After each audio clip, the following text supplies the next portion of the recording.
Good day, ladies and gentlemen. I am the Ephemeral One, and welcome back to more. Well, welcome back to more Astroneer. Last time we made some rolls and roads, and made some paths to rail lines to various locations, eventually securing our access to a new place, a new curious gadget, which I need to go to Calidor to use. Let's see.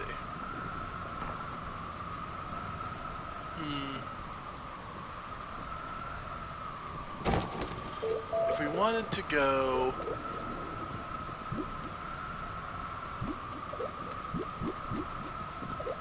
Let's see. What's the next thing we would want?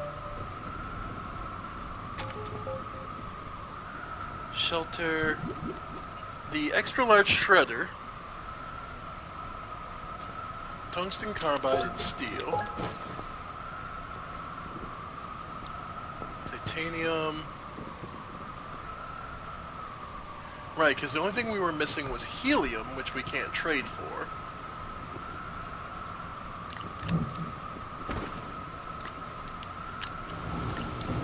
Tungsten carbide, which is carbon and a piece of tungsten.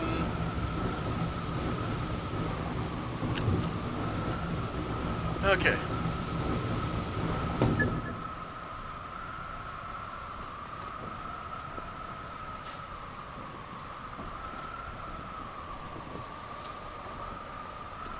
Alright.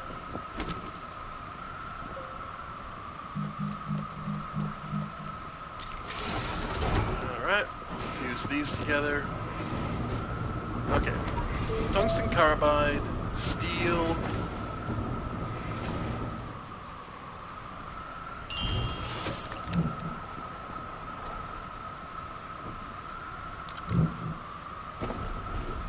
Alright. Which, steel was iron and more carbon, right? So am I out? Am I finally out? Latherite. Okay. And two... The problem is the two exo chips, which I only have one of at the moment. Okay.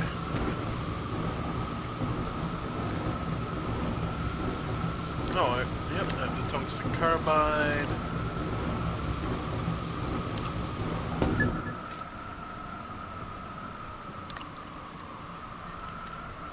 So yeah, the only thing I would need is exo chips.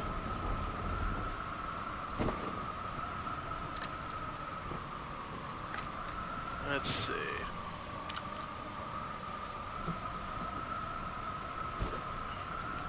Which, in all truth, we might be at the point where the only other thing we could do is continue extending the line down towards the center of the planet.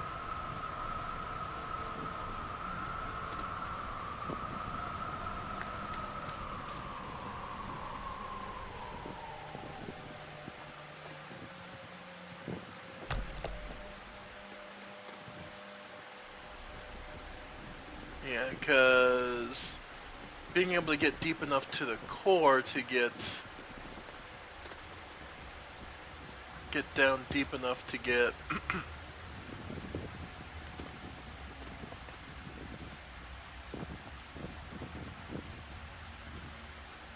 alright. Compound.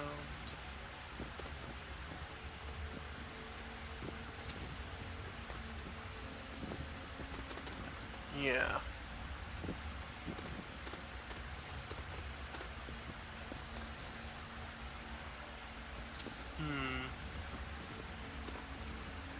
Because it's worth thinking about Hmm.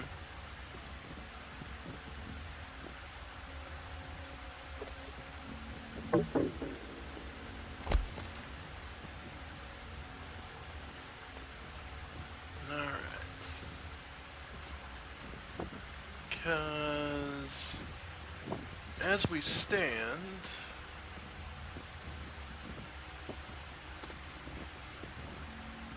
okay, so if I wanted to say,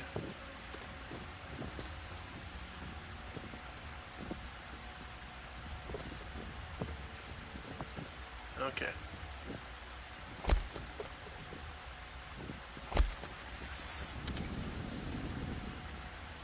and let's see. Alright, so say I wanted to use this.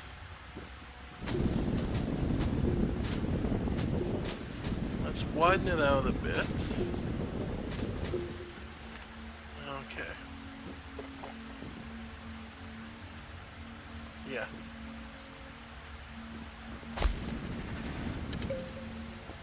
Alright.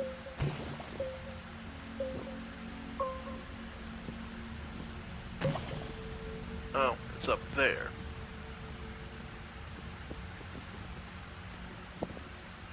Hmm? Nothing up here, though. Hmm.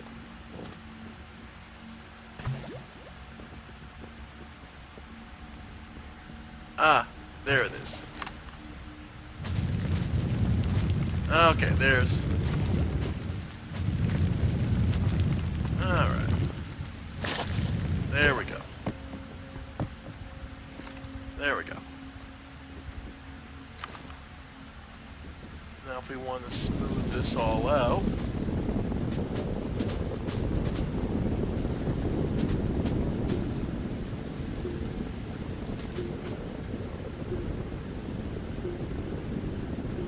Alright.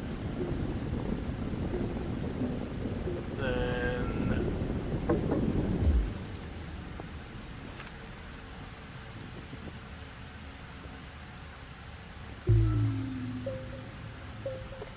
Alright.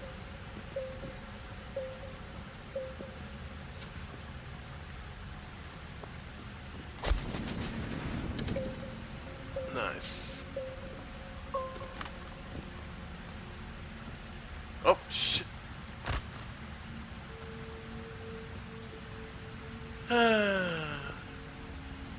Okay.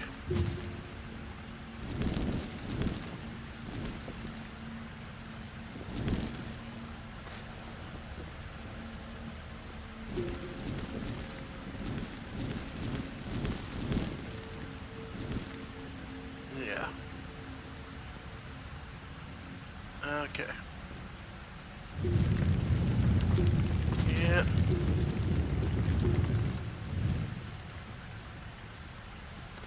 Nope.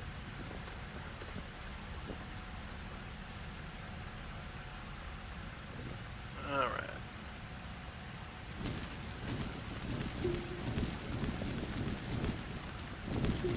Yeah. Okay.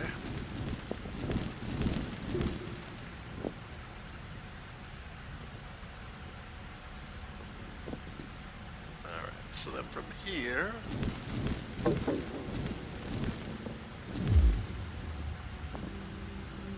Alright.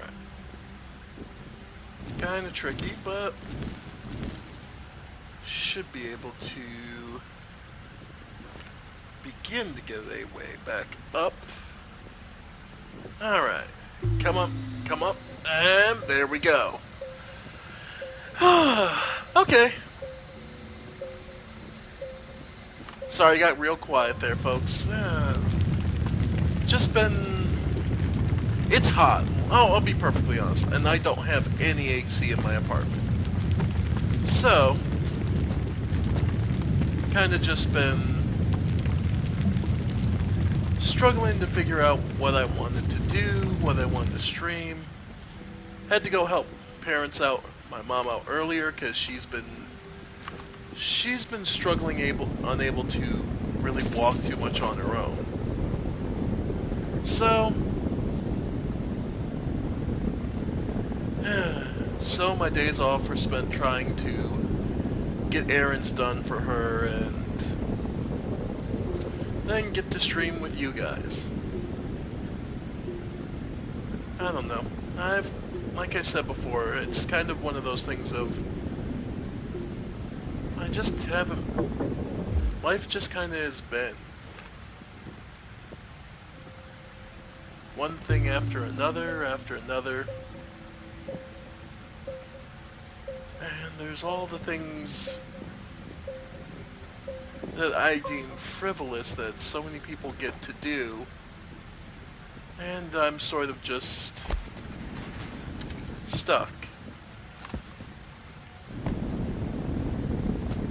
Not that I hate doing this, but just, you know, it'd be nice if, you know what I mean?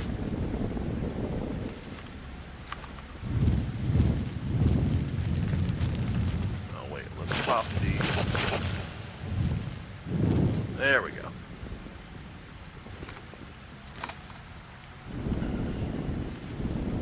Alright.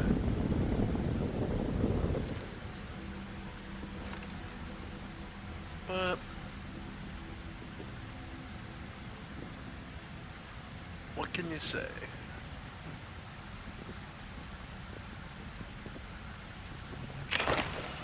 Alright. So then from here, let's see. Yeah. This will be nice and flat. Place to start.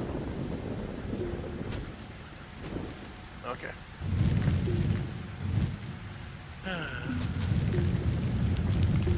Of course, bringing up the whole thing of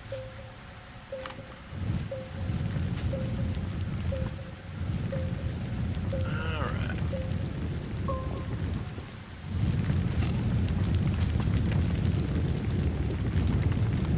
Alright.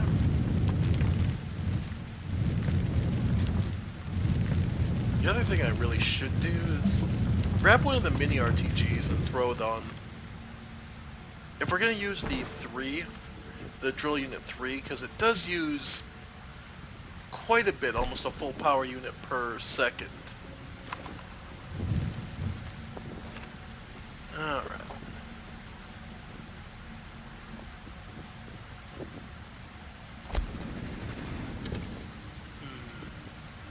The other thing I have been doing for fun lately is actually I've been trying to catch up on anime series I've never gotten around to that I kept saying I would. In particular, this case, one I've been watching lately is Overlord. One I'm of mixed thoughts of. I enjoy the series very much, and it's obviously got a very interesting and varied cast. But that's actually just as much its weakness as its strength, is the cast is so large that they don't get to stand out much. If that makes sense. It's like the dynamic of the characters. Okay, so to give a spoiler-free basic summation, Overlord is essentially the story of a man who created this guild in an MMO, an online game, and you know, it was popular, fun, and as they do, eventually it was going to get shut down after 15 years. People had moved on. This is the story of Momonga, an undead caster guy who played an undead caster who basically, you know, he loved the game a lot and he had built a lot of fun memories with people on it. Yeah, as you do. I mean, it's an MMO game. That's what happens. Okay, so it should be Yeah, there we go. That one, and then we'll want to turn this way. So, about there, yeah.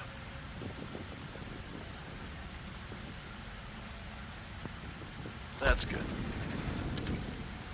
A junction, because I get the feeling I will want to eventually either dig south, or over to these resources, or head straight. Anyway. But, the show starts on the last day of the game's opening.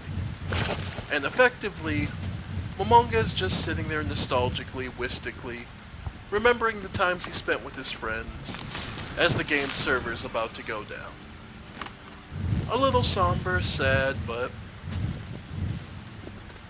and basically a tribute to, well, we had good times, and I'll have to get up in the morning and go to work. Only when he wakes up, he finds himself not in the virtual MMO that it was. It seems to have become an actual world he's living in. So, surprised by this, and surprised, terrified, among other emotions,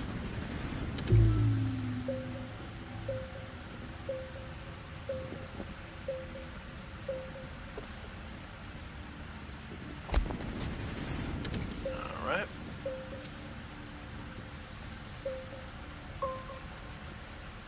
Momonga also finds that all of the NPCs that him and his friends had created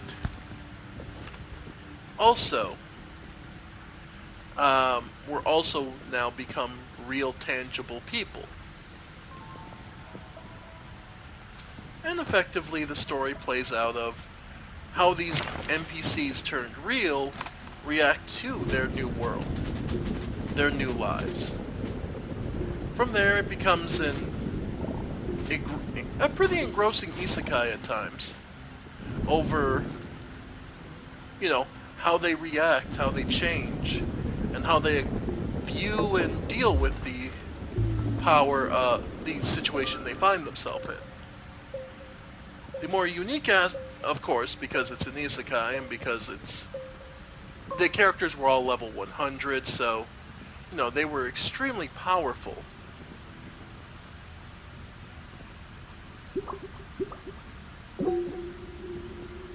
Yep. They were all extremely powerful, and they retain that power even in this new world. So, effectively, and the manga has the loyalty of all these incredibly powerful NPCs who basically worship him as the god that remained behind, as they view their creators as deities. And he has their absolute fanatical loyalty. Yep. And one of the highest loyalty he has is of Albedo. One of the way they created the guild in the game was there were floor guardians. So these were the NPCs that were guarding their fortress, their player-made fortress, basically. They called it the Great Tomb of Nazarick, which I imagine is some sort of nod or joke. Again, the entire thing is that these were made. Every of the NPCs was made as either a joke or just two personal tastes, erotic or otherwise, of the players. And okay.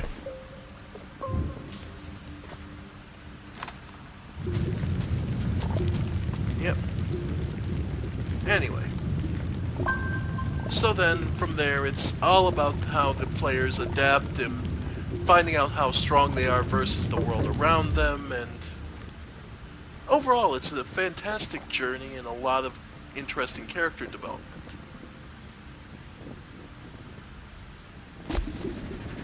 But it is very much a wish fulfillment sort of thing. And overall, it's a lot of fun. And has a riotous sense of humor at times. Uh, a joke that actually took a little bit of setup is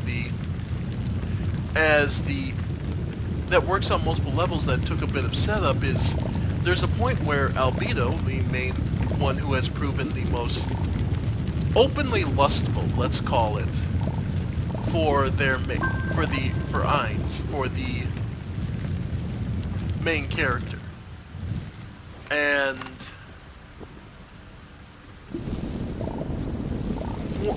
she is actually, come to find out, a succubus, and one of her abilities is to summon a bicorn, apparently, which is basically the inverse evil version of a unicorn. And at one point she summons it and to test her abilities, and it starts to buck, and you basically try to kick her off. She gets off, and one of the other characters looks up what it is, and they go with the fact that, come to find out, because it's an evil unicorn, it only lets the most vicious and impure people ride it. Realizing that impure in this case means virginal, everyone kind of looks at Albedo and goes, "Aren't you a succubus?" And she goes, I'm in the throne room all the time. There's no time to." And of course the main character is hesitant to be indulgent in that exact thing, owing to the fact that he altered her settings well before the game became real. So he feels some guilt about it, and it's just one of those interesting things of, well, how you would rate that ethically.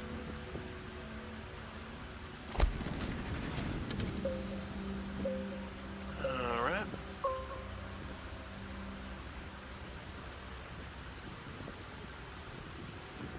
Anyway. Oh. But yeah. Overall, just an overall fun riotous ride. The biggest thing to note, though, is in every case, there is no actual human in Nazareth. Meaning, even though some of the races can look humanoid, they're not, and they do not have a human moral compass in the slightest. They will kill, slaughter, butcher, and torture freely.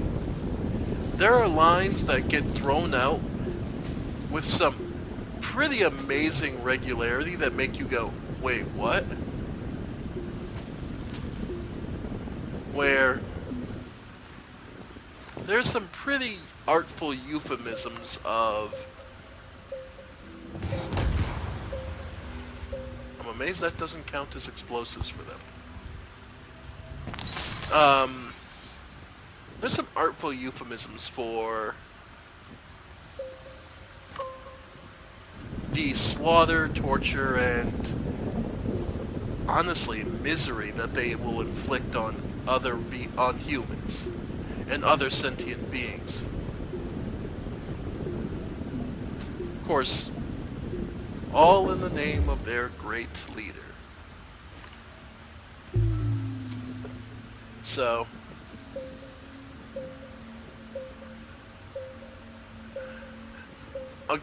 I mean, when I say there's some good jokes, like, one of my favorites was they're attacking a particular group, and they've told them, you have exactly 4 hours before we continue to attack and kill you all. So they decide to. So they decide to.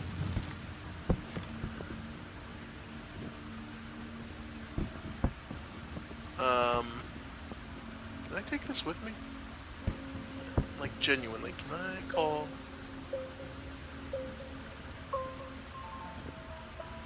Anyway. And effectively, they say, well, you have 4 hours to live. Okay, yeah, it does attach. Perfect. Okay. They tell them they have 4 hours to live, and then start spying on how they're going to spend the time. Unfortunately, well, they go, normally we can't see in buildings, but I'll use this spell to. And naturally, they come across two of the enemies engaged in sex. And everyone just gets disgusted and gets angry about it, and then they kind of kind of go, oh, well, I guess it makes sense, yeah.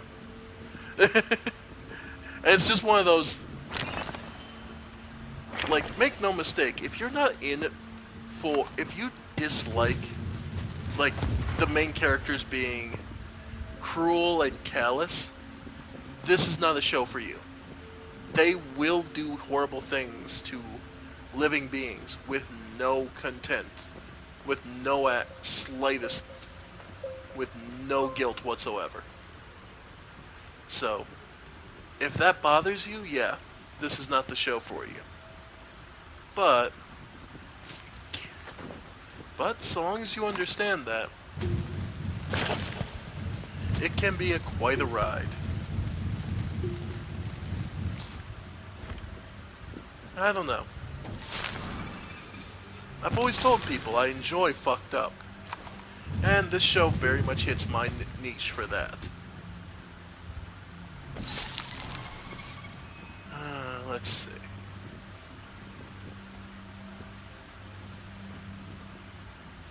Titanium. Yeah, lots of good resources down here.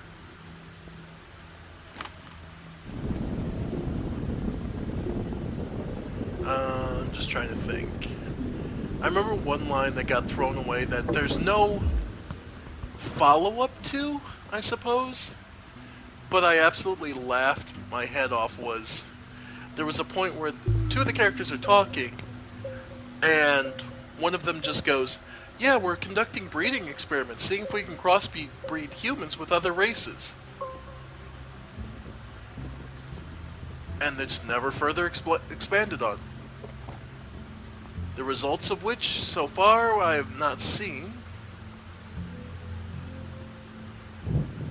Alright, do we want to go further down?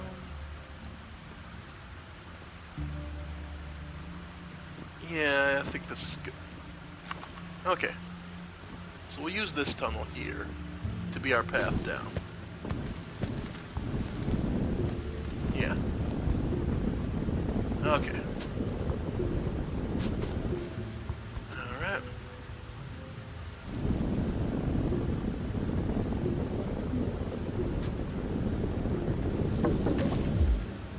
Yep. So, yeah, this will be our tunnel down.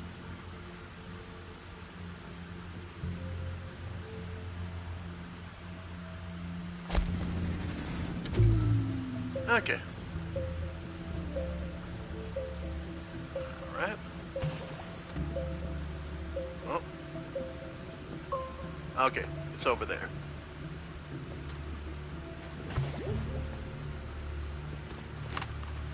Yeah, let that go. Yeah. Alright. There we go. Okay.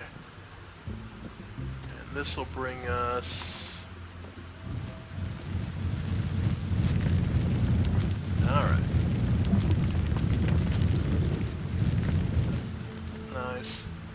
Hopefully this will bring us closer to the mantle. Yeah. Nice. Yeah, that brings us pretty close to the south. Oh, too far. Okay. So about here.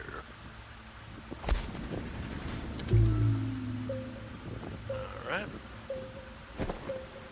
And we're finally out of posts.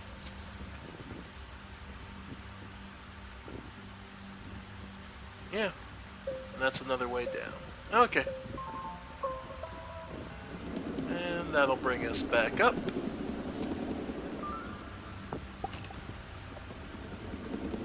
Alright. So let's see what we get back at the base. Still, lots of resources to mine, lots of goodies to have. But yeah. So overall, as you might have guessed, Overlord has been a ride. I'm not done quite yet with Season 4, but I can very much see the appeal. I mean, personally, it's a little too explanation heavy for its own good, I guess is the best way to put it. There are times where you get stuck in characters spending a little too much time explaining everything, but I suppose that's inevitable. But it's not a bad thing in any stretch.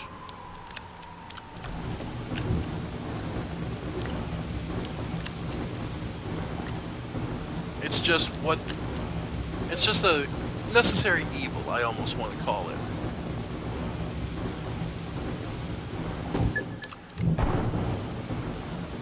Alright. Lots of aluminum. Because the next thing I need is ammonium.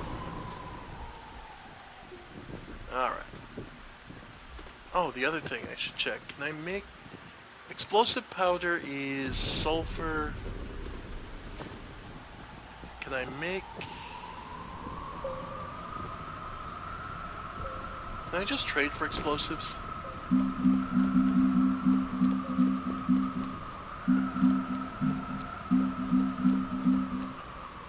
Yeah, I would need some exochip, packager, solid jump. Dynamite? Yeah, it's 3 to 4 for dynamite. So, that's one option.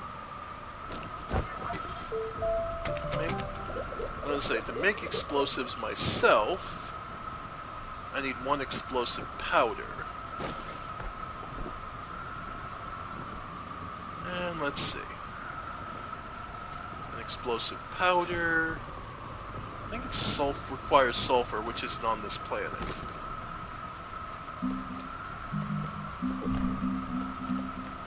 Yeah, carbon, 2 carbons and sulfur, yeah. The carbons would be the easy part. I just don't have any sulfur here. Yeah, and the only gas is argon. Oh, that's the other thing we never built here, an atmospheric condenser. Okay.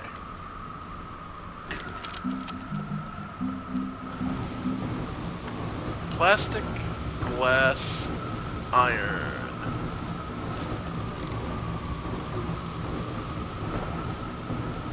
Okay.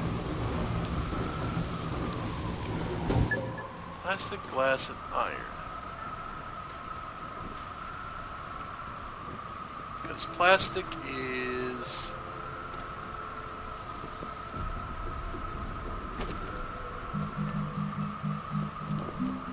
carbon and compound. Okay.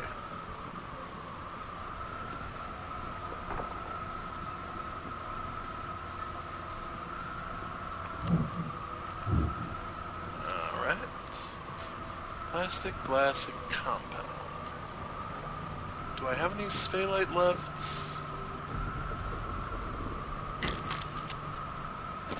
Have the iron. Alright. Is that carbon or... That's ceramic, okay.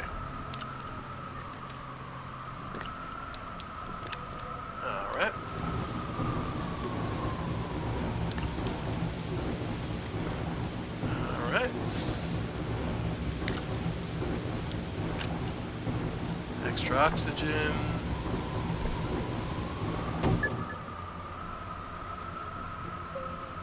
Yep. Okay.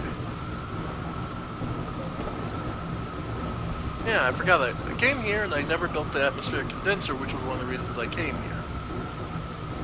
Glass. I could have sworn I had a piece of sphaelite somewhere around here, but maybe not. Oh well.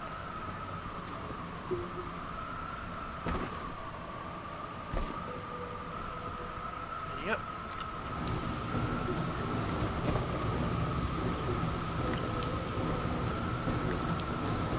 There we go. Oh no, I did. Okay. Last.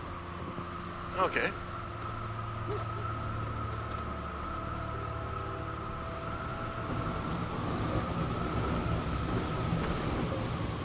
Nice. So I have the iron, carbon, and the compounds.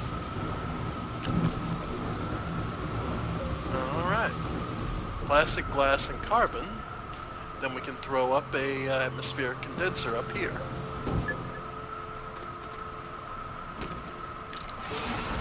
Alright. That's one of the many things I kept saying, I'm like, I gotta make. That's the one thing about this game, it's always like, oh right, I was building this. Alright. Or I was building this because I was building... I have this because I was building this. So.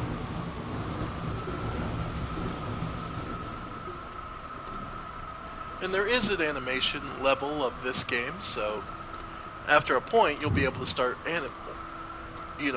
automating the production and having it transferred by trains. Yep. Okay, so plastic, glass,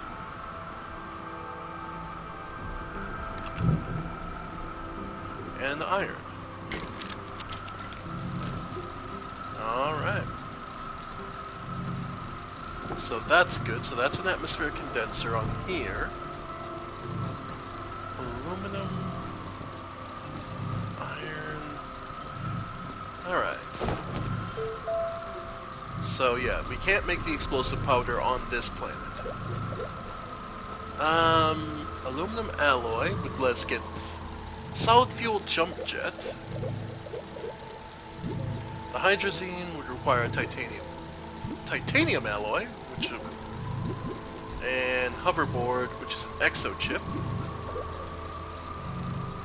Small camera, small trumpet horn,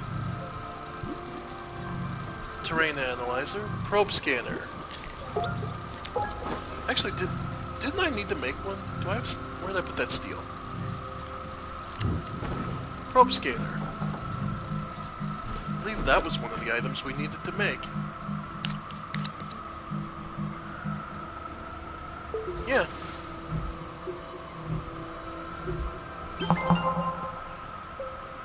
Probe scanner. Locate missing probes. Alright. Nice.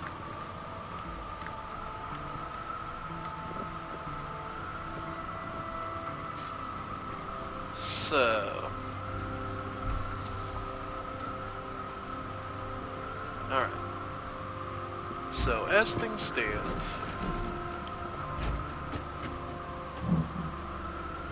we can move this to here to bring that down to somewhere else. Back. Okay. Alright. Hydrogen, argon. Yep, the only thing we can get is argon.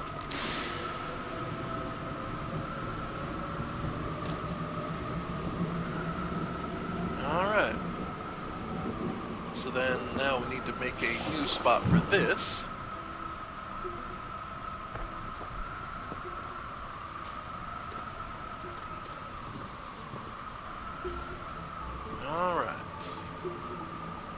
spots got any pads got a extra spot?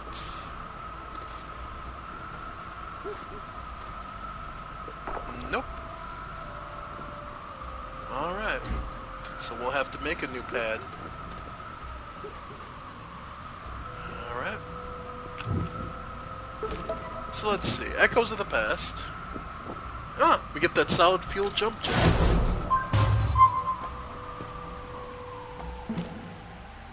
Okay.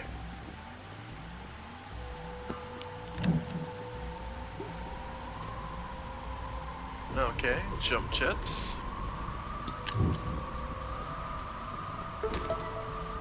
Alright. Signal boost. Composite perfection. High-tech spec. Unlock potential. Chasing signals. To activate the scanner to narrow the location of a vintage probe. Alright.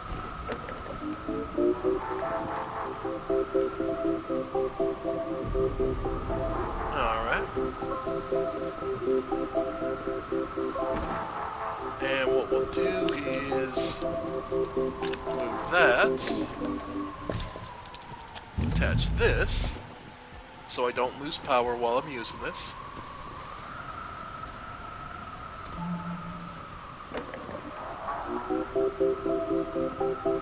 Alright.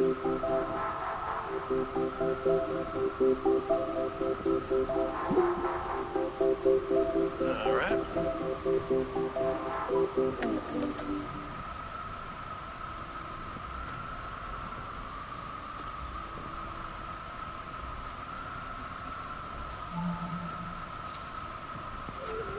Alright.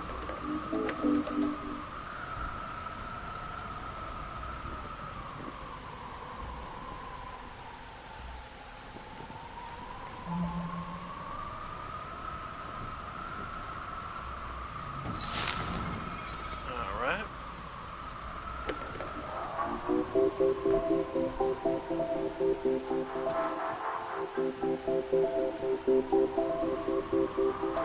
Alright.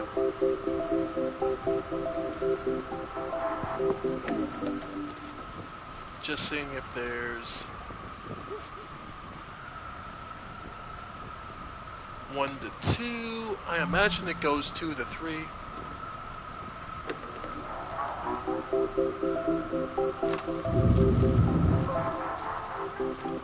Yeah, if you're finding something useful.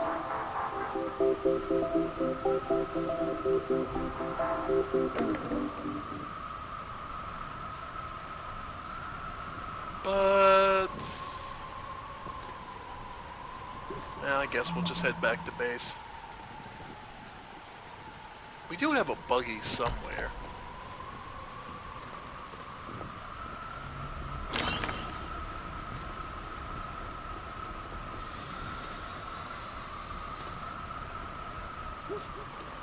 Yeah, okay.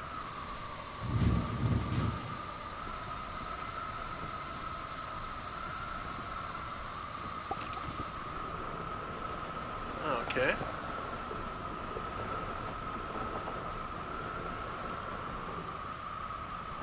So, I can actually throw it on the buggy, rather than my personal powers.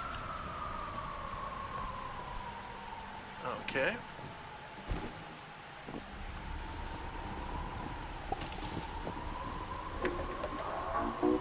Alright. Let's see.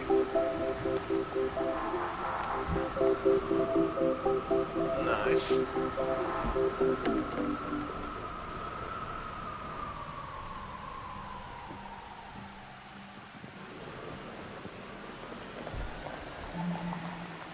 Oh.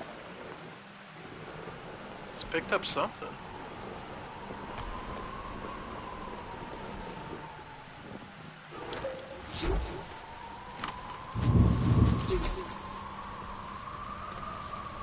Nope.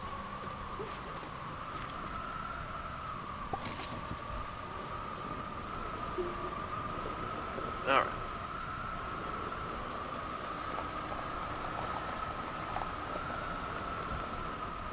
Yep.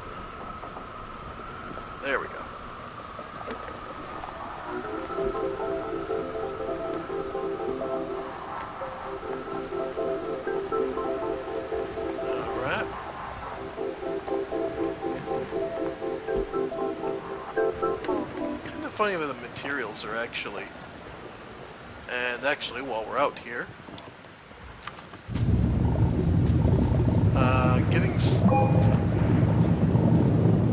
getting enough ammonium to be able to build even just a solid launch thruster will be fantastic. Okay. If I'm honest, I'm not... I'll keep them, but... Oh, okay, we do have... Okay. So I can leave that out here. Okay. Alright. Alright.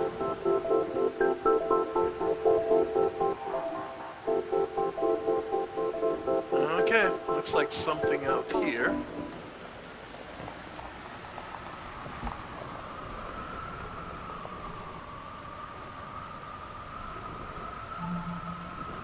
Okay.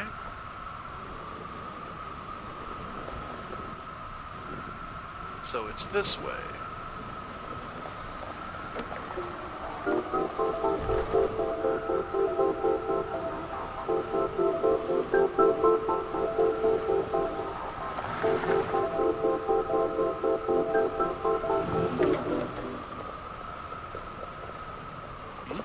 Oh, out of power.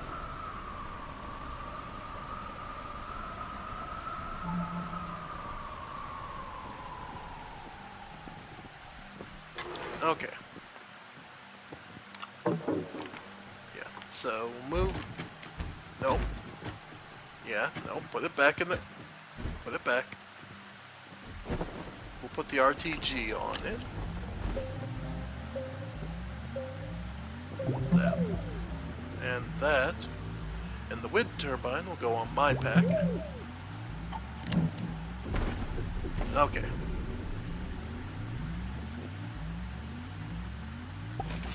Okay. So we need to go over here.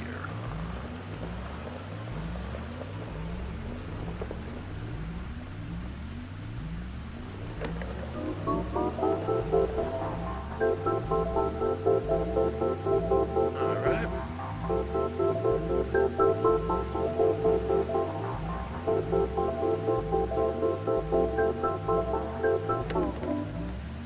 Okay, so it's somewhere here.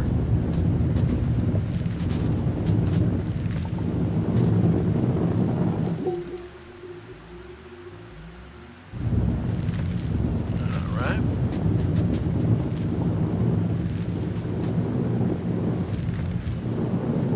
And...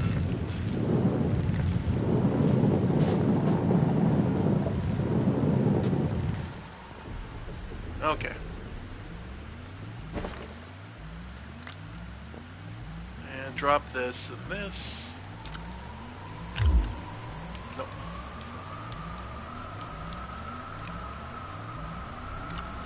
Yeah.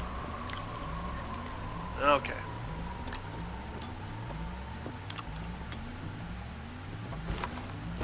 No, I'm not done. Okay. That on there. There. Okay. So then the probe scanner.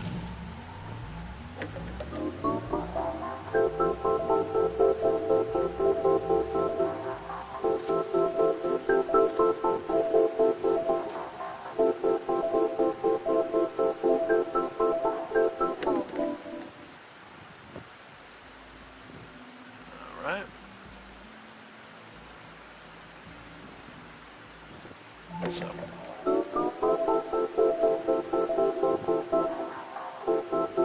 So through here.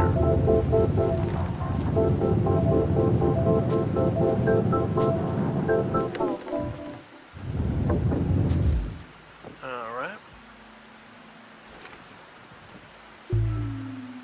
Alright.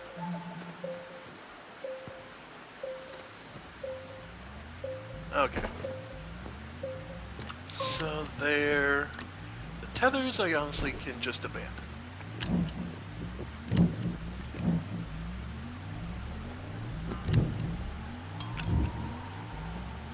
Okay.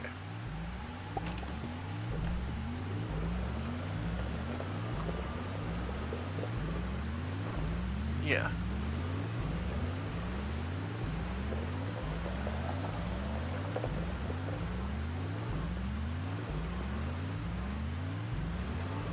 Alright.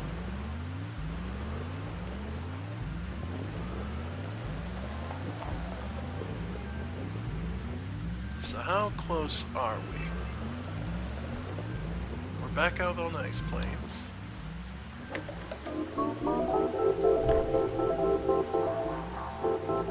Okay, so this way.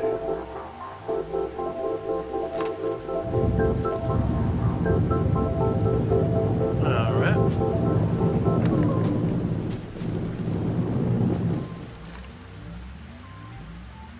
Alright.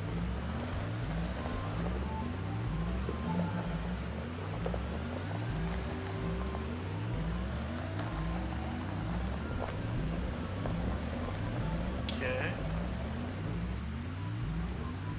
And we look in here.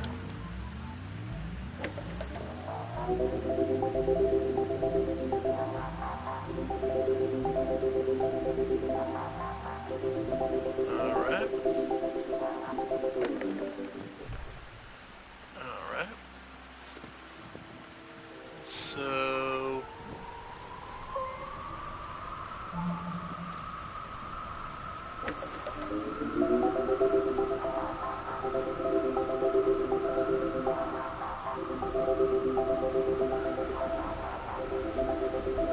Okay. So over here. By the way, love these little gardens that you find every now and then.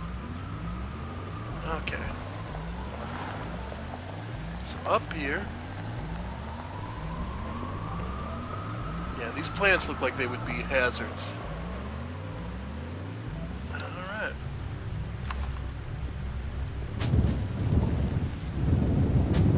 And what do we have here? Unclassified probe.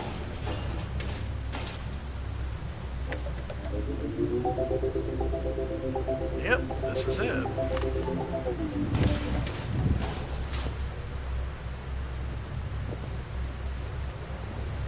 Oh, you need to put the probe scanner on it.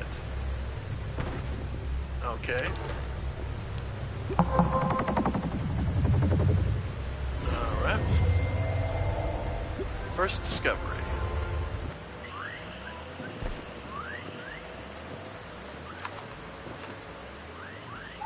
Okay. Pioneer 1 spacecraft historical probe. Alright.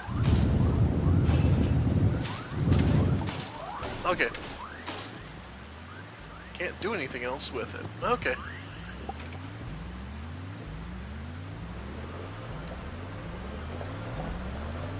Alright.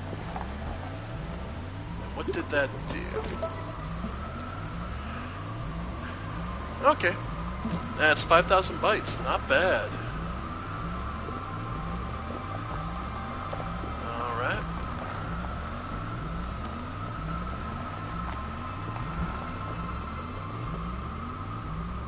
Okay. Anything else? No, let's look at the compass. Yeah.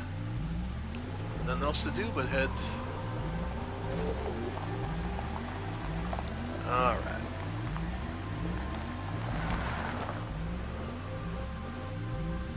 Yep, and yeah.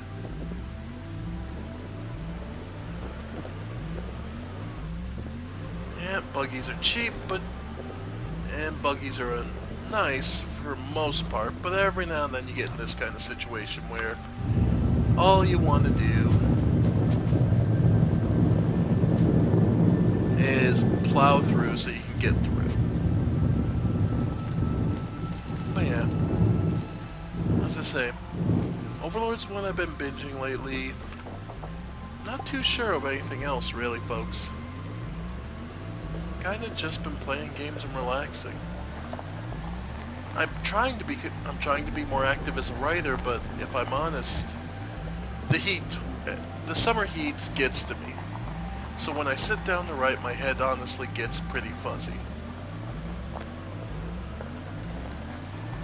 So it's one of those, I'd love to. I have plenty of stories buzzing in my head, but the emotional energy to actually get them written down is always lacking.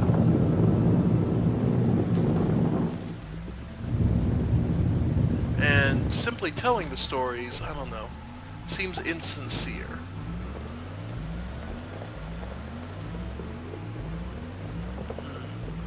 Though if I was, though, since I don't have the energy to write it down, suppose that I'll tell you,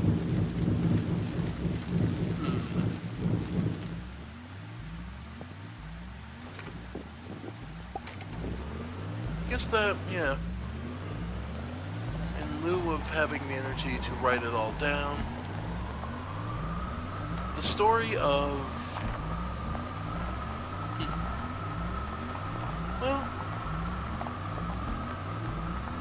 let's see, where to begin? Well, as they say, that sometimes the best place to start is at the beginning. But now, let me ask you, does the beginning in your mind start with the point the storyteller themselves is telling the story? When the main character appears? Or even the character, or is the beginning when the furthest back you can trace something to? It's an interesting question, one I like to posit to people, of what is the beginning of your story? I know for me, I'm a researcher. So unfortunately, I know way too much about way too early of my own story. The origin of the origins, one may say. And I have written this down before, so I guess I can retell this story without any major parts. The story of the goddess Lasada. In our world, at least I think, at least from resemblance, we would know her as Quetzalcoatl. Or at least that's how I view it.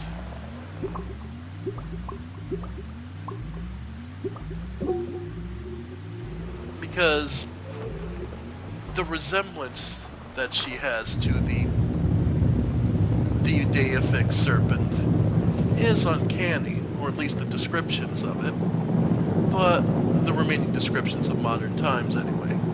After all, many of the original texts, works, and descriptions are all long since gone, due thanks to various conquerors and reconquests and war in general, and the destruction of culture as part of a war.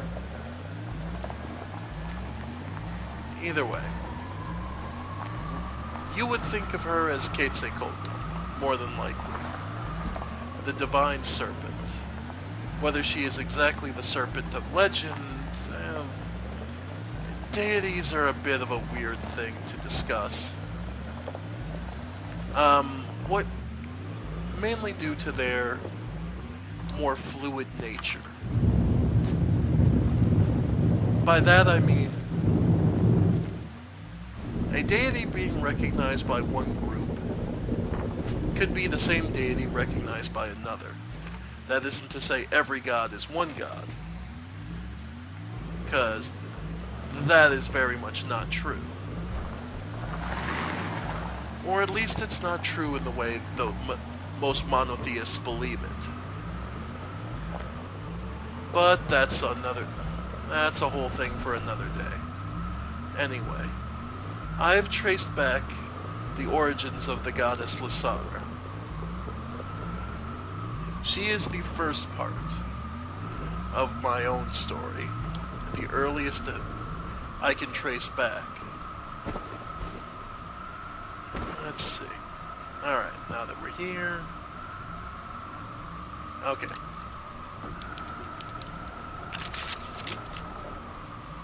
Alright. Do I honestly need the jump jets? Not really. Alright. They're nice, but not necessary. Alright. So ammonium to make a...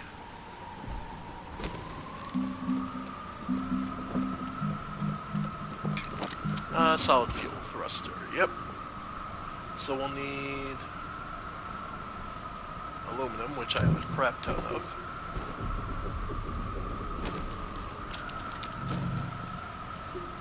The story of Lysara, huh? Well, in a world very unlike this one, in a world where stone and sky were all that really existed, there were a people. They did not resemble us so much. In fact, if you were to think of them in closer to anything, the mythical centaurs would be the closest, actually. They...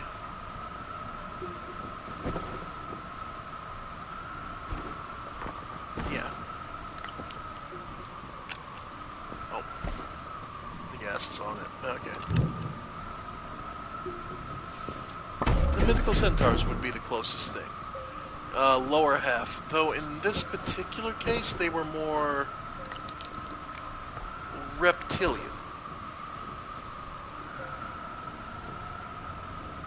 And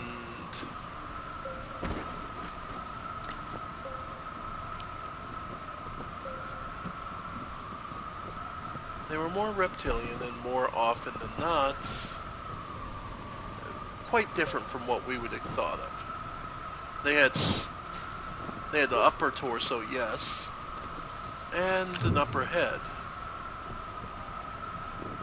But their lower bodies were smaller, lower to the ground. As you might expect, this was due to a planet where resources were sparse. Most of the planet's surface was covered not in water, but rock.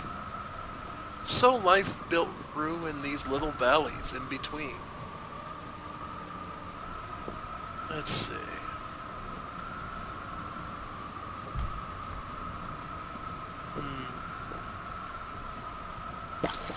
Oh.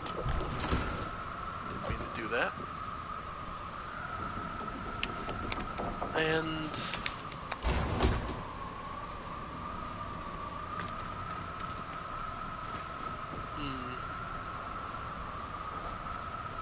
alright. So, the only thing we'd be missing is helium for here. Okay, so we need to bring helium to this planet so we'll be able to build an RTG. Okay. Because we could build rail posts down. Would it be worth it?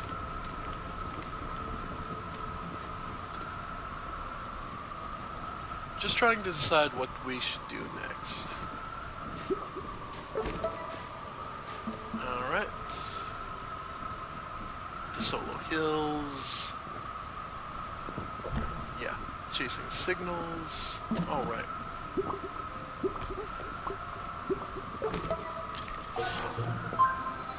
Alright. Unlocking... okay. Fireworks. Small camera. Holographic. Okay. 98.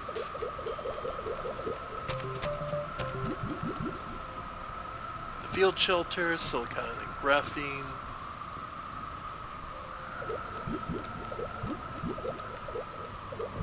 Alright, proximity repeater. Battery sensor.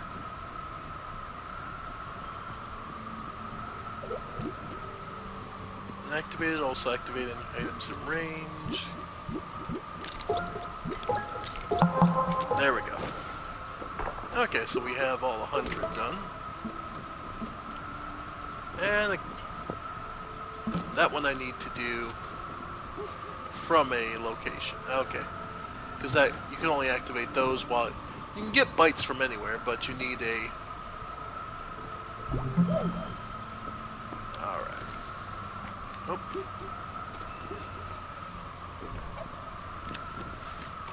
Really? Huh.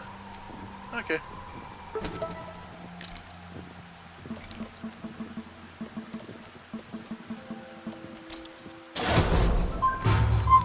Nice. Things to remember. Ah, okay, the probe on every one planet. DeSolo, Visania, activate the planet's core. Alright. Refine nanocarbon, then signal boost. Okay. So, Sylvana. Okay. So yeah, let's go Sylvana.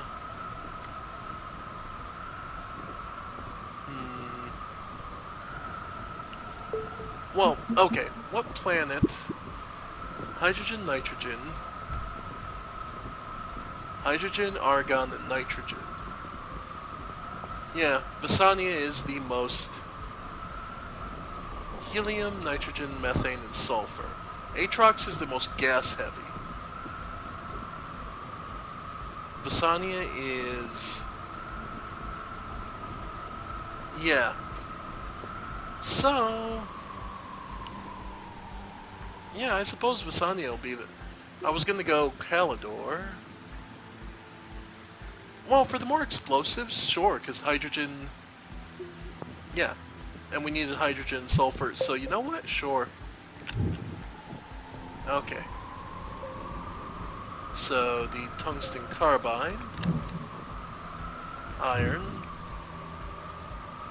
titanium, argon, and just regular tungsten. Okay. So we're heading back to Visania. That'll be the next planet. Hopefully get a atmospheric condenser on. And to get all the gases, and we'll go from there. So we'll need that, but that's on Calidor, so that's something. Alright.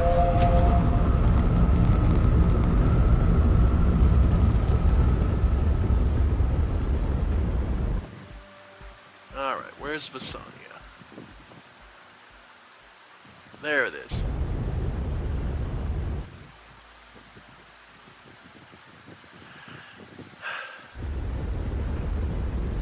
Alright.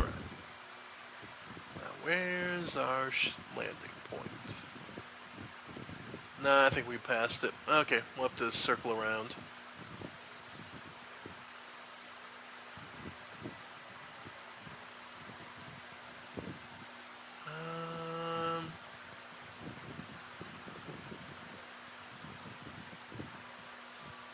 And there it is. Alright.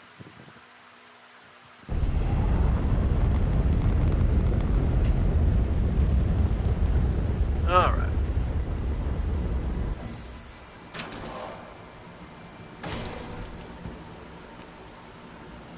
And there's our medium shuttle. Okay. So we'll be able to start using that. Proximity sensor. Those are automation things. Right. And this ship had 12 launches left in it. Okay. And Visania.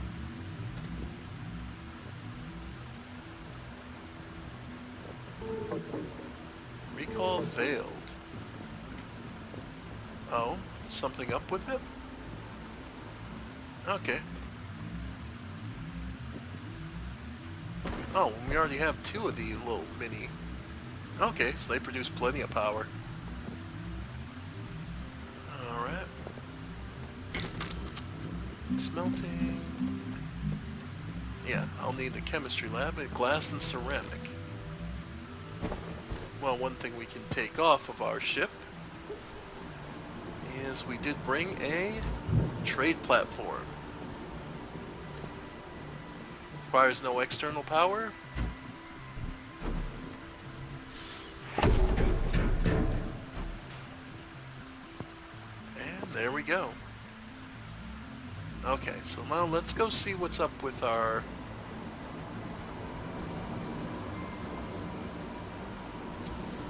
rail line that I can't call it. Oh no, I remember what it was. Oh, I remember what the whole issue with Visania was. I was still in the middle of building a base. Oi, oi, oi. No, I never fully conquered Visania. I was just starting to build a base, and then, I don't know if you guys can see this. Okay. One of the cruelest things this game does, here, at the quit menu, if you look, respawn at starting shelter. I completely forgot that's what happened. Effectively what happened was I was going to quit the game after we were playing, and I hit that button accidentally, and that sent me to Sylvana. That's what it was.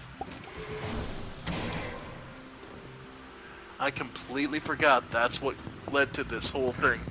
We had just started Sylvana, working on Sylvana, on Visania here, so, alright. So we have a whole big base to build. And when I was put back to Sylvana, I lost access to my medium shuttle here that I had put all this work into. Okay. Argon. Okay. Iron. Okay. So no, we weren't completed on this planet. I thought we had built up a whole base. My bad. No, we had just begun building a base. So. Alright.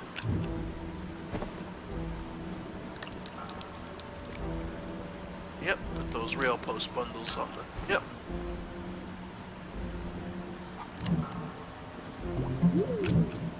Yep. Okay. At the very least, let's put the stuff near the base so I can have it. Yeah. Like I had drill mod 2, yeah. Of course now I have 3, but still. Alright. Inhibitor mod, yeah. So yeah, when you hit that, it kills you, drops everything you have, and it's basically only really usable if you've been completely stuck. Alright. So what we were looking for is to go down, I assume, then. Start building building access to the underground resources. Alright.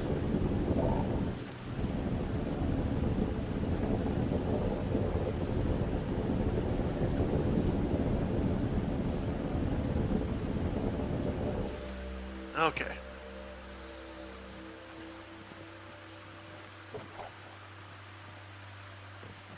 Nope.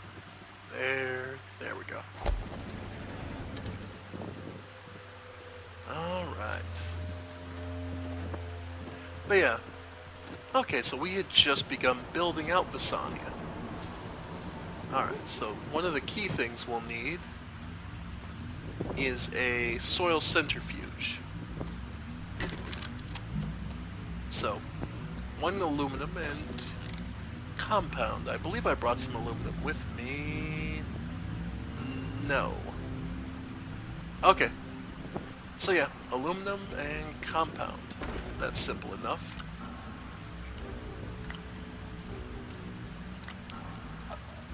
Oh, wait. No, I need that. Resin we'll need for platforms. I have 2 oxygen tanks, 3 soil canisters. Why not? So yeah, once we have the soil centrifuge, that'll be simple enough.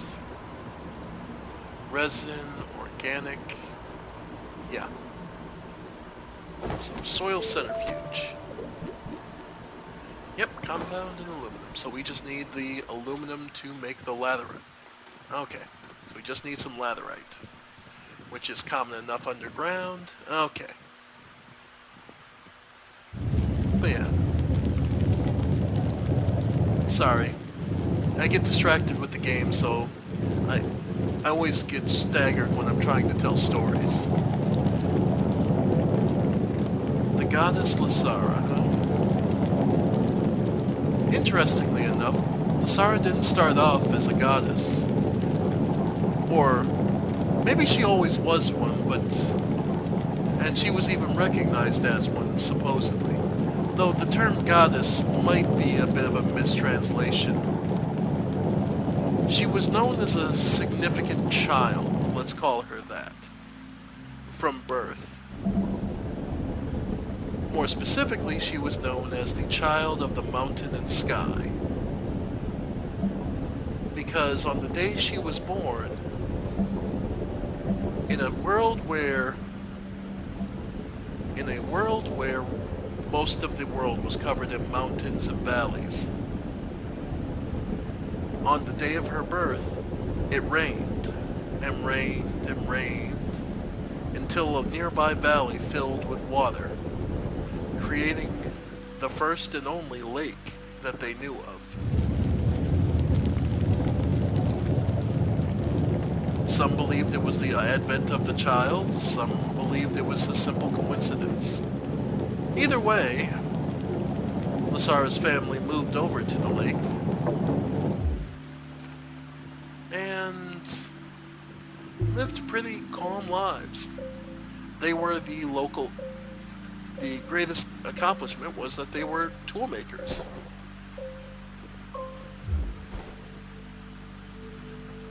Yeah, they spent their time and lives making tools, shunts for bringing air into deeper mountains, deeper into tunnels, supports to keep things from collapsing down, mines from collapsing down on their heads. The tools and picks and axes and what have you to break stone. And strangely, with that said, the tools of Lysara always seem to last a little longer, always seem to pick at rocks a little harder. Her forge always seemed to burn a little hotter than everyone else's. Maybe she really was a goddess from birth. Or maybe she's just a talented youth. Regardless, Lysara spent most of her childhood watching and learning from the craft from her parents. And lived and continued their craft. Though many people admired her, there was always something a little odd. Lysara always spoke to things no one could see. Some whispered they were spirits, evil or benign or beneficial. Lysara always wondered what the odd looks she was getting from others she couldn't, and why they ignored those around them. Well, there were whispers of which way and that, interpretations of what she was seeing and what she was doing. But, since they all benefited from her tools, many viewed it simply as a quirk of her nature, and accepted it as thus. Especially since life got easier, food more plentiful, with her assistance. So, after all, people of any species are always quick to forgive and forget differences and changes between them when they're benefiting from it. When times are good, well, even the most vicious of enemies will lay down their weapons. If there's plenty of food to go around, well, it's easy to overlook a few quirks and oddities, isn't it?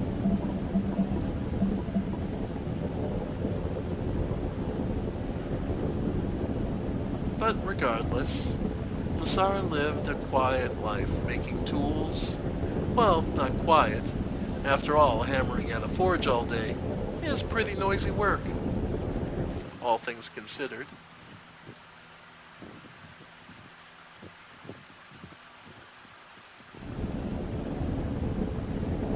Regardless, she lived a quiet life by the lakeside, making tools and living alongside those she cared about. Her family grew prosperous, of course. Food was plentiful, and in time others would come too. And even though she would have fans and those who cared about her, Lazara never found anyone to gain especially close to. Maybe that was just due to superstition, anxiety, or maybe someone just never caught her eye. Regardless of the source, that was the truth. And that was fine. Though things weren't as fine many, many miles away. In a land of rules and rulers, there was a king. Maybe the only king, maybe the first king this world had ever known.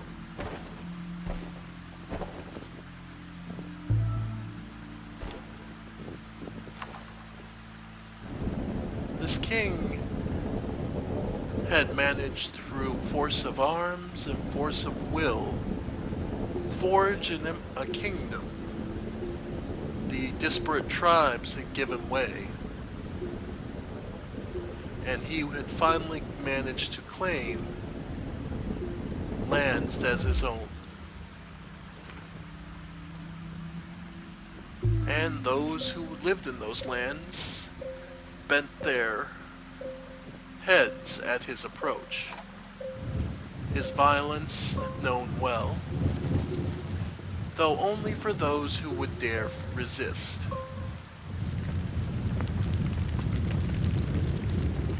Those who kept their head down would be treated more easily. And so this first king, this emperor, would stand. This tyrant of power and will.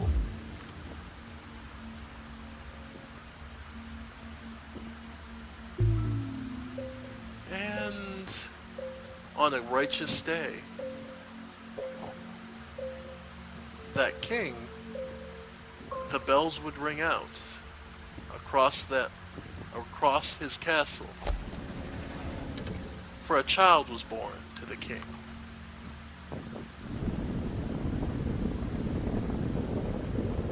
A child who would be next in line to usurp that power, to shape the land to his will. And so the king, in his wisdom, sought the greatest minds and capable thoughts to bring to bear for his child.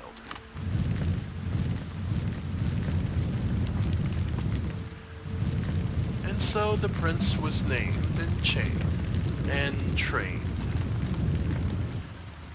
Maybe even chained by some approximations.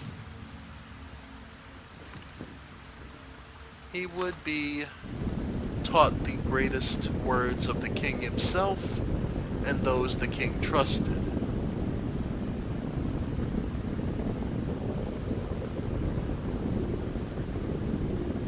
And the prince would show skill in these crafts, statecraft and understanding of what must go into maintaining and keeping an empire to thrive. The prince never grew complacent, but never also grew overly confident. People were tools to be used, things to be moved, pawns on a board to be moved and maneuvered into positions. And all the while, though many would seek to control and manipulate the prince, he would slip from their grasp time and time again, artfully mastering the lessons he had been taught. And with each day, his tutors and the king himself would stand proud. The future seemed secured. There was nothing to worry about. The prince would take to his lessons.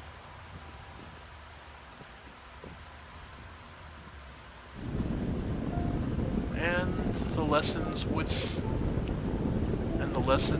would keep, and eventually things would seem to be a foregone conclusion. The prince would take up the titles and tribulations of his birth. Oh. Finally reached a...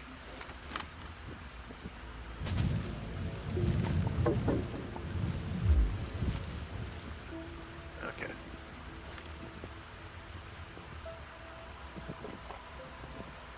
Alright.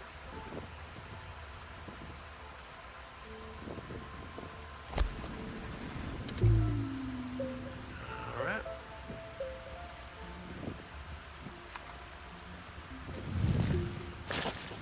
There we go.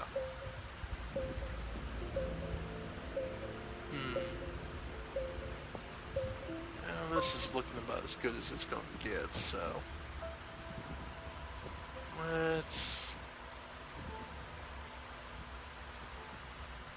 Let's flatten this area out and arrive here.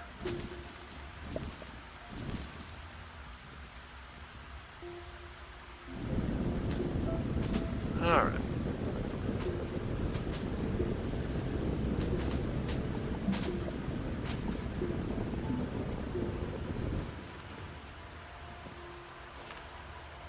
Alright. Not too mineral rich immediately. Still.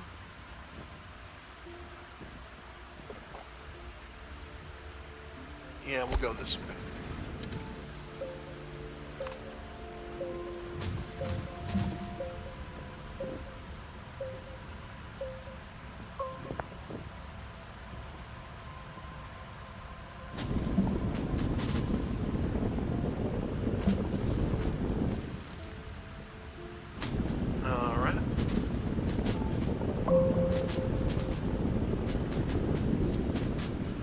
Okay.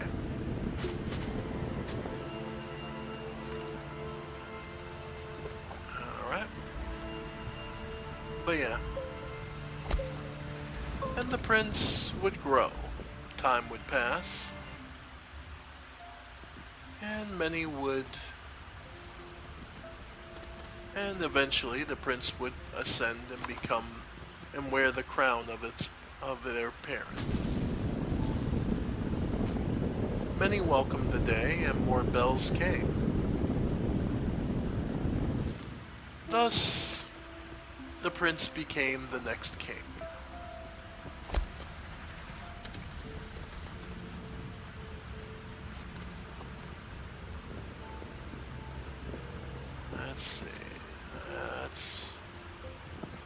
Daylight? Ah, there's looking some laterite. Okay.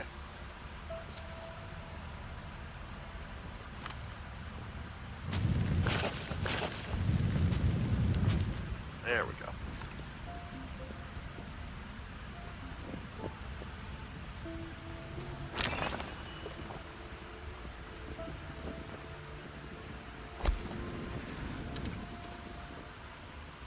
Alright. So, we need the laterite from back here. Insert appropriate material. Yeah, but here's what I need. Laterite. For the aluminum.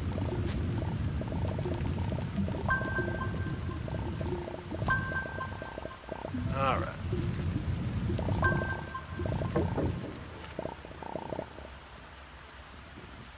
Okay. Unfortunately, now we don't have a car train, so we gotta walk it back. Oh well. But anyway. So where was I? Right, the prince becomes king, and eventually the old king passes, leaving the former prince as the sole ruler. The prince didn't remember that the prince wasn't the warmest of people, and never truly gained allyship, let's call it that, of many. It wasn't that he didn't have those he could trust and carry out his will, but his failure to truly bond became stressful when things went bad. There was times when food became a shortage. And in those times, many turned to him and looked for his wisdom, his authority. And he offered what he could, and he was successful at times.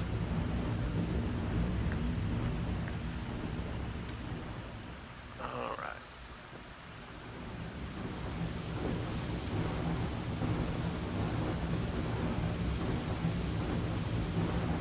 Alright.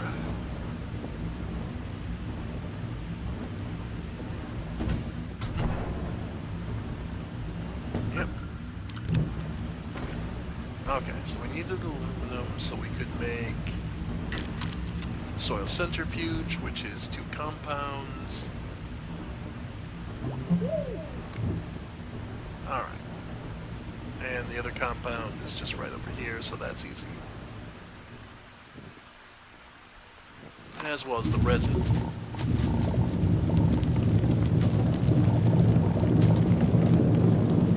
Yeah, okay. Then the resins.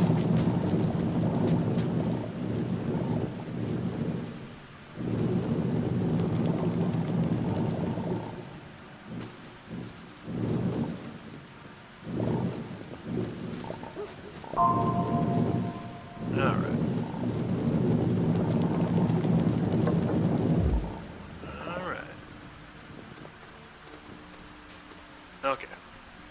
So let's start getting some of this stuff worked out. Start with the soil centrifuge.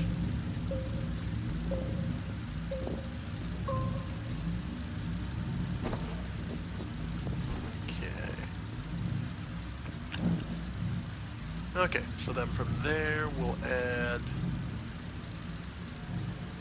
Yeah. Okay. Let's grab another resin.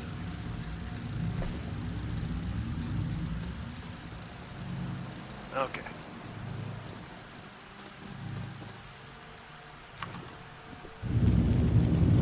Yeah. Alright.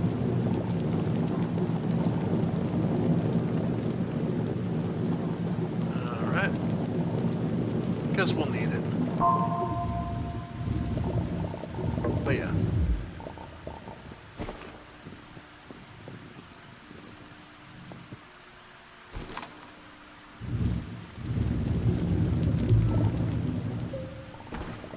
Okay. But either way,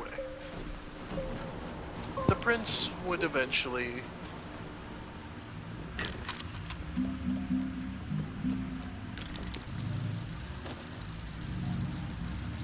the former prince, now king, would eventually become the central figure of his land and would solve problems as they came. After all, he had been trained from birth to do so. So, it's not as if it surprised anyone. He was clever, kind, patient, and regal in all the right ways.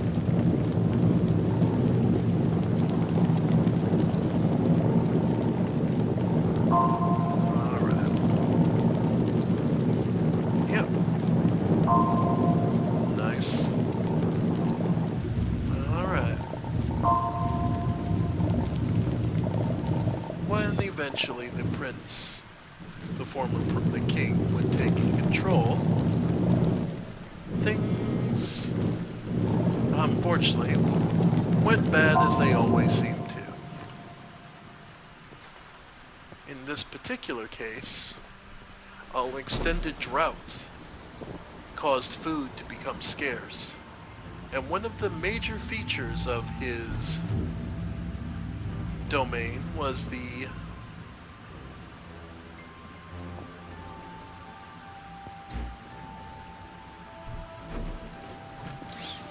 alright. Okay. Put that there. Okay.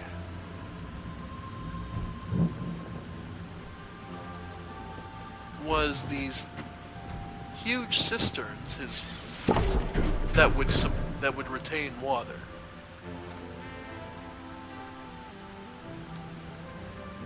All right. So put one of the oxygenators on there. Then let's do small storage, 2 medium storages.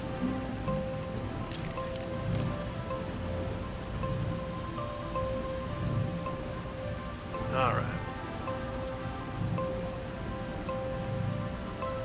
Alright.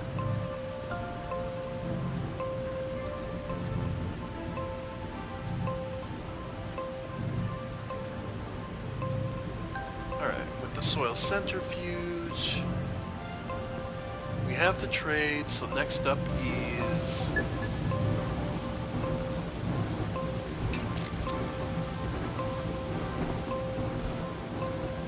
alright.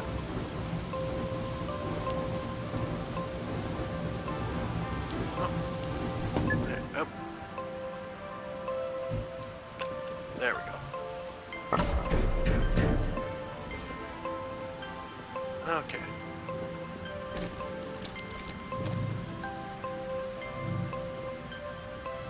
Actually, I should do the medium storage silo.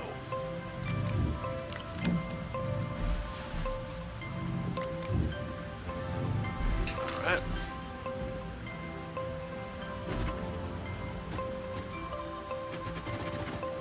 Come on.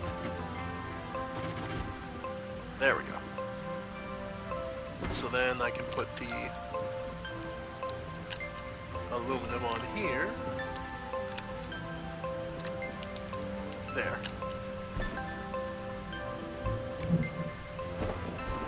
Nice. Okay. So we're good there. So next we need to make an atmosphere, a chemical lab. That's the next thing. Which is ceramic, glass, and tungsten. I brought the tungsten. Glass I can make, and ceramic I can make, so yeah. So now, soil.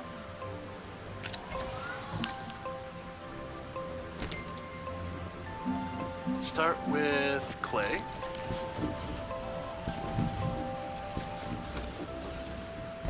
Alright. Then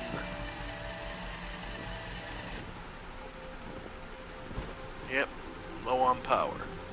Alright, that's the next major thing, is power. We can connect this RTG over here.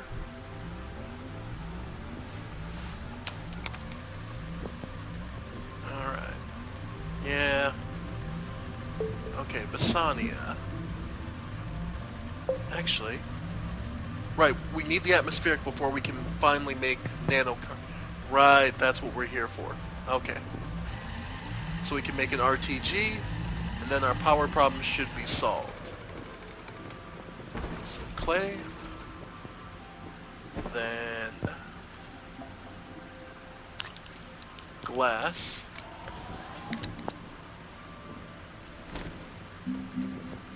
quartz. Yep, so it's quartz.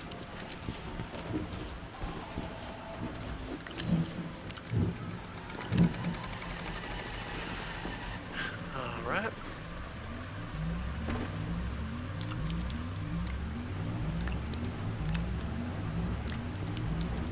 So then the next thing I need is more resin.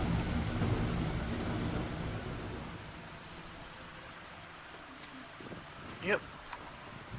And we're just gonna get rid of that. There we go. Yep, all this resin. Fantastic for all the platforms we need. Yep. Sweet.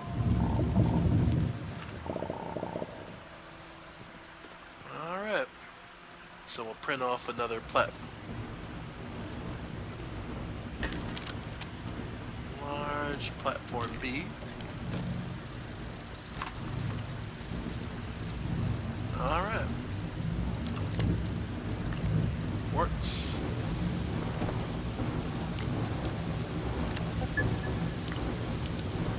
Alright.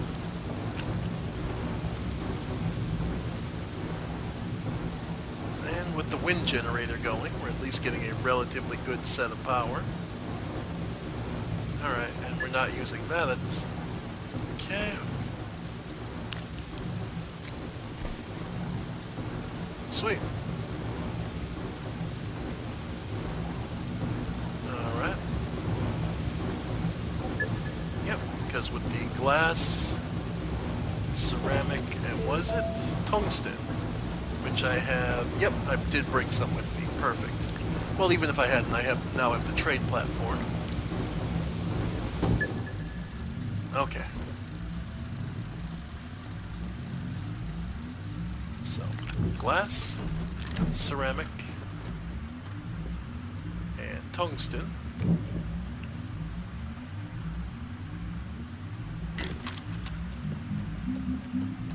Chemistry lab. Alright. So move that out here.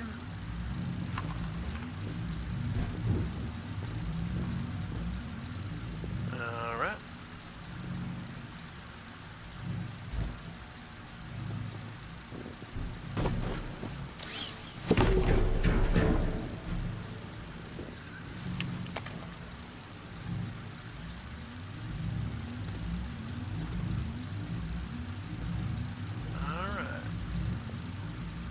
So where was I?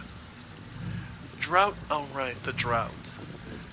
As ever, with any kind of ruling, trials, tribulations, and droughts and shortages all came. The problem is that inevitably drives people to further places. One such person was an explorer who figured he'd try his best luck just going over mountains directly. Alright. So then from there, plastic, glass, and iron.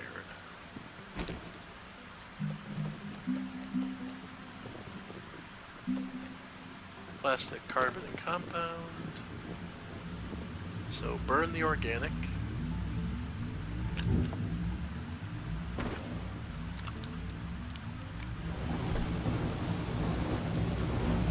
compound.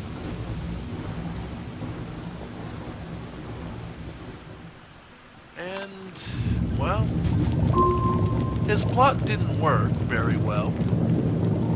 In fact, he barely made it over the first mountain. Over one of, or maybe it was many.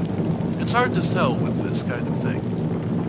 But the traveler did make it over one, at least one. Because it spilled out.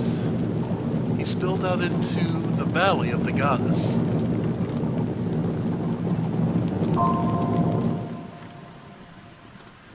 She managed to find him and brought him back to safety. Alright. Compounding carbon to make plastic. Alright. So, plastic, glass, and iron. Oh, we got it. Yep. So, we'll print off a...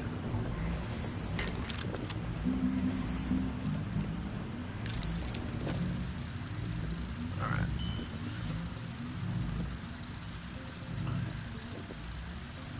Okay, I have the iron here. The glass. And the plastic.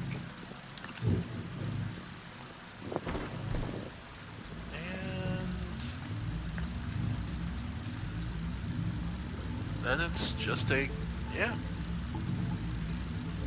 So then the next things will be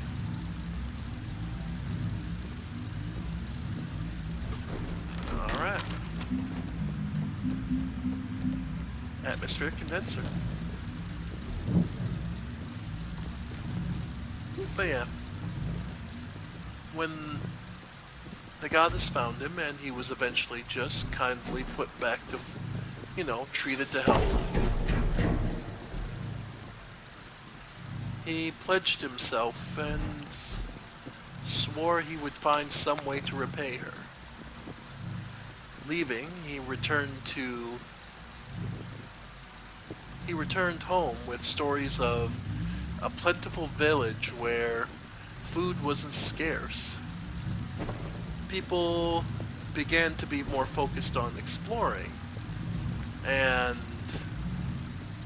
this in turn led to stories of the goddess being transmitted to the empire of the king. Alright. Who at the time was having difficulty controlling the equivalency of the nobility as we would know it. Alright, hydrogen. We needed hydrogen. Alright, so we needed hydrogen to make nanocarbon alloy. It's titanium, steel. Okay.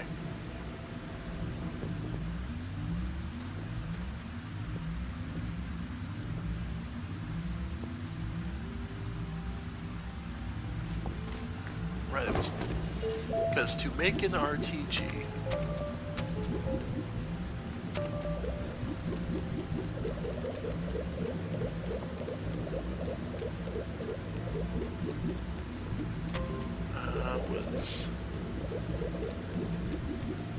yeah, we have unlocked its nanocarbon alloy and lithium. Okay. To make nanocarbon alloy, I needed helium and steel, which requires iron and carbon. Do I have any? No. I only had the one piece of iron, but we can trade for that. But to make the large scrapper required more iron. So we can make the medium.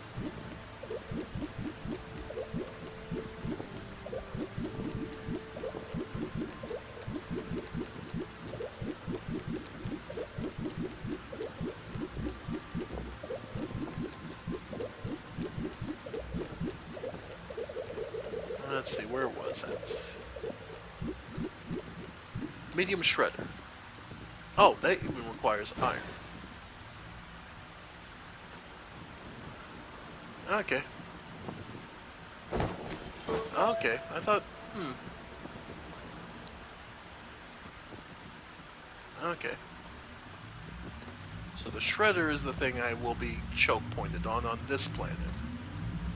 Okay. Still, I have the helium. Oh no, it's helium I need. That was hydrogen. What did I need hydrogen for? Hydrazine. Helium. Okay. Yeah. Okay. Planets. Who's got helium? Of course, our Atrox is the only planet with helium. Naturally. Okay.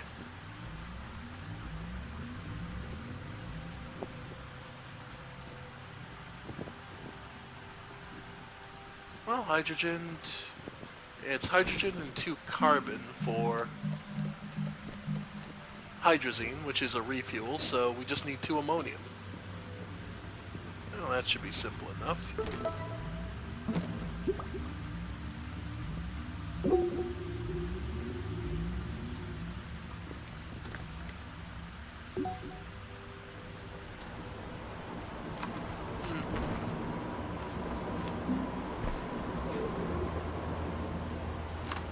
Alright.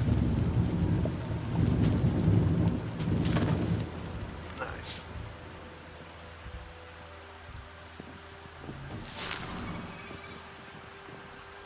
Alright.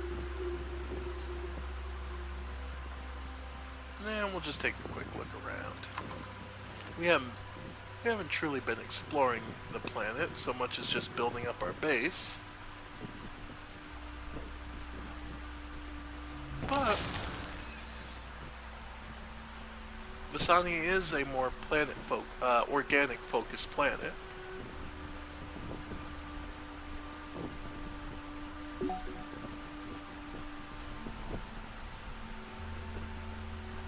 Alright.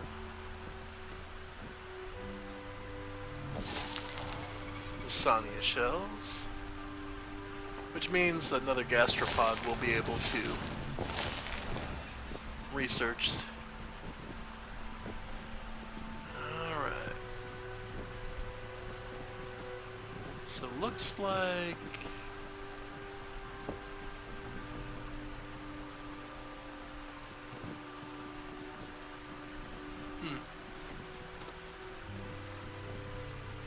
It's getting close, whatever this is.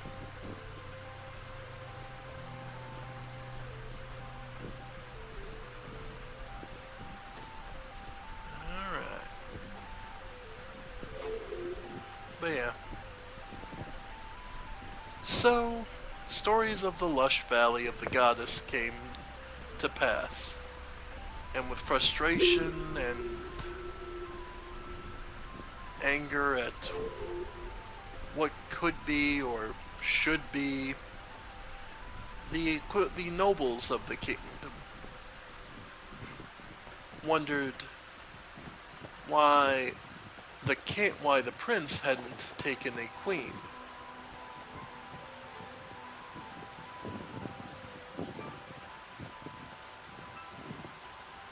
Ah,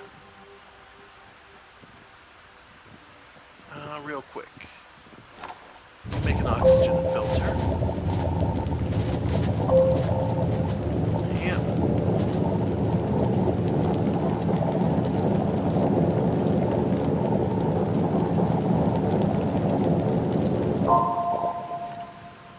And that became the sticking point for the nobles of, well, we don't care until you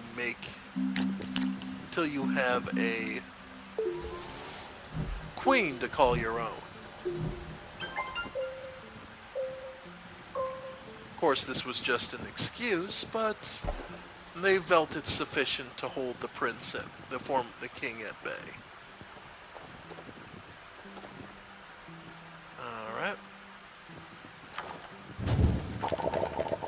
Okay.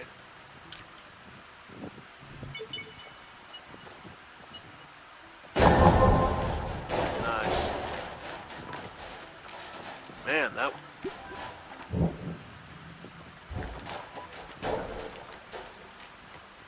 Huh. Is that one way to turn... Okay. More exo chips. Love to see them.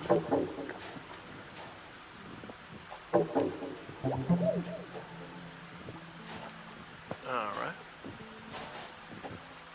So any debris that's too big to process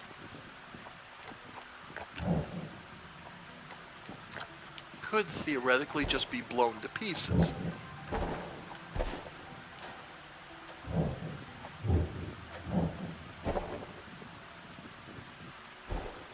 Alright. Well, good to know. Huh. Well, I'll keep that in mind for the future. So blowing them into smaller chunks is an option.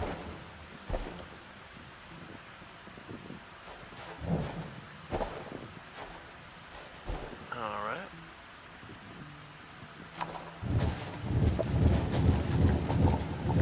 So let's test that theory.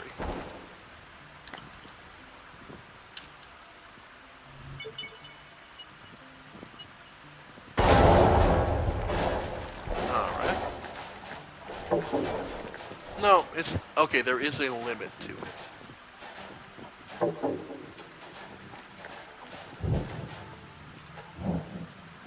Still, it seems in theory sound. Yeah, no, it does. Okay. Okay. Recycled into scrap.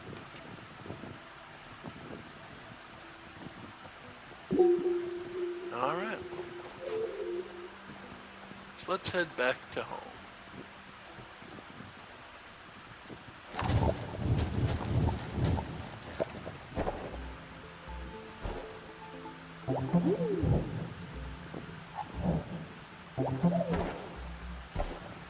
Alright.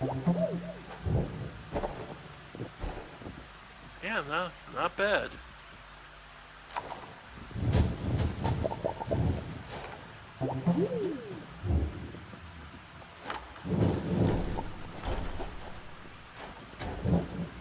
Nope, too big. Okay. But yeah. So I guess the question is... So then... The king... unable to push away this gnawing question that they kept asking him, finally accepted, I will go and I will make the goddess my queen. After all, what else would be a fitting bride for a king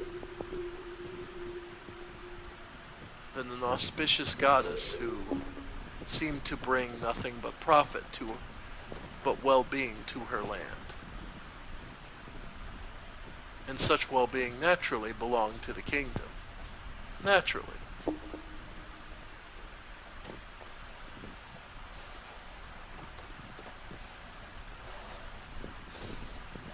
Alright.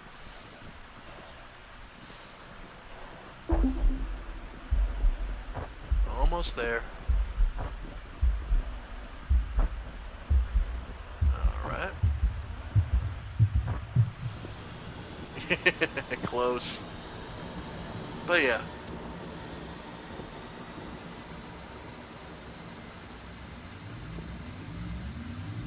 So, scrap.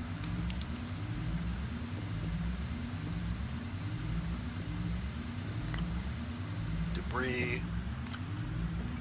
More exo chips. Oh, actually, I brought this because I think I could make a...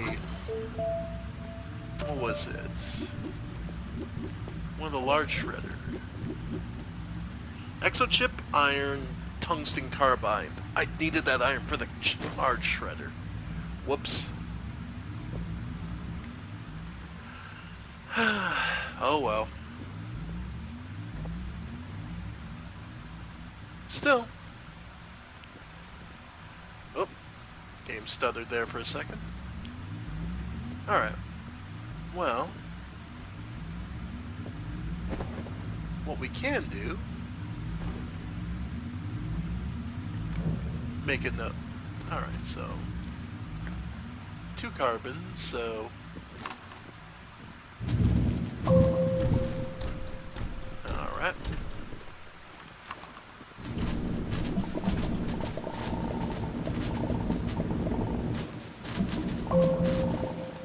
There we go. Alright, make some more carbon.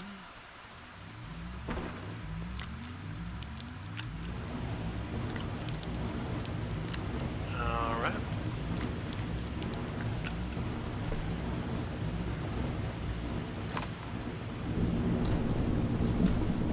Anyway.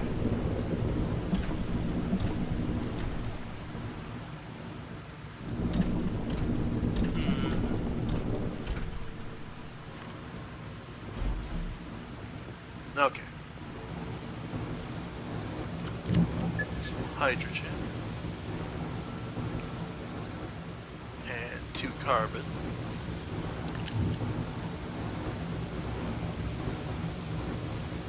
Will get us some hydrazine so we can start using our medium shuttle to move things around again.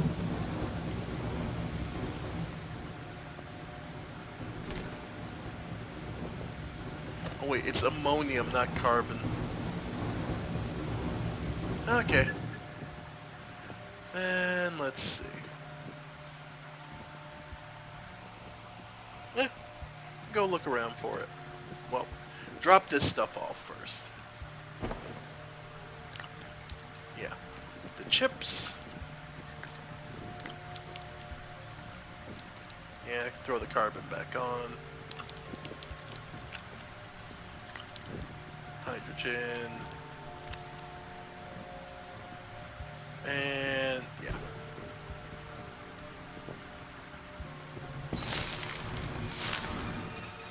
Alright, so we're just looking for some ammonium. Shouldn't be that hard to find.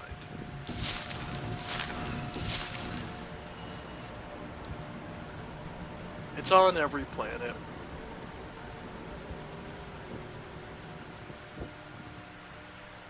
Okay. Ah. Ah. But yeah. It's... So, of course... Meanwhile, while the king is starting to gather reports and understand where this supposed goddess might actually be, she also, and eventually he discovers where she is, but there's a mountain. There's several valleys and mountains between them. But he is a tyrant. So he simply orders his people to start digging, to tear through the mountains and shred apart the world. For it was his right to have that queen. And of course, eventually the digging starts to attract the attention of those who live with the goddess. The small chains of villages that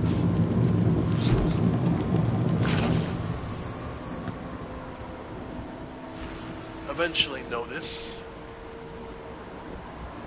and try to understand what to do,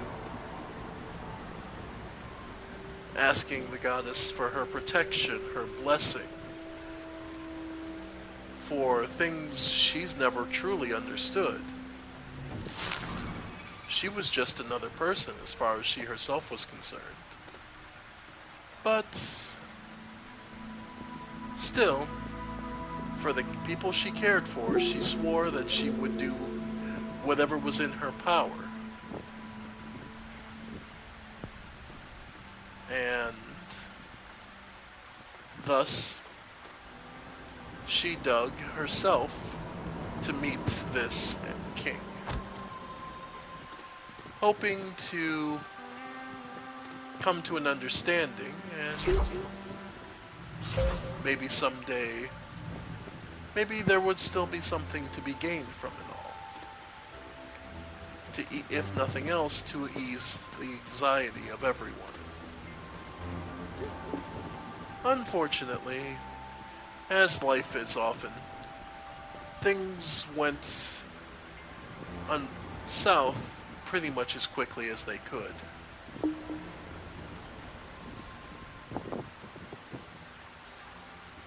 They dug to meet, and when they did finally, the final pickaxe blows scraped away the path, the two met. The king telling her that he would have her as his bride,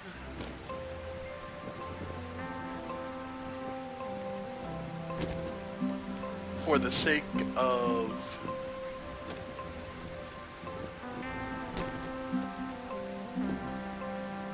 nitrogen for the titanium alloy. We needed titanium alloy. And she sat there for a moment, stunned, looking at the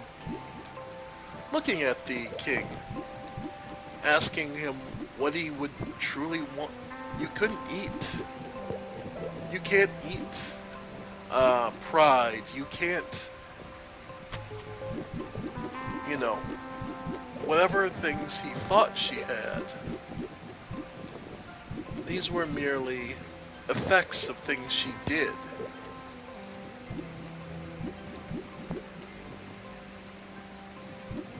And all too quickly, the bloom comes off the rose and negotiations fall through.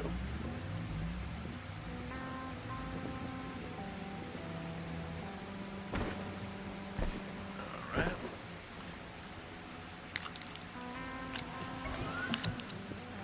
The king resorts to violence, claiming that she will be there and she will do as he says.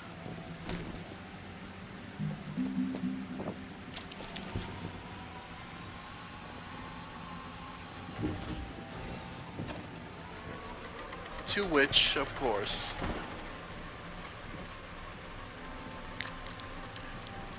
the goddess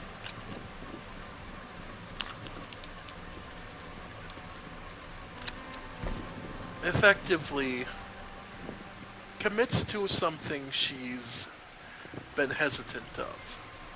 The spirits that the others had feared from her, she calls them in. She calls them. And something great and terrible descends.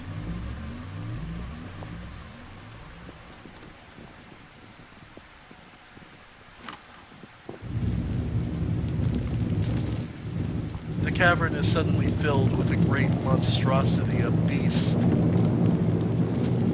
larger than any the others had seen. The beast, with a mere flick of its tail, sends all of the king's army running. With a mere flick of its head, the king departs, angrily and embarrassed. And thus begins his attempts, the first of his attempts, to capture the goddess, ends in failure.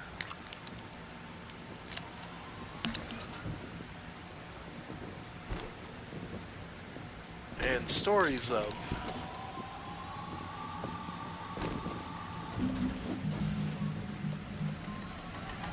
alright.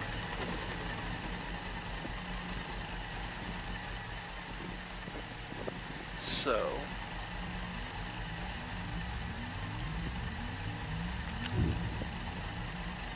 Okay.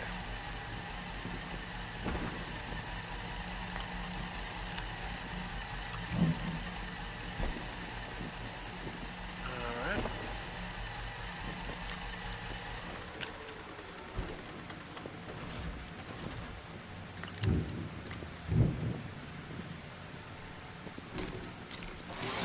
That. Get that going. Anyway.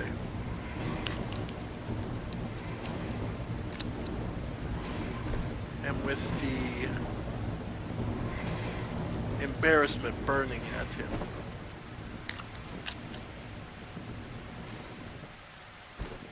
Alright. Hydrazine, which we'll be just throwing on these medium shuttles so that we can start. Alright, so we now have 20 launches. Alright.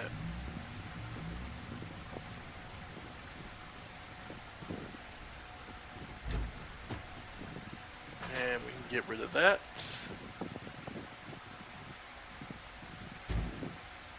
Get rid of this.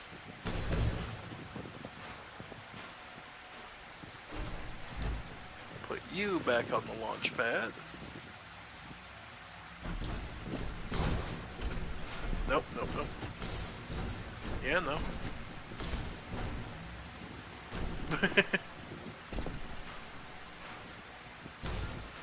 There we go. Okay. So I now have my medium shuttle back, so if I need to move things around, that's another way. But I think the other thing I want to do is a rail engine, which is aluminum, resin, copper. No, I need the iron. Okay. Okay, so I need iron here no matter what. So I can do a shredder and we go. Though we are actually largely done with Visania for the most part, come to think of it. Because... Alright. Oh, right. We get bites for that. We need the place and activate the curious gadget on the surface of Calidor. Solo. Circuit in Data Circuit Model A, Visania Mountains.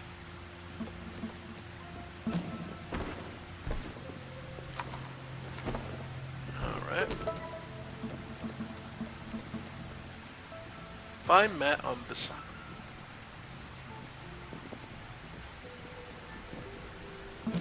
Okay. Okay, so we need to go there. So realistically, the other thing I should build is a buggy. Compound in aluminum. Oh, okay. Compound. Aluminum. Yeah, get me a buggy going. Then a rover seat, which is just 2 compound. Yeah. Okay.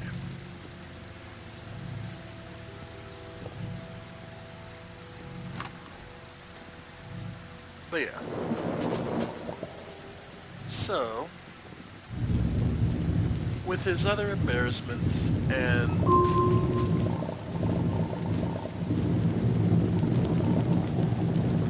the king retreats to his lands. The funny bit is, or not funny and haha, but sadly funny, is the king actually manages to overcome his trials. He manages to find an alternate way of sourcing water and moving it quickly to those people. Basically almost single-handedly developing modern, what we would think of as aqueducts. Single-handedly developing this.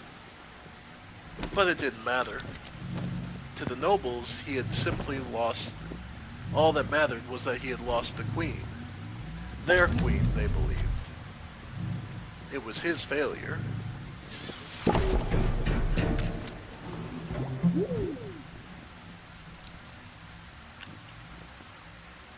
And that's all that mattered to them.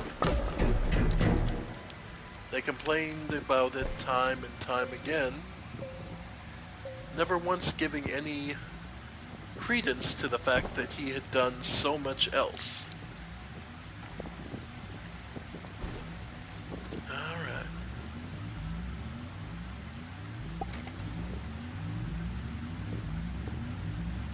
Let's see. Need to give an exo chip. And immediately I crash. Oh well.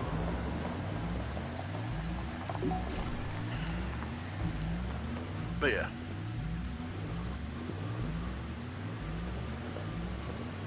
Time and time again, the king solved the problems, but it didn't matter to the nobles. They complained and whined and prodded at him. His singular failure outstripping any potential good he ever seemed to do.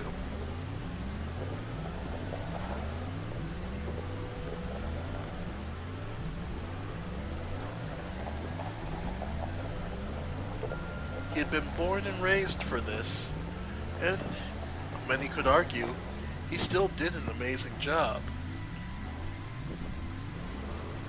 But to those in power, it didn't matter.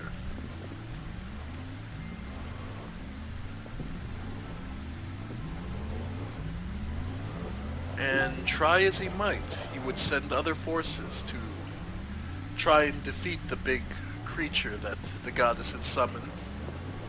Each time they would be driven off. Its size, not its only strength. It was cunning, capable.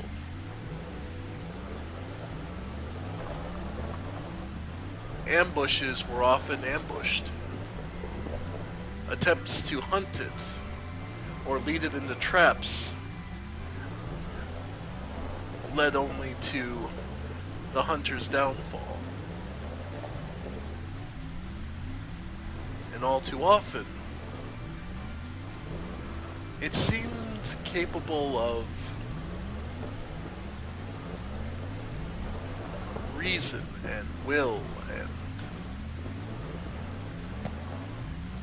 it wasn't just some random monster she had somehow tamed. And that was the truth of it.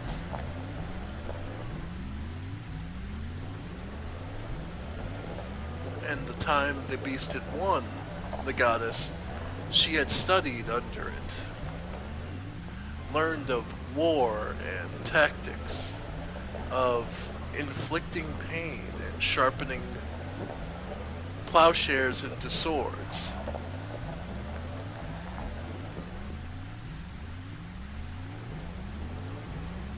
Spears especially.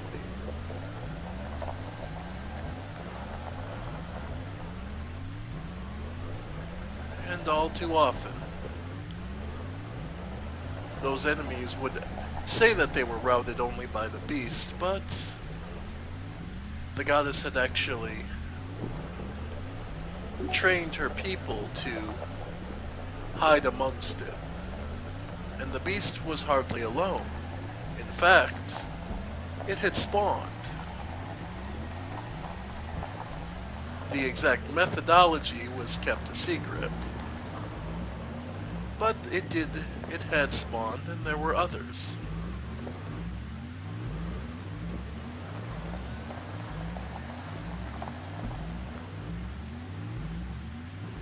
Alright.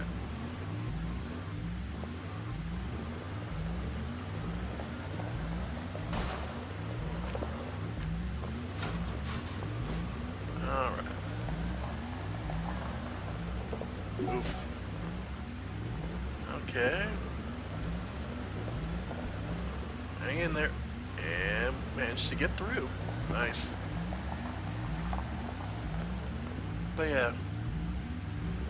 And so the goddess and her people studied and prepared.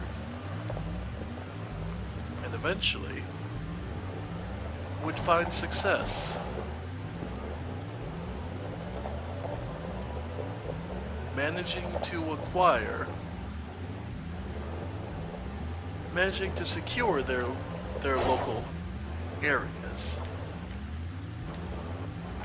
securing several valleys,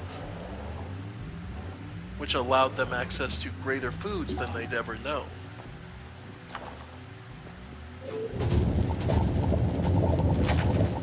Alright.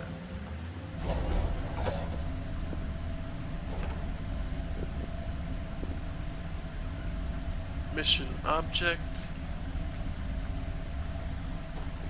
Alright.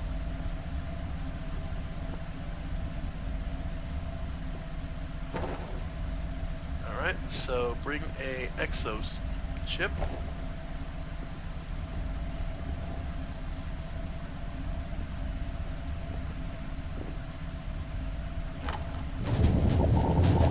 Alright. Oh, for fuck's sake, come on. Alright.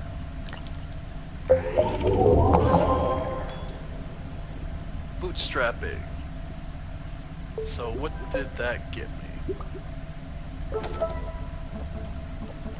Alright, that just gave me bites. Okay. Provide Matt with full hydrogen and nitrogen canister and graphite, titanium, and tungsten.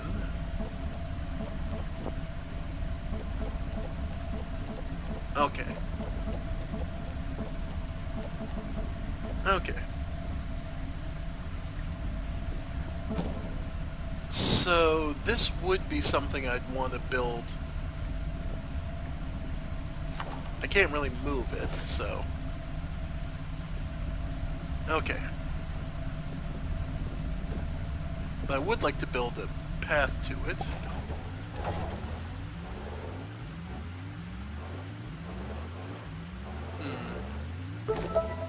How far are we to the... Yeah, we're pretty far from the base. But building a rail to here would not be the worst thing. By the way. Okay, and this is one of the... Okay, it's got a jetpack. It's got an a medium battery on it too, which is nice. Alright.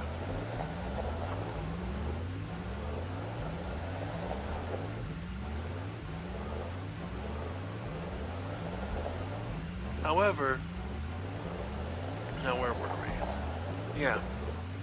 So both sides had a turbulent time with neither side truly gaining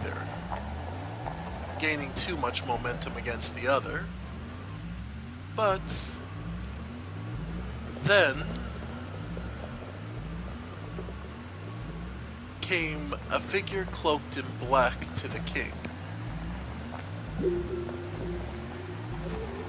He spoke in whispers only to the king in his court.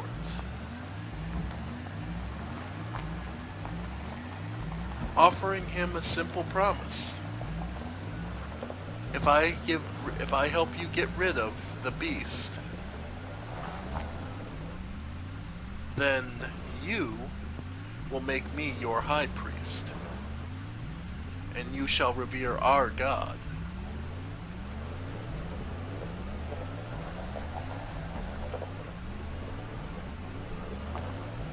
The king, in desperation,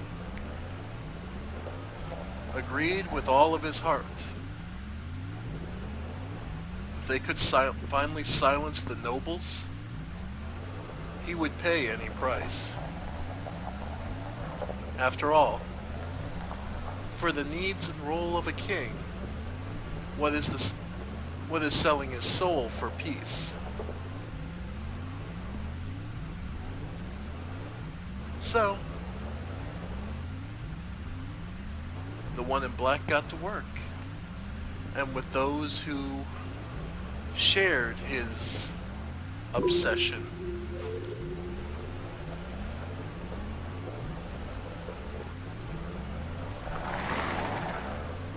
yeah, those who shared his obsession went and grabbed one of the children of the beast,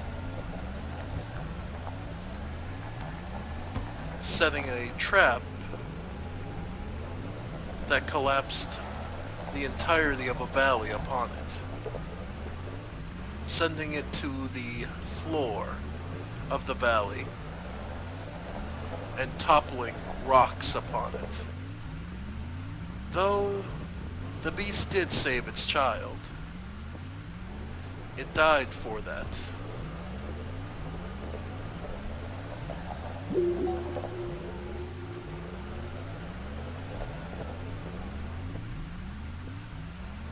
And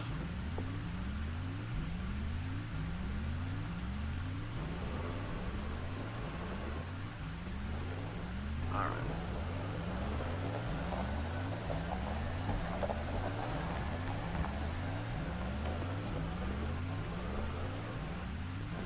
When the creature was dead, the king ordered its corpse brought before him. Its fangs, its thick scales, becoming the new armor of his soldiers, the new weapons of his elite forces. Thus his hatred was given a new form.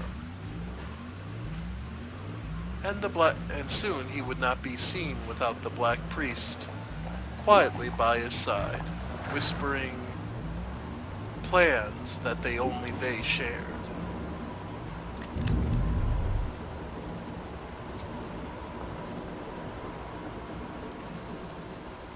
Alright.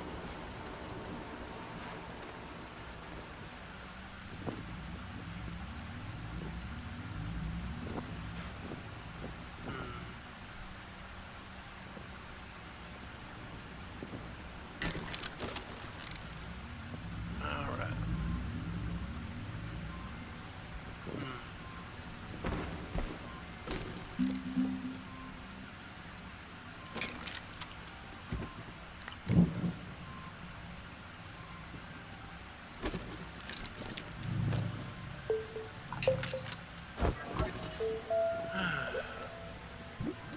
Rail station was titanium, copper, and quartz. Okay. We actually have titanium here, we just don't have the quartz. Copper, rather.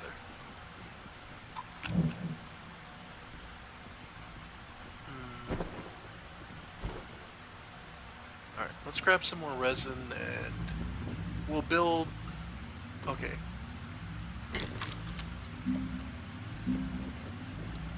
Yeah, because we could build rail cars.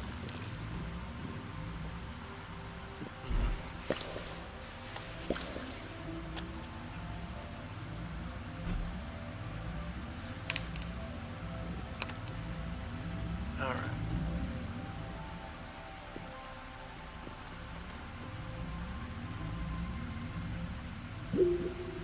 Alright.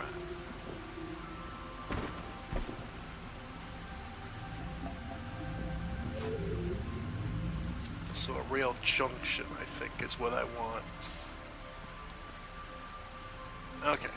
So grab some more resin. But yeah. And with the beast gone, the king mobilized all his forces. Unsurprisingly, they began a long march.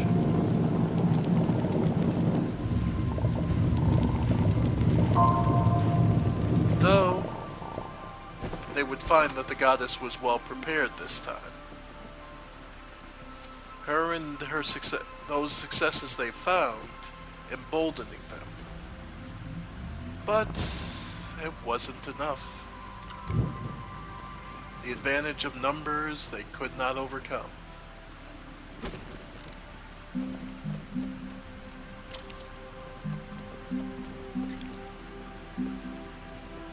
Oh, junctions are two aluminum.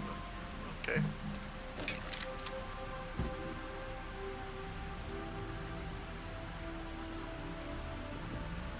Alright, so I'd have to go down for more latherite. Hmm. Okay. Just trying to think what to do.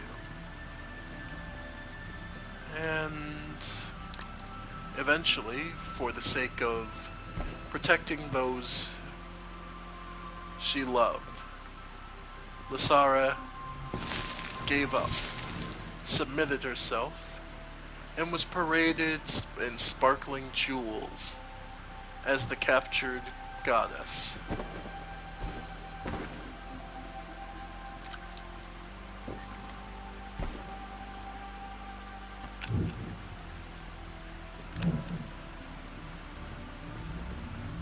The pride of the king, swelling as his people saw that he had accomplished what they had so long lamented about.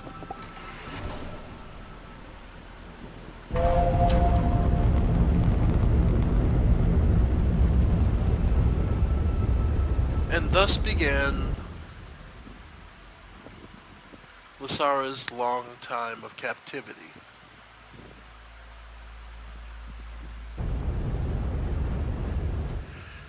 And it would be quite a long time.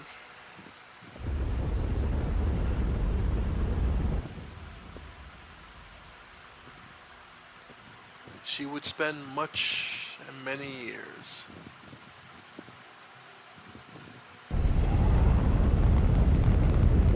trapped by the king.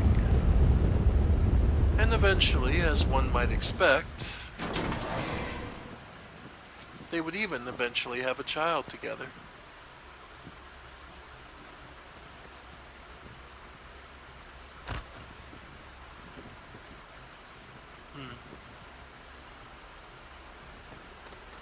And from there,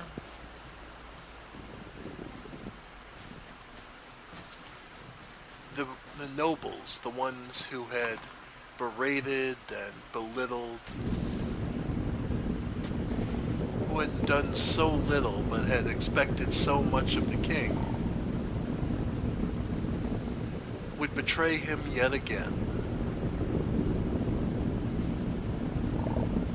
Indeed, they would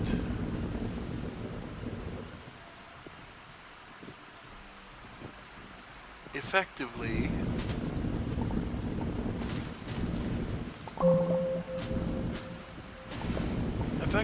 they would betray him and exact their own kingdoms, telling him that he was a false ruler, that he was no good.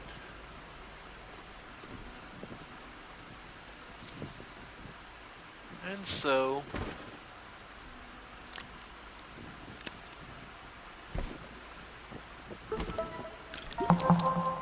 alright. Research, okay. And more gastropods. So now we have the ones for Novus.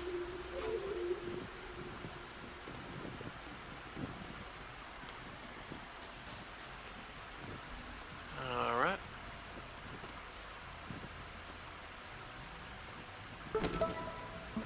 Alright, so 500 bytes. So Visania and Novus we can now get shells for. Core concept, things to remember. Scan vintage probe on Silva.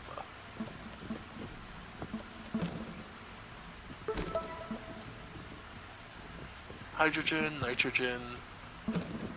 Well, while we're here, holding hydrogen. Nitrogen. I mean,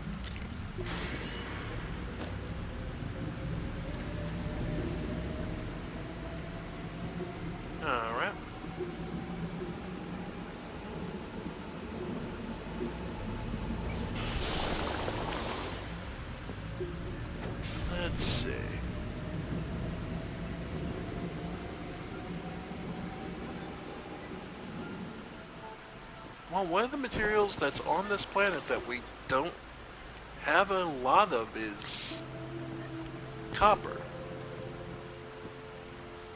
Right, Silva has malachite and sphalites. So, mountains. So, okay, that's one thing. We have powered one of them. So, why not power another?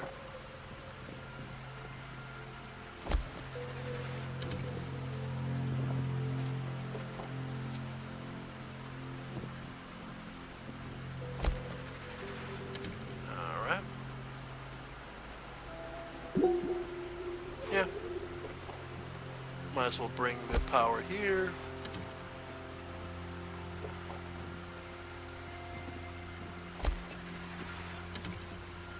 Alright.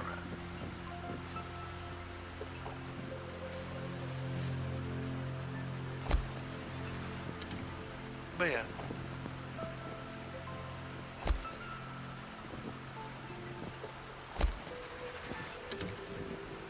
And thus began the king's longest wars, with former vassals and servants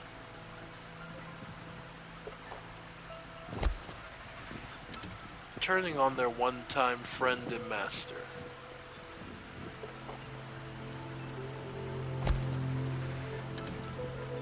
And it was one of the first times the king would find almost no success. After all, those who had been loyal to him, of course, knew his tactics and tricks best.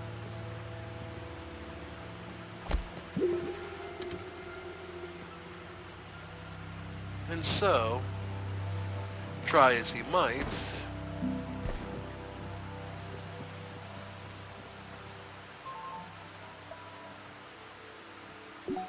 they would easily thwart him.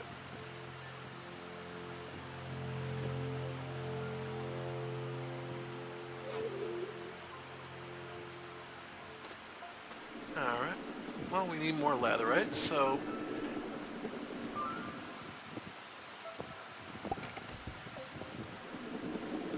alright. So we'll ride down into the planet and pick up some more to smelt. But yeah, so it was simply a rough manner of being completely outpaced by his former allies. As cruel as it was.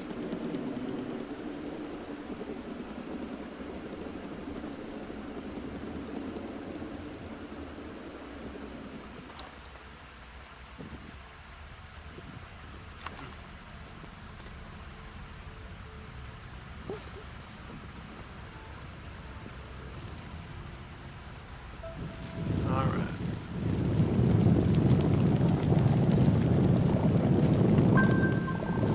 Yeah. Yep. Okay, so as far as this way we can go. So, want to make a platform to start digging this all out. Nice. But anyway. And so, the king was forced into the most humiliating act he could think of. He would have to relinquish the lands of his ancestors.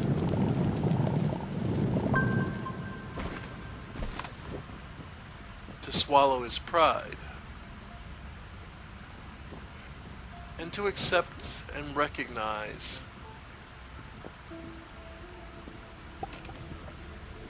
those who betrayed them as his equals.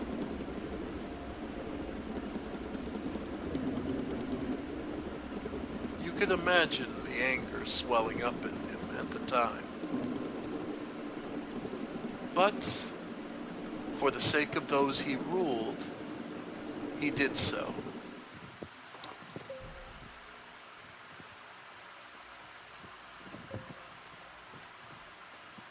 With only a handful of complaints, he completed his task and peace came once again.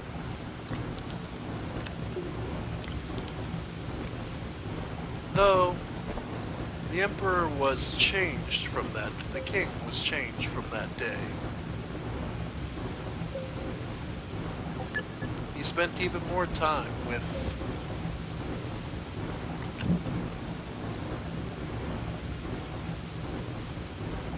the ones who would, with the dark priest and his followers. Alright, I need resin. Okay. Make some rail posts.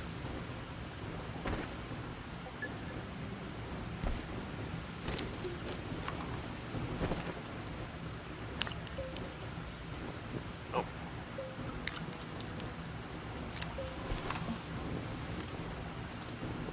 Alright.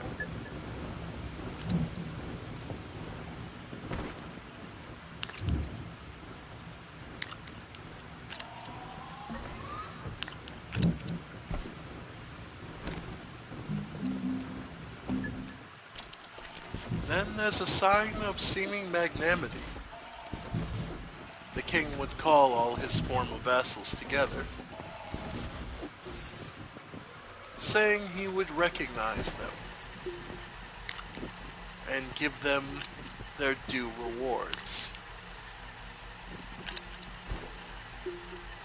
During the time away from war, Lysara's own duties had been largely reduced to smithing,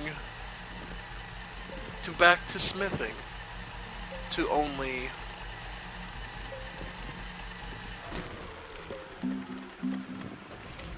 yeah, I would like to make a rail station. Titanium, copper, quartz.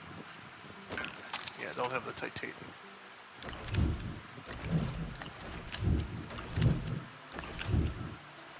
Okay.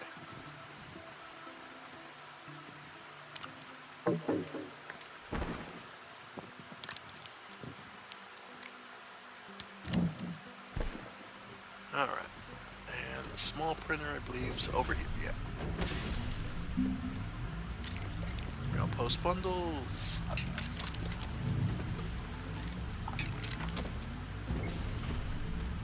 Alright. One more.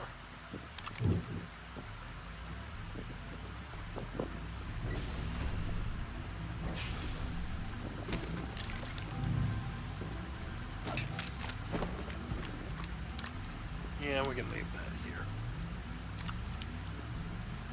Alright. Alright.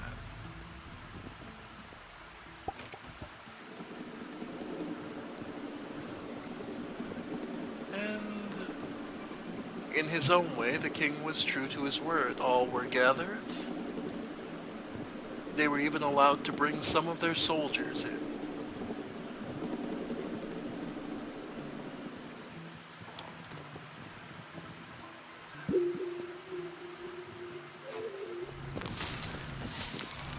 The king allowed even his most bitter enemies into the city.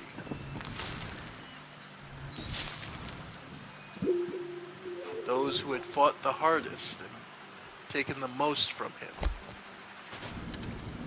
were not denied.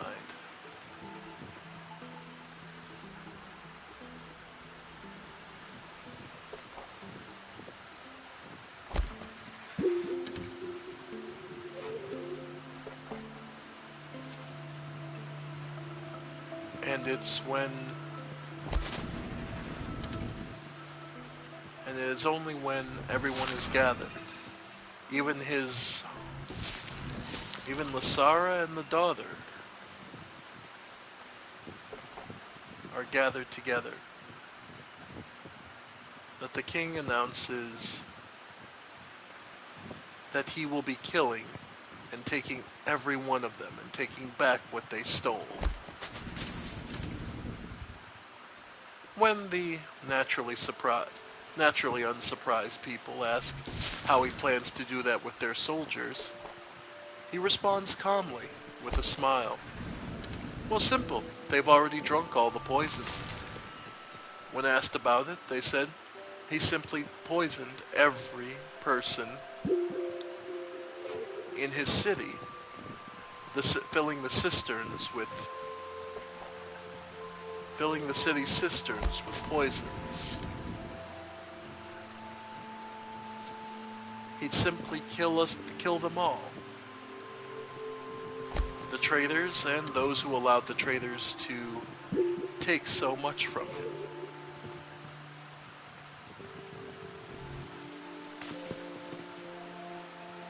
Alright.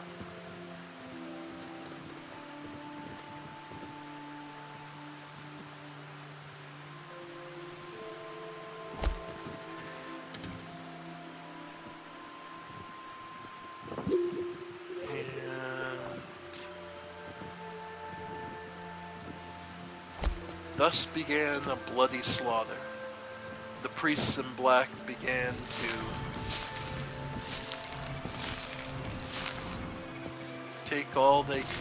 kill as many as they could. The slaughter was immense and spread like a disease.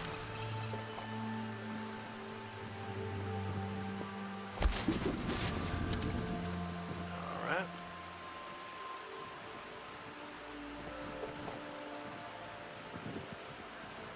The king's soldiers slaying innocent and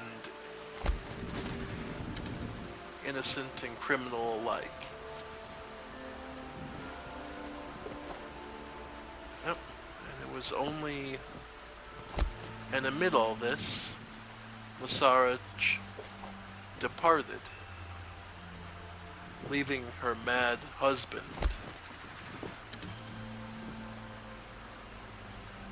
However, things are never quite so easy.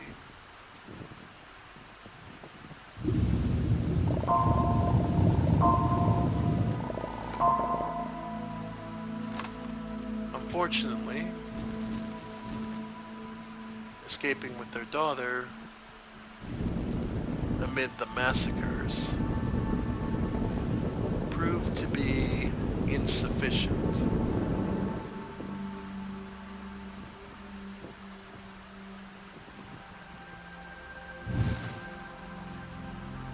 And Lasara effectively was trapped.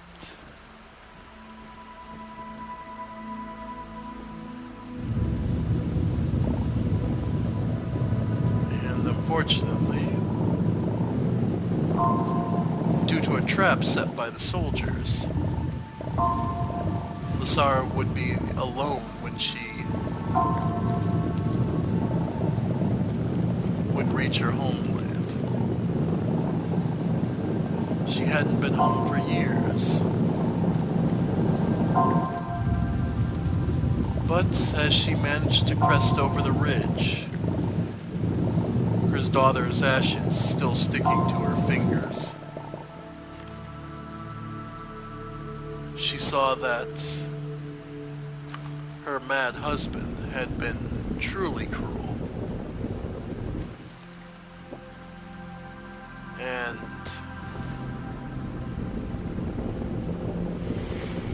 had long since, breaking his word, slaughtered every one of the villagers that she loved.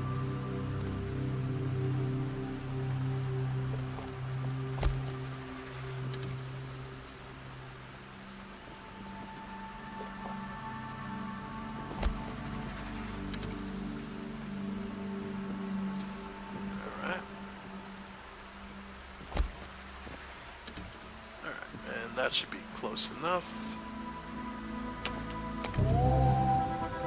There we go. We should have plenty of power to get this done.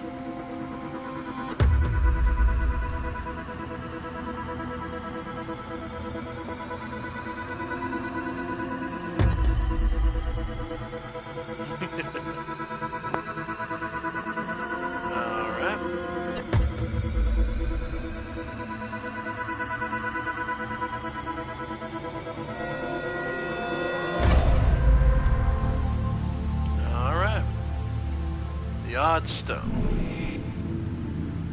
So we would be able to go from where we are. Yeah. Yeah. Equator 3, Equator 2, North, Equator 4, and the interior. Okay. So, looks like there's some goodies over there.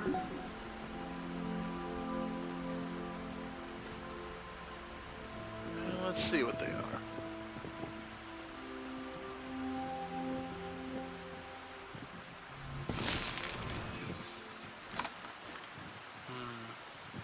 Ah, exo chests.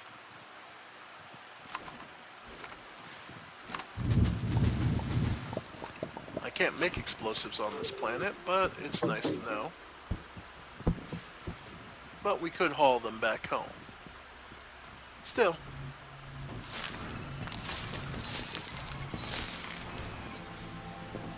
Alright.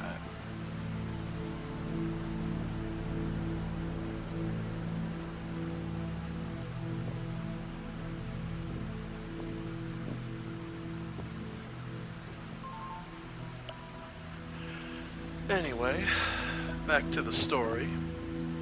Lusara essentially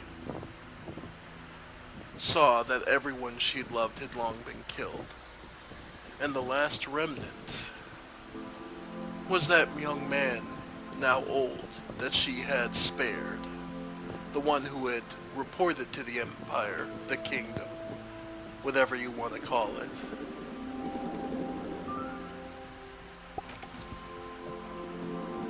He was the one who had brought news of her and started much of it, but he called her a traitor all the same. He'd been living in the ashes, the ruins, cultivating his own anger, his hatred towards her, calling out in the name of love that he claimed she never returned.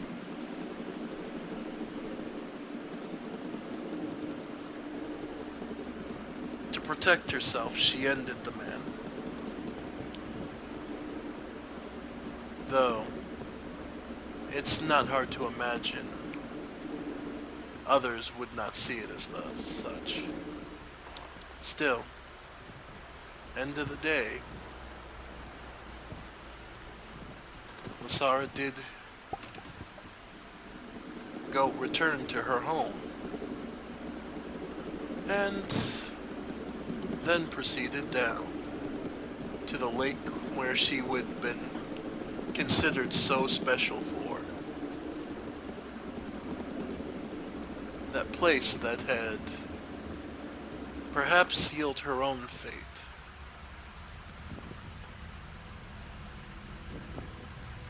It would be easy to be resentful, angry, or frustrated. Instead, the goddess looked upon it sadly and asked what she could do now. What was there left? And there she saw the spirits for the first time since her imprisonment.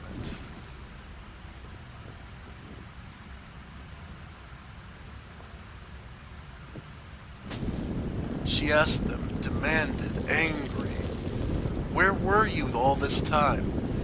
You chose to abandon me and leave me to that monster for so long. Where were you? And the spirits told her, we had been with you the entire time. We shared your pain. You stopped listening to us and stopped looking for us. You who we chose above all others. But even now, we still love you for what you are. And so we ask, what do you wish now?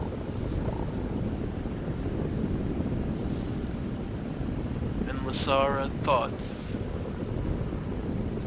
She wished for the ability to end his madness, his pain, his frustration.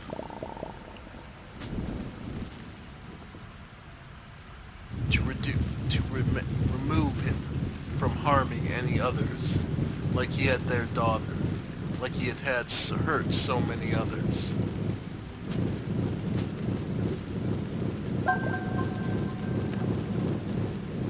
The spirits admitted it's possible, but in doing so you will sacrifice much of yourself. The reason your husband, the reason he chose to this path is because for him, this is a path to deification. A form of ascension that would require him to indulge in something to the utmost. And what he had become is nothing less than a god of hatred. He hated all, he hated everyone. He hated himself, he hated those who served him, he hated those who refused to serve him. Hatred. It overflowed.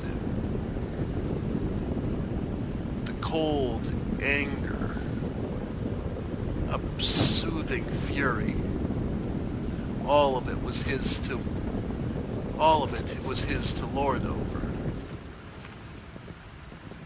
But in doing so,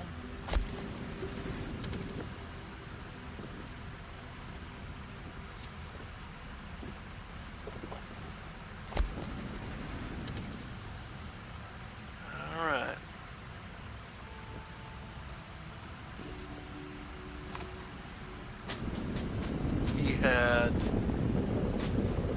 He had become powerful, but deities are not omnipotent, and another deity could hold against him. And so the goddess Lasara accepted the spirits. They offered her their power freely. After all, she was the child beloved of mountain and sky. And as the soul of the beast of the valley that she had summoned to protect her watched on, she ascended, discarding her original shape, with great white wings and a long serpentine body.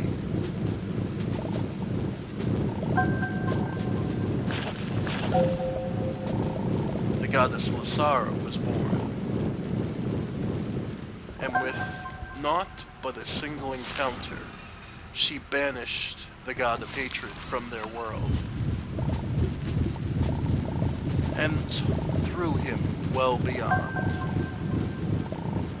to begin a war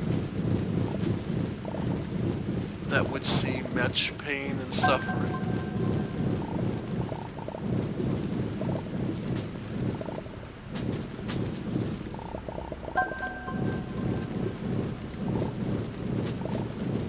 That was a simplified version, but that was the story of the goddess Lasara. How does that relate to me? Well, that's not simple to say. Alright. But I have my relations to Lasara. If nothing else, you might consider us business partners of a type.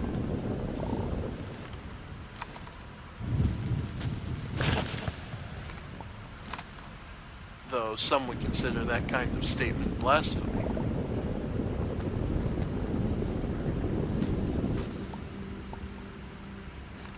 Alright.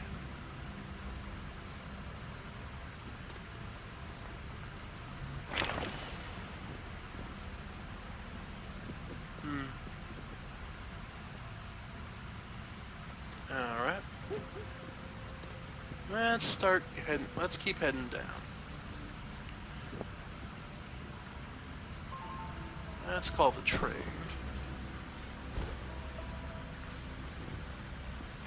Alright.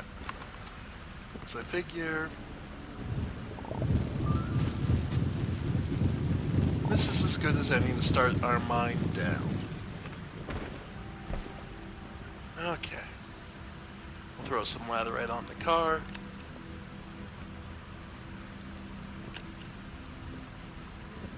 And we'll start sending this back.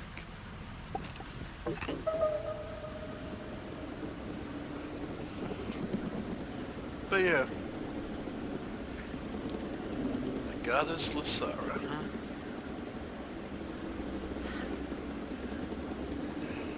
Pain, suffering, frustration, anger, sadness, all natural parts of existence.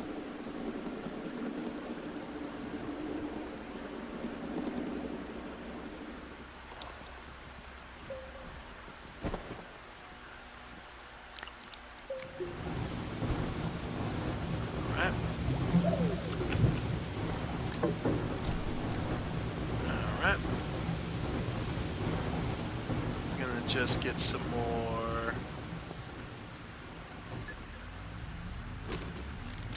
rail post bundles.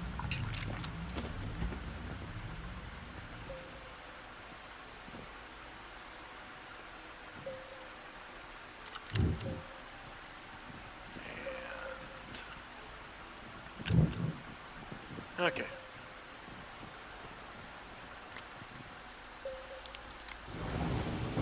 Alright.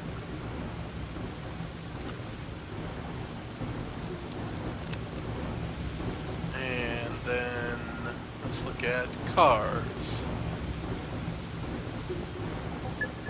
Yep. Buggy rail engine. Nope, I need rail cars. Even 2 of them will be fantastic.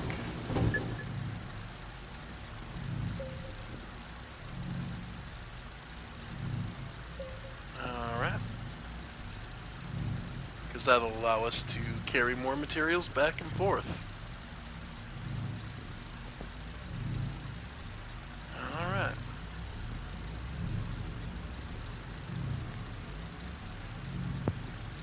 Holding hydrogen.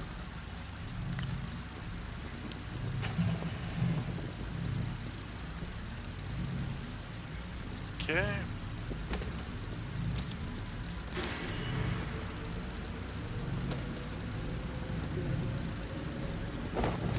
So if I did a button activator. Okay. Oil alarm. Aluminum and graphite.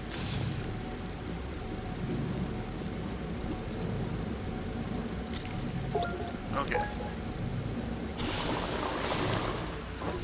Alright.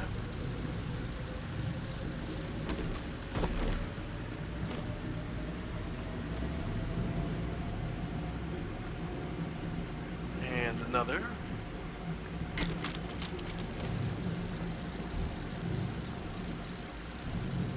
Alright.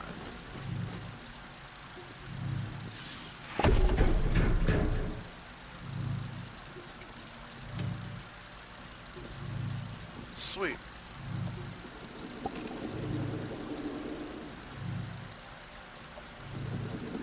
Nice. Okay. Because one of the next things we ought to look into is medium power. Generator, solar panels, copper, and glass. Oh. I don't have... Oh, right! I haven't been mining any copper. Glass... Sphalite. Okay.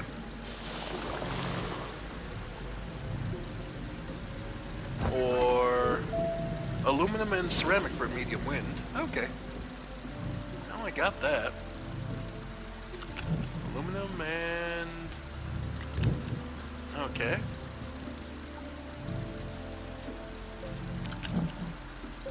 Another piece of ceramic. to wind. Alright.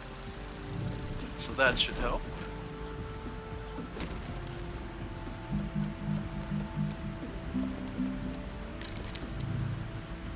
Alright.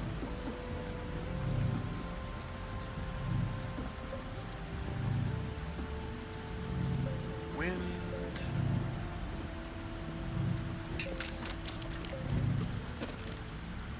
Alright.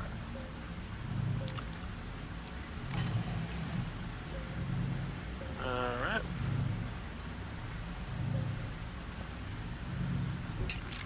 So yeah.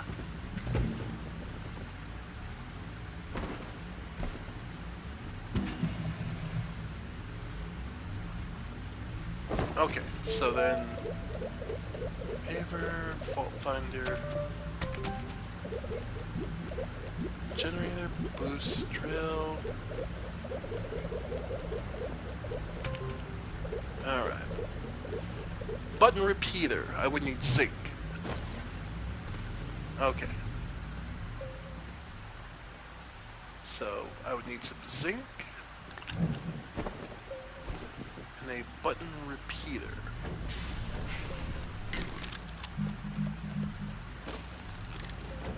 Alright.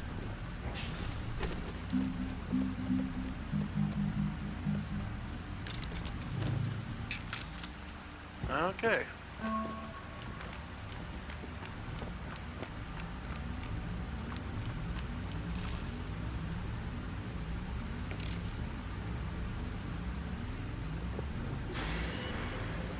Okay. So then I would need an auto arm, which is aluminum and graphite.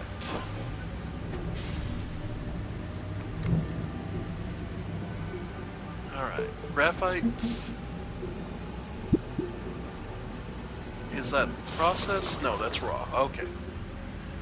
Graphite is found on all planets,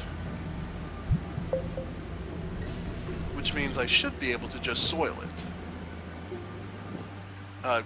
Refine it from soil, I believe.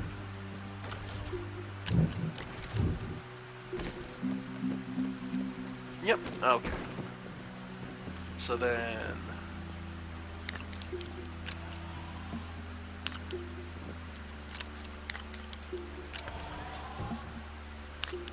Okay.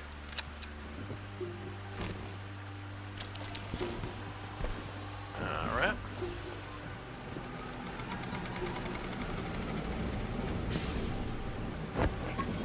So then the auto arm.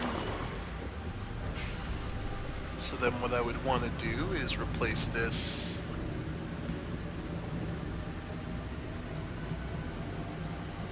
Okay. So a small platform, let's go.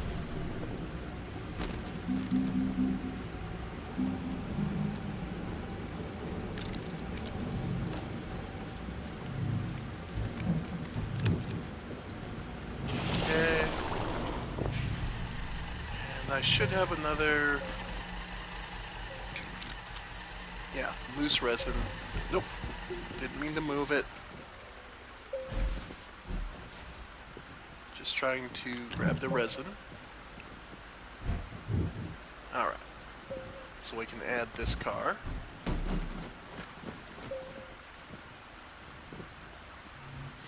Alright.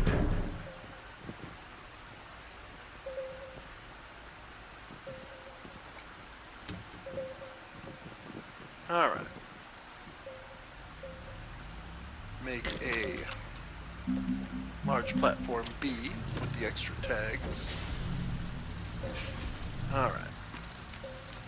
This will go here.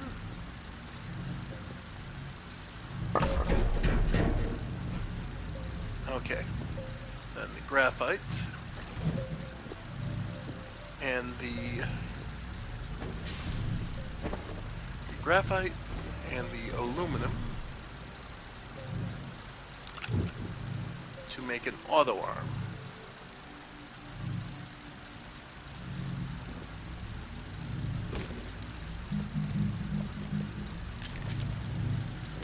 Alright.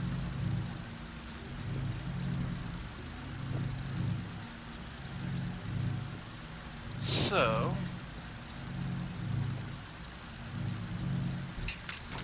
if I have this right, the auto arm will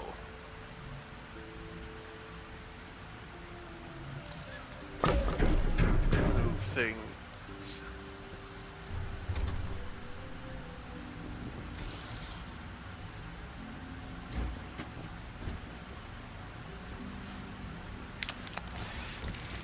Okay.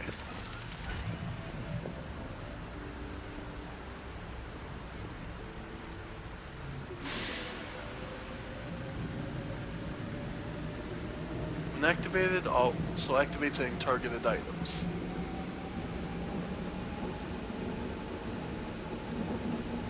Okay. So now, auto arm, button repeater.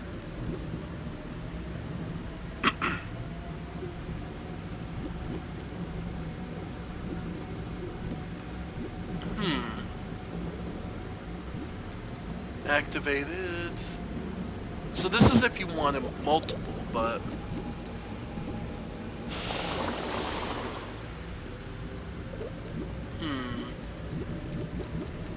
power extenders. Okay.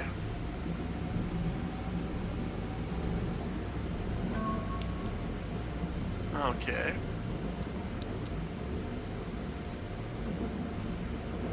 So we can extend this.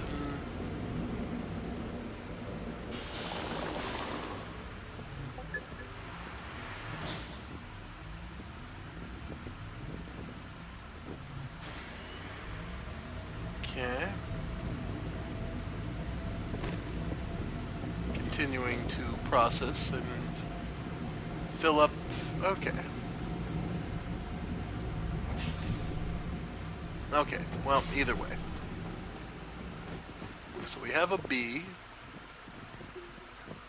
for the wind turbines we built.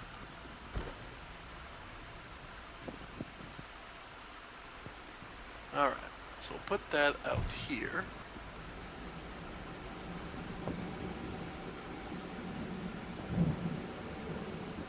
Alright. Let's just flatten the land a little.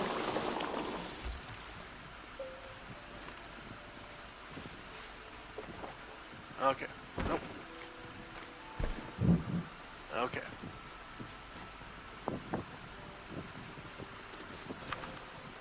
Yeah. Just a bit. There we go. Just that should get us more than enough.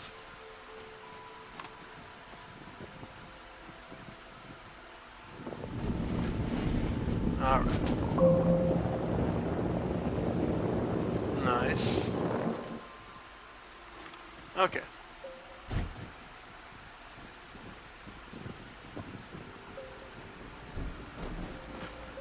Alright.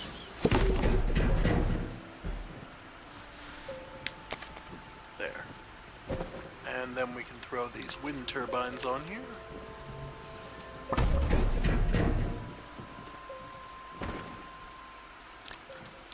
And that should generate more than enough power.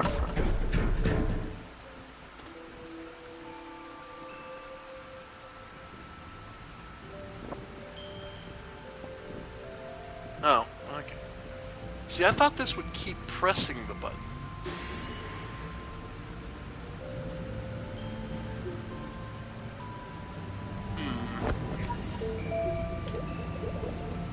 Alright. See, this is where I'm power sensor.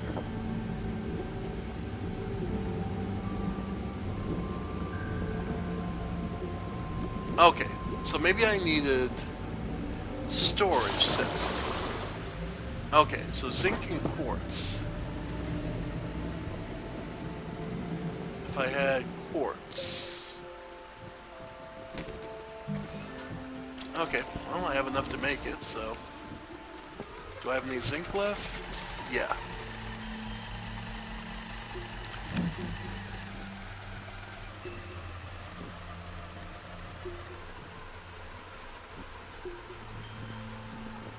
Oh, the wind died down. That's what causing it.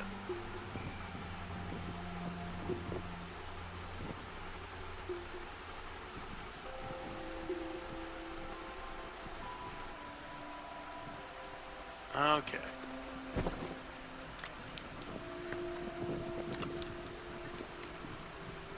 Okay.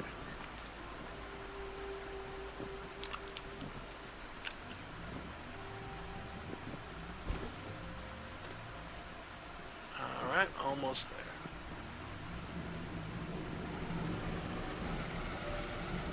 Ah, the wind picked up just a bit.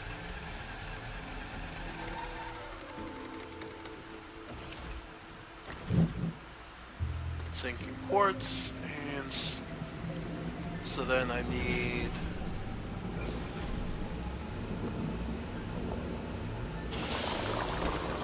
Okay. Power storage sensor. Alright. Activates targeted items based on changes available.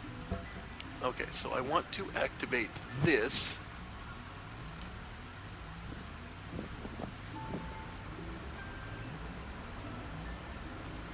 Okay. Then that would need to be... It needs to activate this.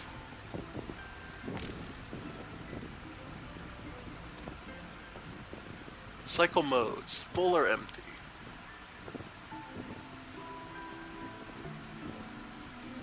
Full or not full.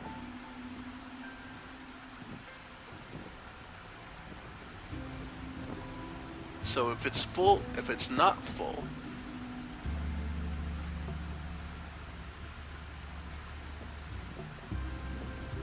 yeah. So when it's not full, it activates this, which then should activate.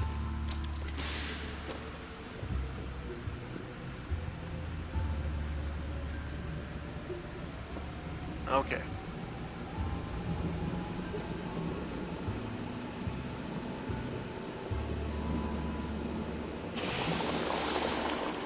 Activates targeted item based on changes in available storage.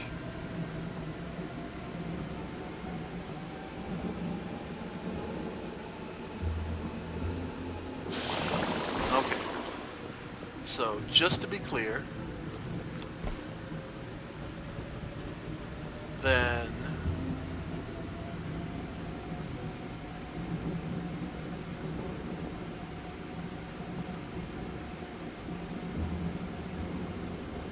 all right.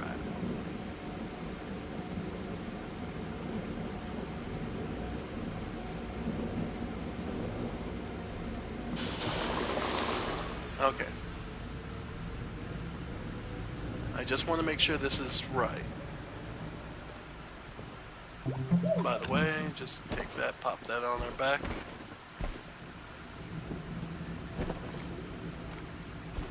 Okay.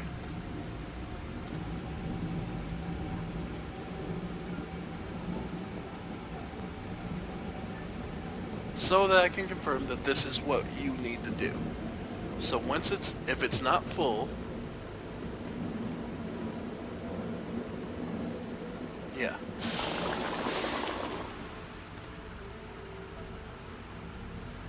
When it's filled but not full.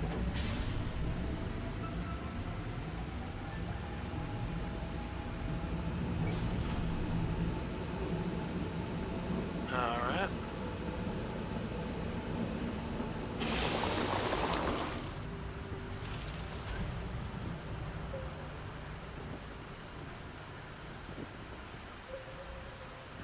Okay.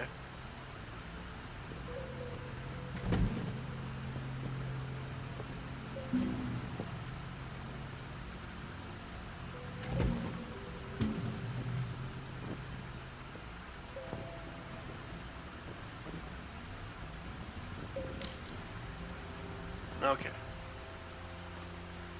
So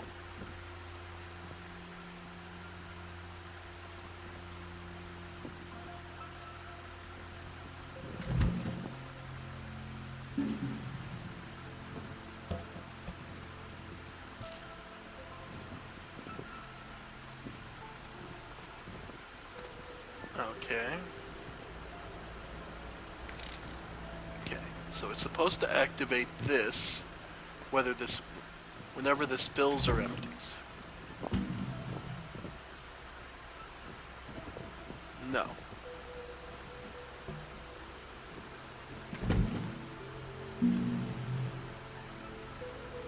Nope.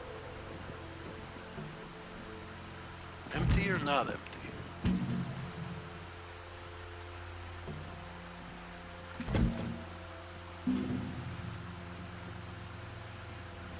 So yeah, what am I missing here? I need it to activate till...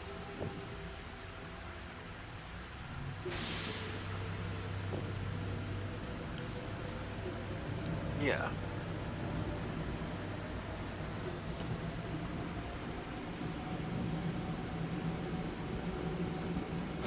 Storage sensor.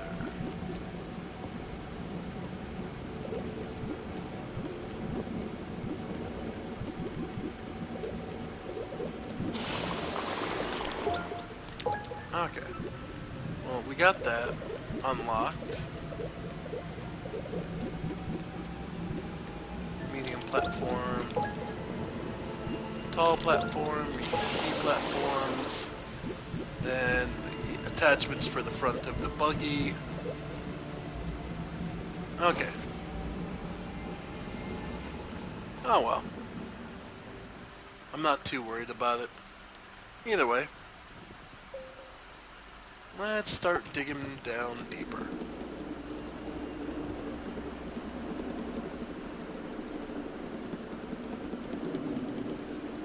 See if maybe the Astronium is easier to get down here because there's fewer materials in the way. Yeah, we'll see.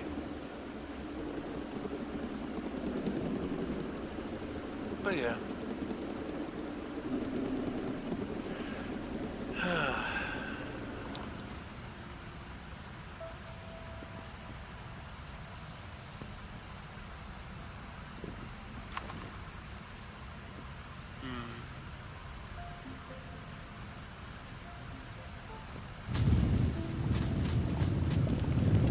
It's easy to say I respect the goddess Lasara. I admire various aspects about her. There are things I don't like about her, but isn't that the same true of everyone? There are things you like about them and things you don't.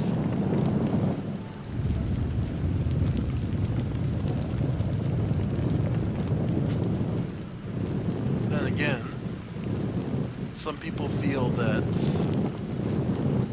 when choosing a deity, one should be inherently reverential, and I don't know, I've never agreed with that. A deity is a being you respect and you try to understand.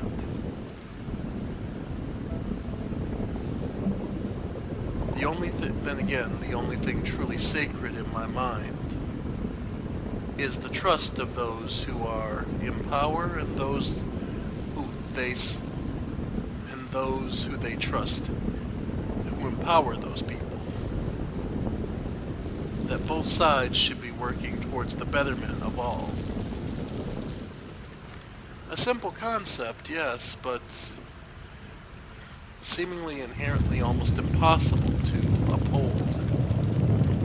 At least you would believe so by any modern standards. That it seems like it would be almost impossible for anyone to uphold power and treat people like they're people and not just pawns in their schemes, or a method to their own powers of control. All too often, with power, people stop seeing others as anything more than numbers. I don't know.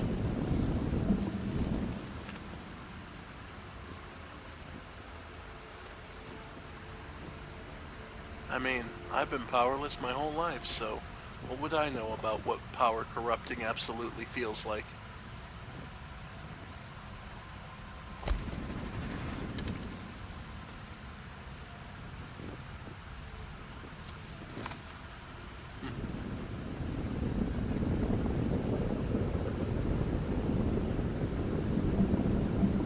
That seems to be a common thread, though. Like they say, absolute power corrupts absolutely, but if I'm honest, there's not too many people with absolute power. It seems like it doesn't take absolute power. Any modicum of it will be enough.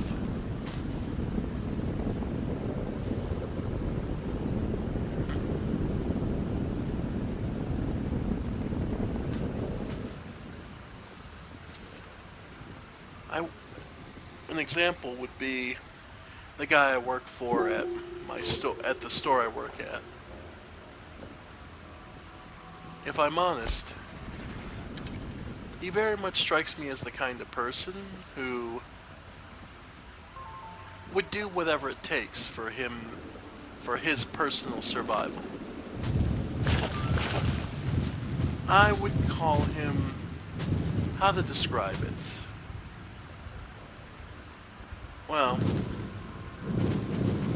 imagine you're on the Titanic.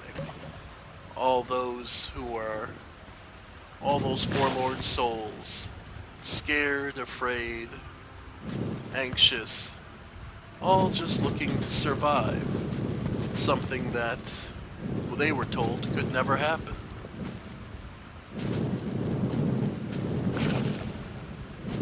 Anyway, imagine you're one of the fortunates.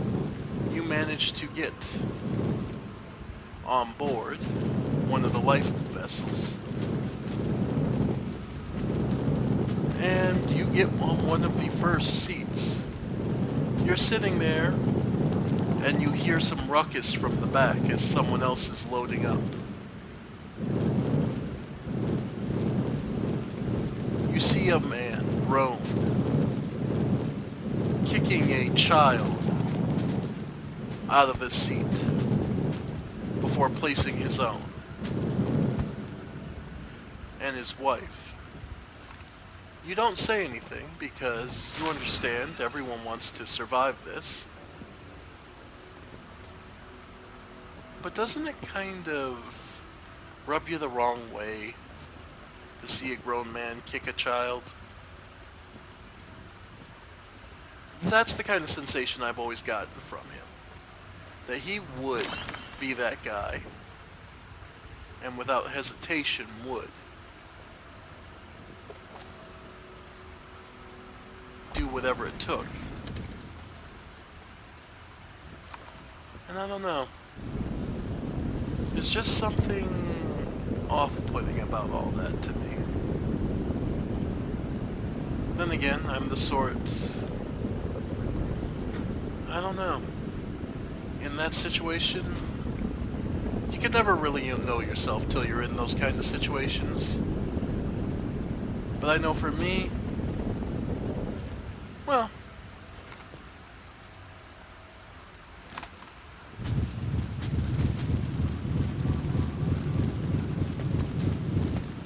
the famous line the band played down.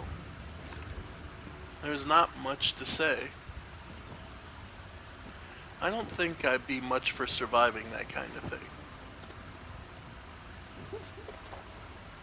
I think I would accept it myself.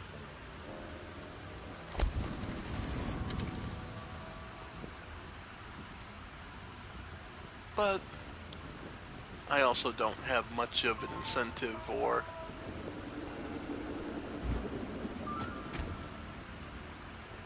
yeah, never been much the type. So, you know, fight to the last.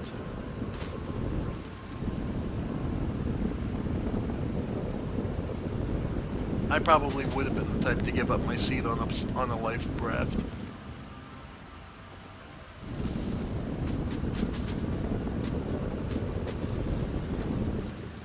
Not because I'm that kind or generous or selfless.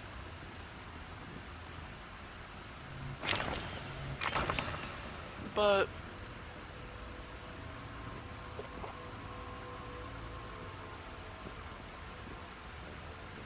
that I doubt personally I would have had anyone waiting to meet me in New York.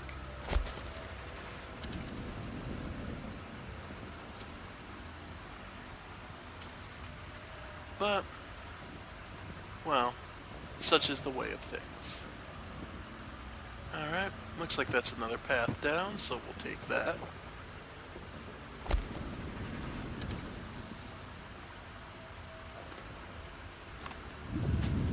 Stay light, so more zinc. Useful for the automation. That popping sound for when you get a full stack. Alright.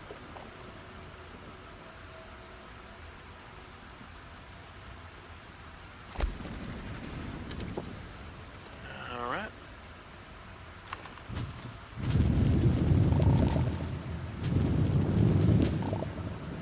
Alright. Nice.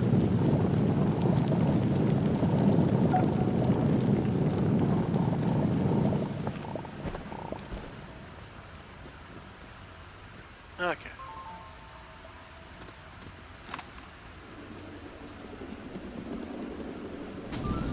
But yeah. I could definitely see, like, I can see him very much the type, and I don't know, just, that will always kind of stick with me as just kind of a, makes it kind of hard to work for some people like that. The kind of person who, so long as it's not their personal neck on the line, could not care less.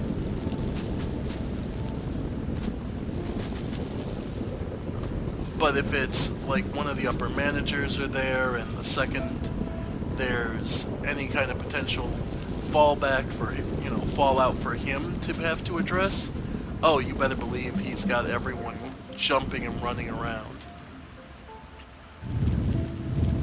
I don't know. Literally never been the type. I've been a manager before, and I never was the type to get really that panicked about visits. Because if they were going to fire me over an unclean floor or whatever, let them. If my job is, if the job I do is bad enough that an unclean floor is what gets me fired, well, there's probably other problems. You know what I mean? At least that's how I always viewed it. Not that I didn't clean the floor up before they came, but that's about it. I just kept a nice steady ship most of the time. There might have been small things here or there that they complained about, but they were just that, small.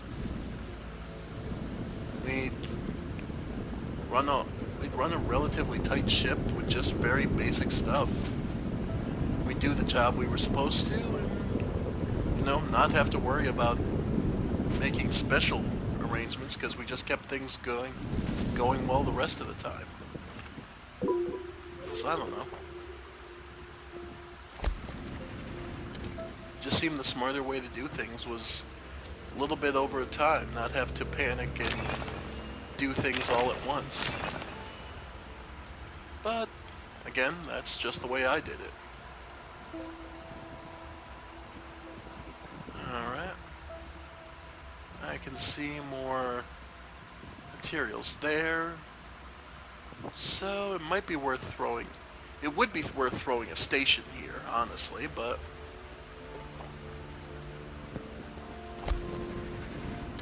alright. We'll just head down further. This one's pretty straightforward, honestly.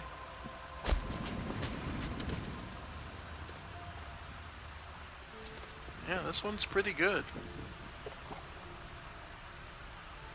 Yeah.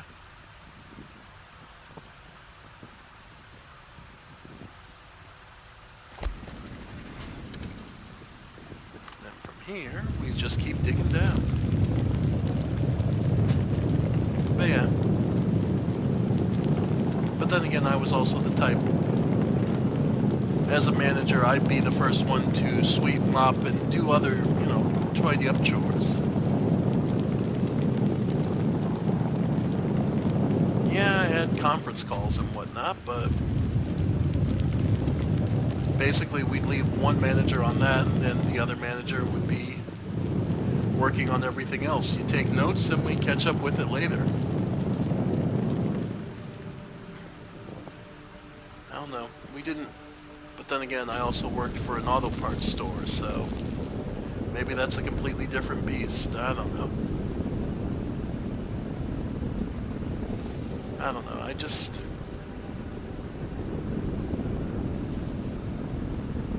don't know. It always feels like so many managers are making retail so hard for themselves.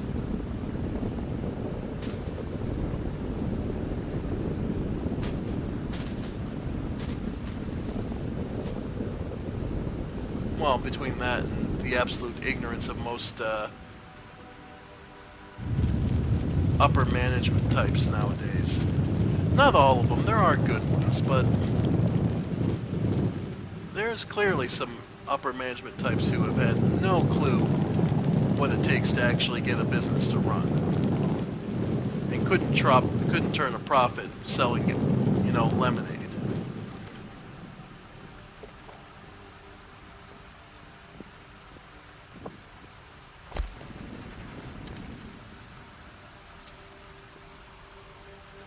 Like, they could not turn a profit selling lemonade to little kids.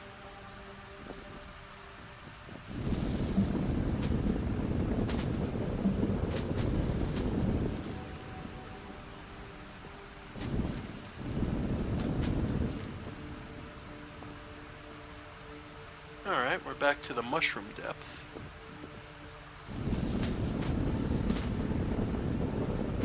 Well, back to. We've never been down this deep on this planet, on Silva. But I've been down here once before. When I was playing the game originally, I did manage to dig down here.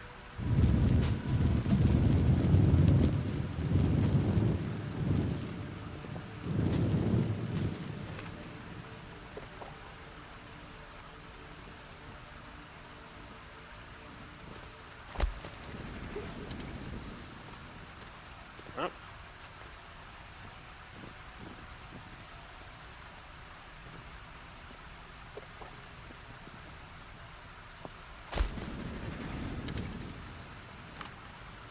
Alright.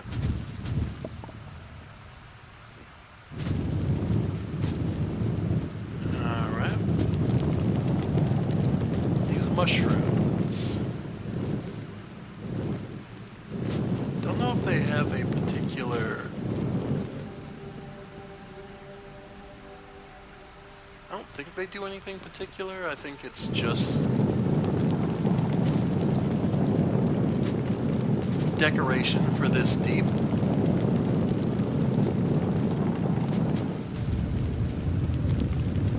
Yeah.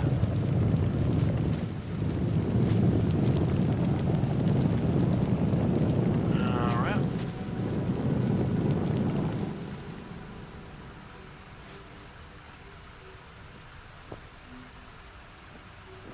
Alright.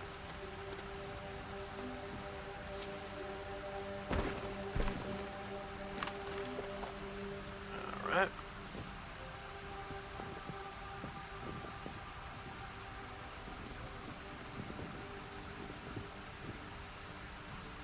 Too far. Okay.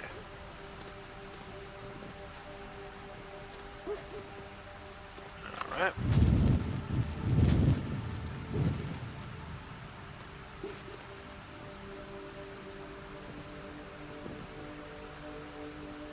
Yep. And this is dangerous.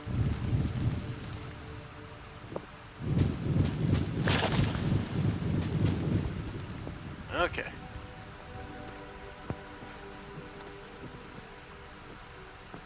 Alright. let's see. Do we continue to dig down?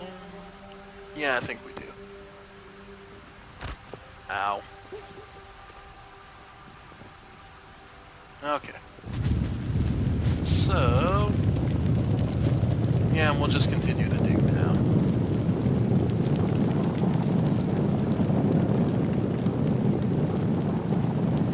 Alright.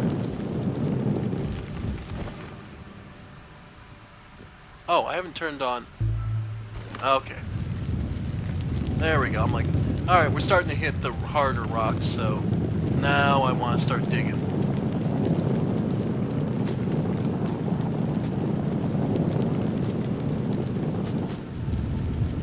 Alright.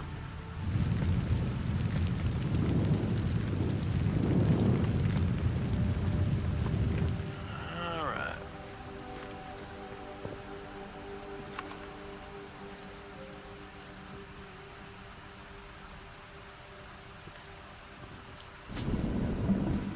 Alright.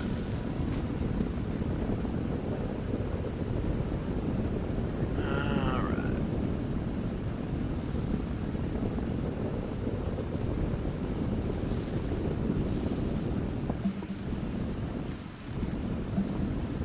There we go.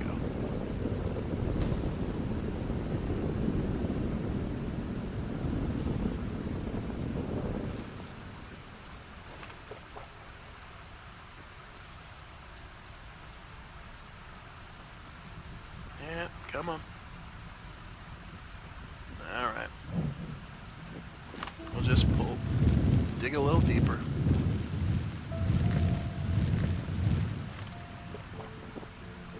Perfect.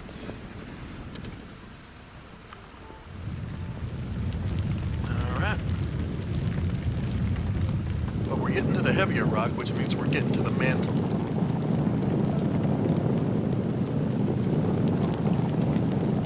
Which means we'll start getting into the depths where we can start seeing Astroneer.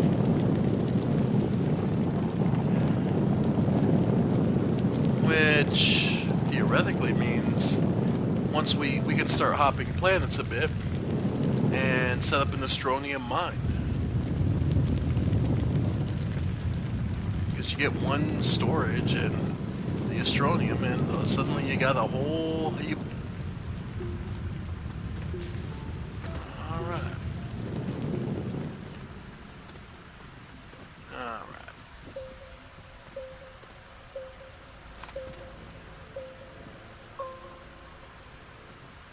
Alright. Okay. Now smooth this all out. But yeah. I don't know, folks. I'm just kind of just lost in thought, if I'm honest. Life has just been... maybe this is what a midlife crisis is, trying to decide what it's all worth. And I guess for me, I don't want children.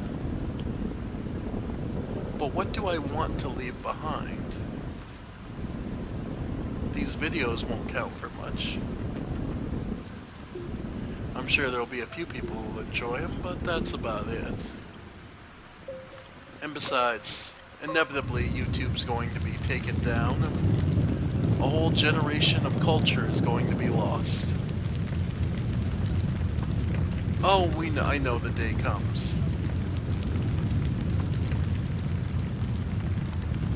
It's the reason I talk to the void so much when I'm doing these streams. Because I truly expect them to be nothing more than a record lost, never to be seen again. But because it's like that, because of that nihilistic thought, I can honestly say, well, these are all my true thoughts and feelings. Because at the end of the day, the most freeing thought you can ever have is the nihilistic truth that nothing you do will matter.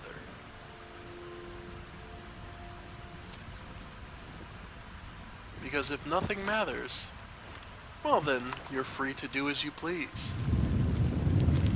there's no repercussion. So what not do what makes you happy? And unfortunately, what makes me happy is something as simple as exploring new worlds.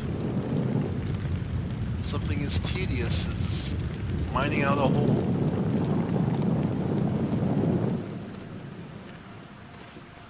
My happiness is seeing what else I can come up with.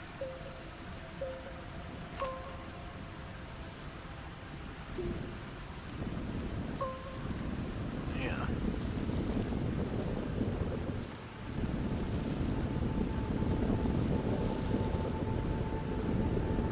My happiness is expressing my love of fucked up.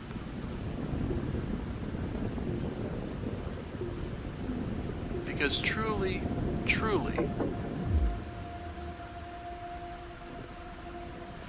no one is as blessed and cursed as those.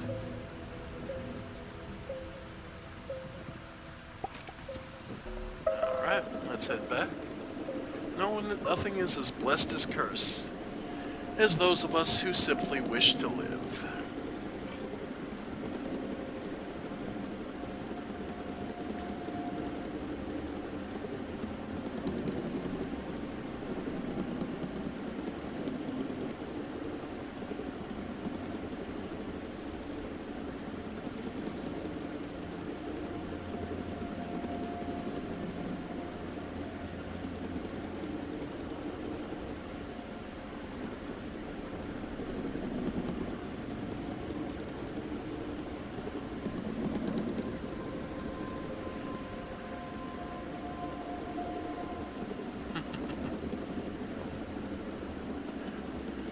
Gotta give it points.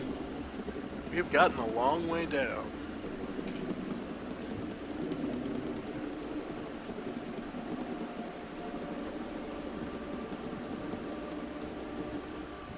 Alright.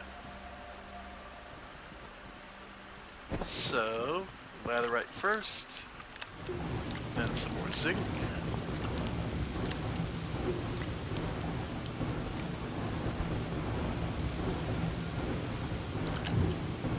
Aluminum.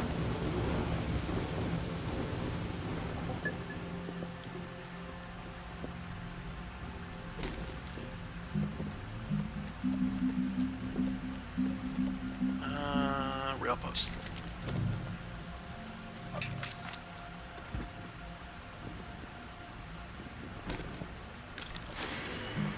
Okay. So maybe it's when it's full or not full.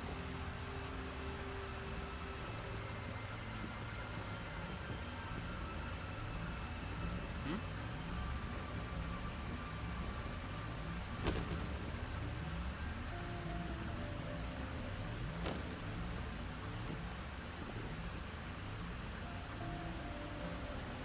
Hmm.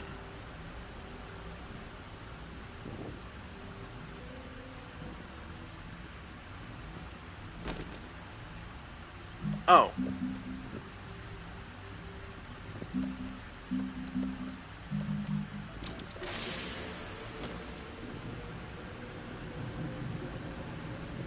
Alright. Okay.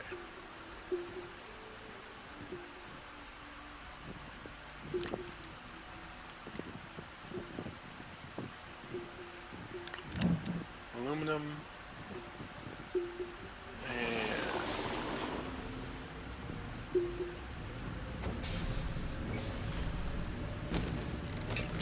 out of resin. Well, that's easy enough.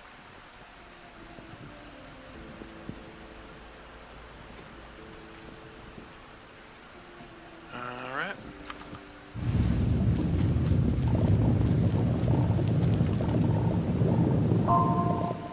There we go. Building our way down to every planet. Yeah, just because.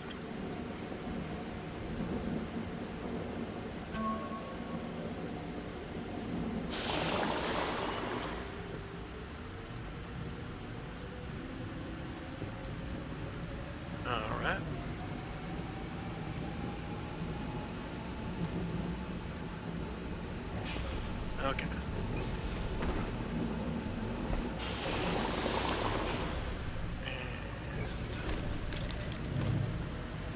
And rail post bundle.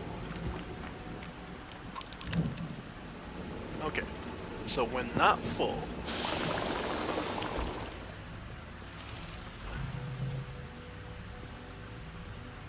it still doesn't.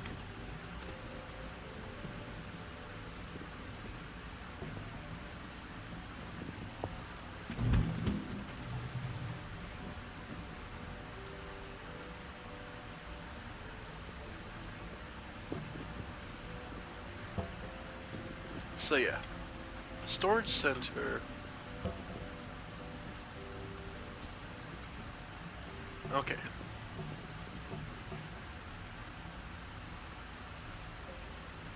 Empty.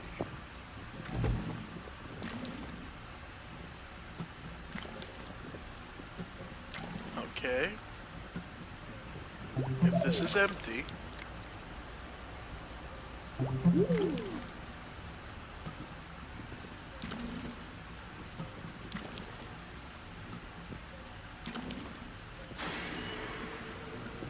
okay. So that's when it, okay.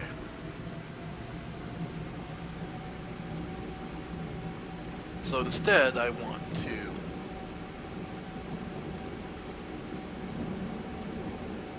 full or empty, waiting for storage to fill.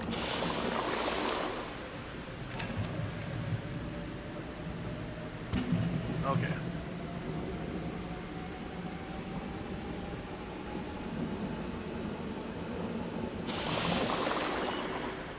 Alright, so I need it when it's...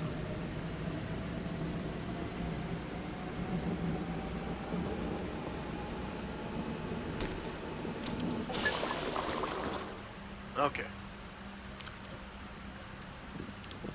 When it fills.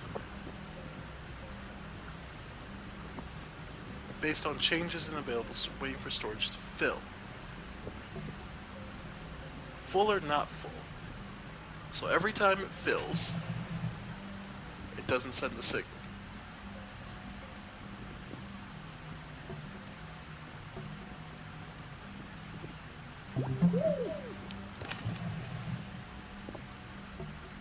Okay.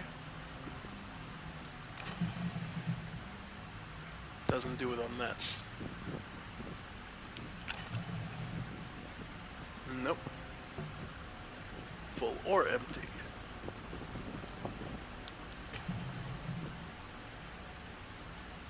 Yeah, that's what I'm... There should be a... Shouldn't there be a setting that says to fill this...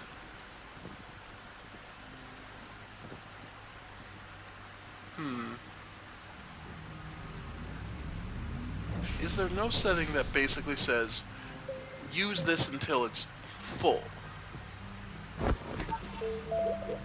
Alright.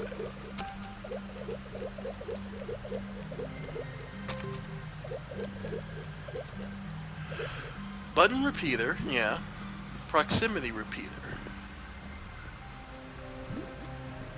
Delay repeater.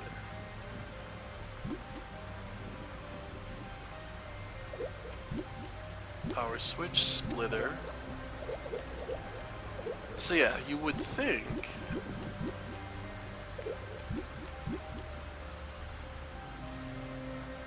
Changes in battery charge. Zinc and graphite. Okay, so... If I did...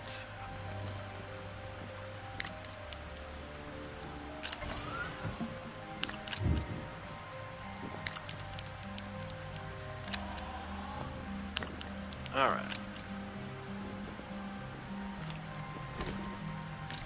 Nope. Graphite.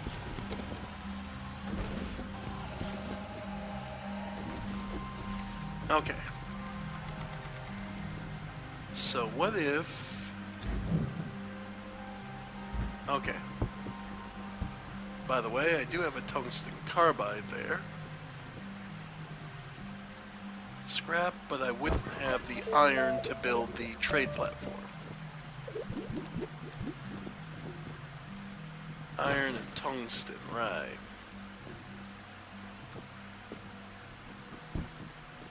Okay. So what if instead...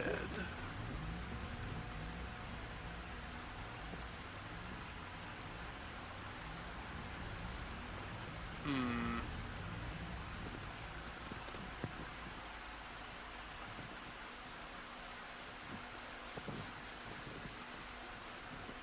Alright. Resin. Yeah, let's try and get...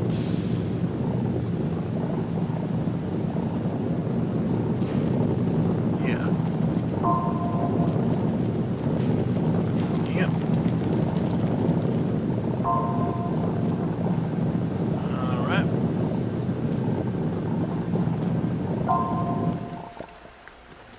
Okay.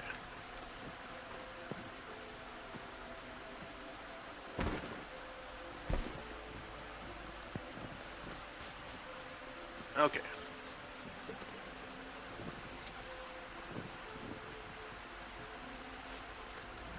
Let's do a large B. Okay. Meantime, the other thing I should do is set this to get studied before I forget again. Then more sphalerite.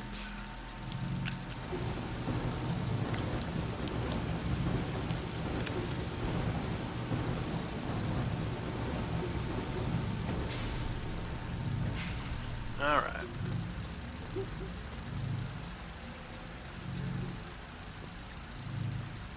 So then...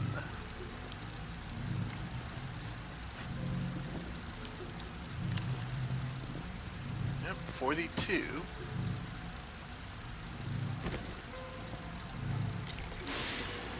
Alright, we get that going. There's two things. Okay, so the zinc and the graphite. Okay, so bring that over here. So...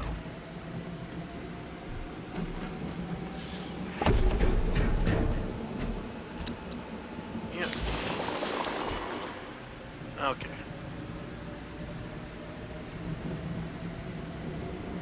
So we'll see if it's a case of it needed to be on a platform that's powered.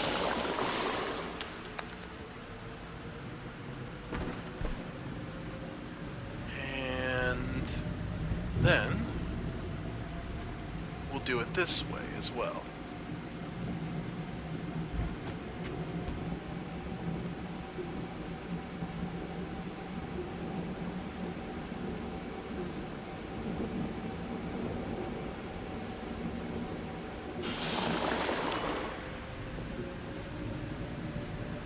Okay. Then the power. So, graphite. And the zinc. Oh no, that's carbon. Okay. Small printer. Let's go.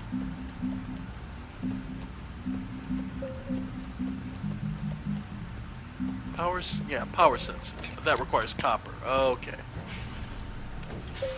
That is in the okay. And that is in the mountains. So, we need to find mountains.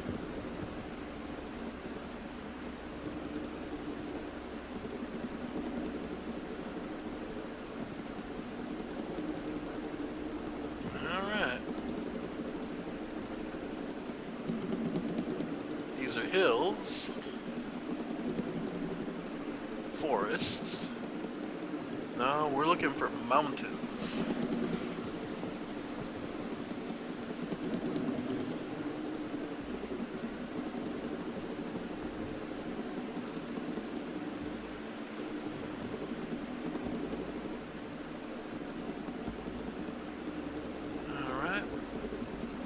those look like mountains over there. So, let's try them out next.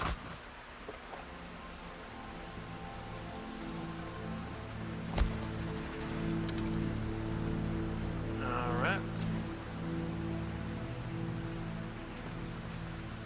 Yeah, that's a little bit of mountain.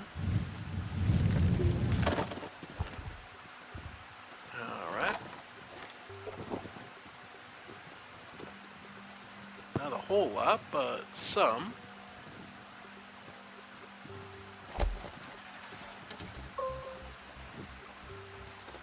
Yeah, nah, mountains. Here we go.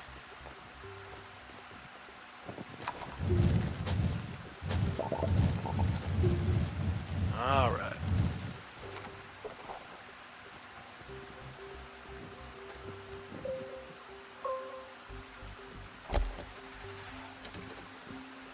Alright.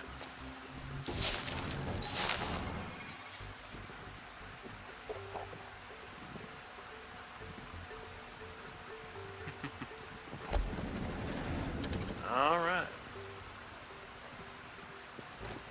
And up here.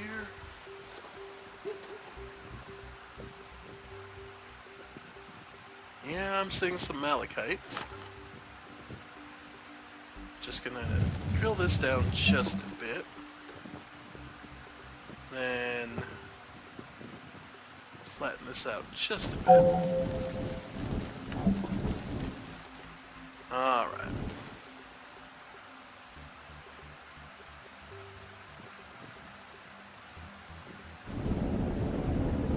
Okay. And then we get to start heading this way. Alright.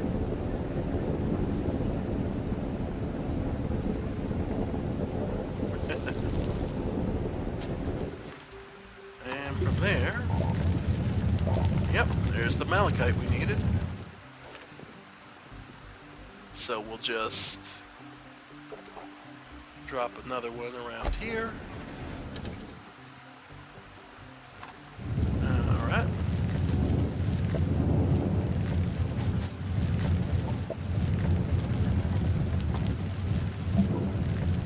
Alright.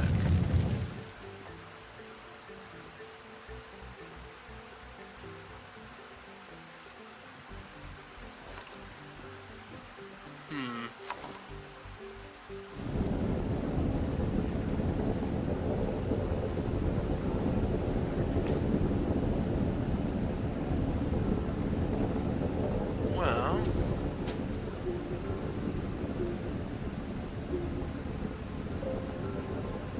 we'll eventually make it over to the malachite over there.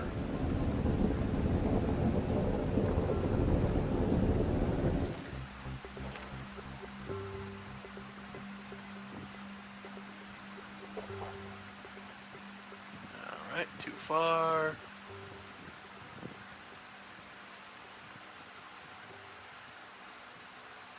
There we go. Nice.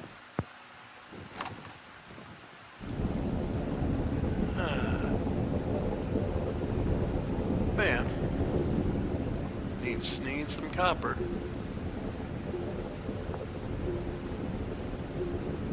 Haven't come across any major rich veins though. But that's not neither here nor there.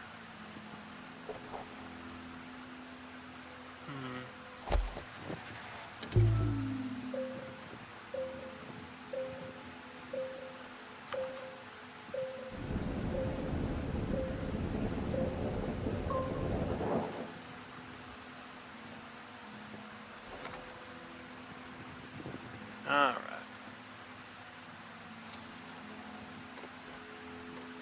Nice. Malachite!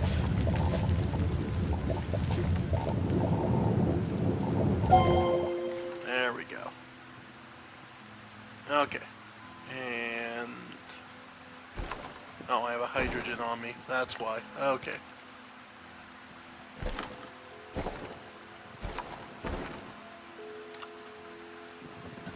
Oh, I still have 2 of the graphites. Oh well.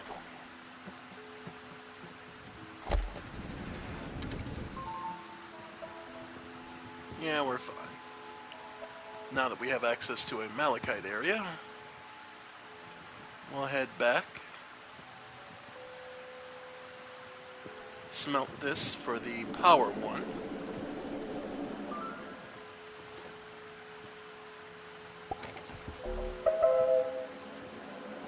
Maybe that'll be the easier one. So long as I have max power,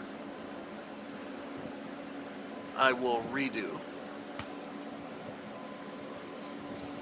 Silva is one of the more interesting challenges, because Silva does have, what, 4 or 5 of the teleportation nodes, so it's a lot of digging and work to do.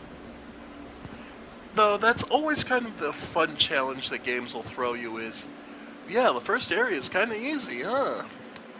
Wait till we take the kitty gloves off.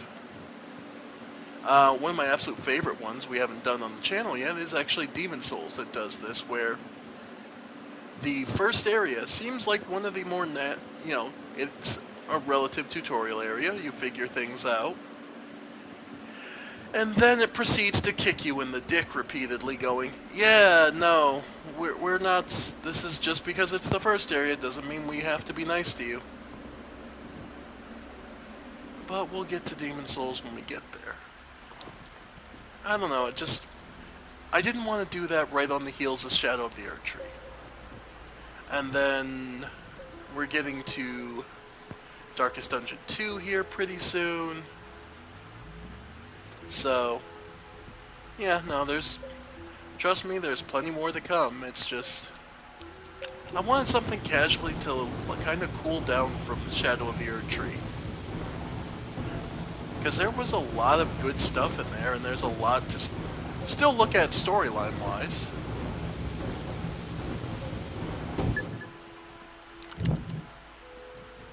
Alright. So,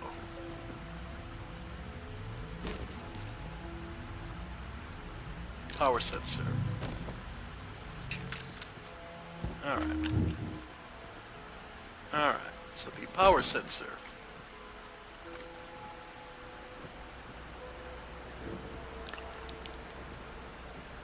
Alright. Alright.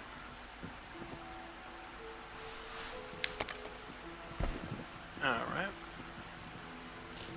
Now we'll connect you to this. See if this is... Alright. Based on change...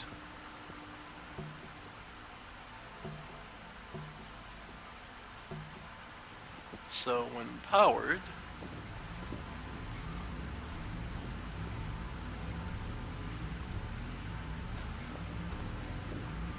So...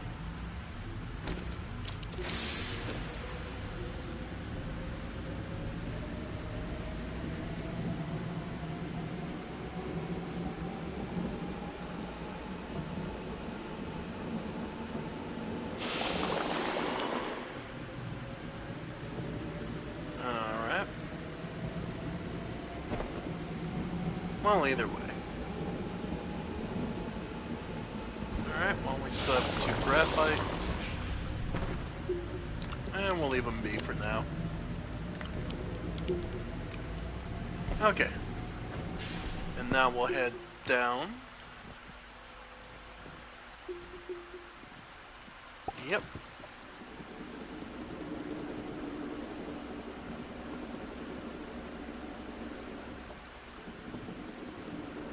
Yep.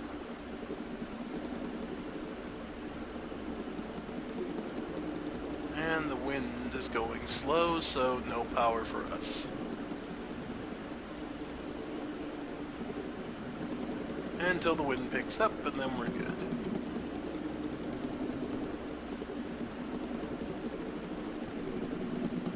Alright. So we're looking to get low.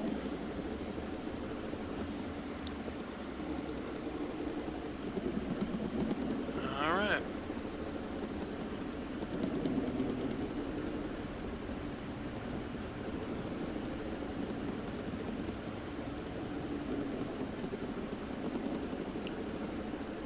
Still haven't hit the mantle though, so we've still got some ways to go.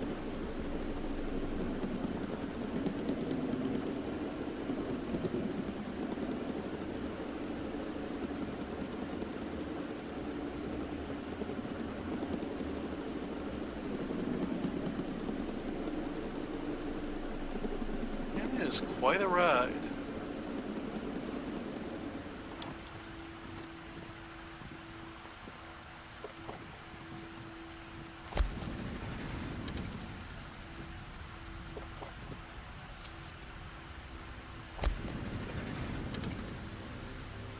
Alright.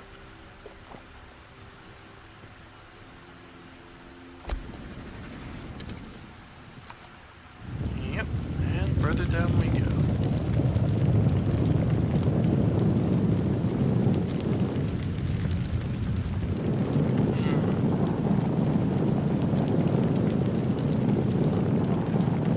Though, one thing I will give Overlord, actually, thinking about it,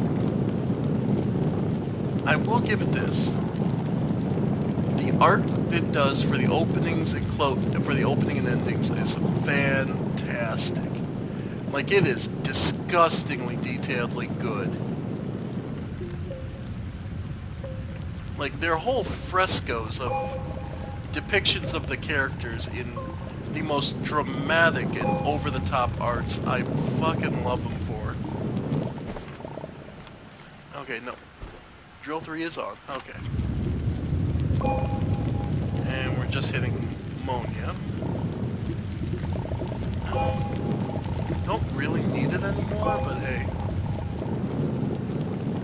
Okay, I'm hitting mushrooms.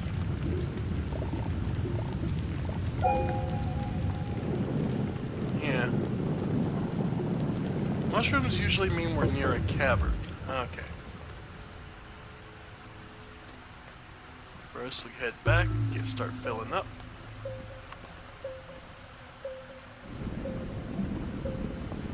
But yeah. I don't know. It was just one of those things of... I envy. That's one thing I wish I had the money for, is to commission all these beautiful art I could picture in my mind of my characters. But I'm poor,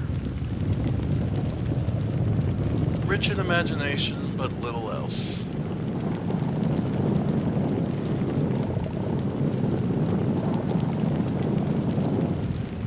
Thus I will live, and thus I will die. Rich only in ways that won't benefit me. Oh well.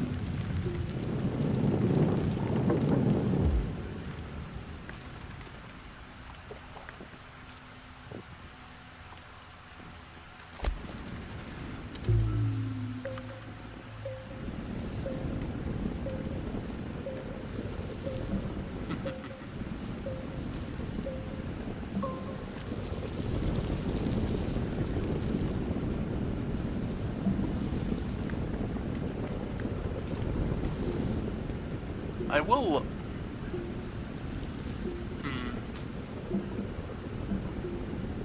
I don't know.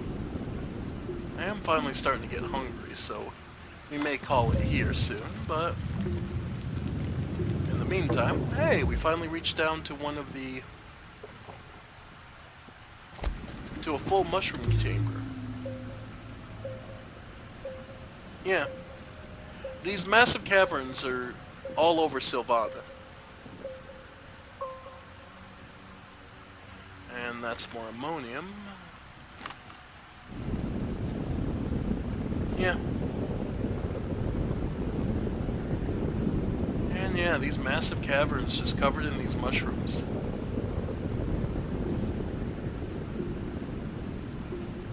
And as ever, we just have to dig our way down. Make a nice wide platform. Oh, you know what we can do? Turn this off while we're doing this. Because I think that's using up power. Alright. So...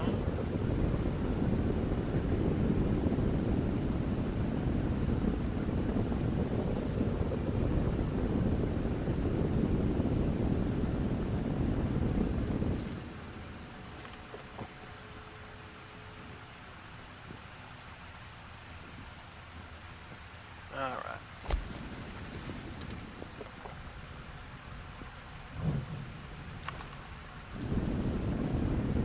But yeah.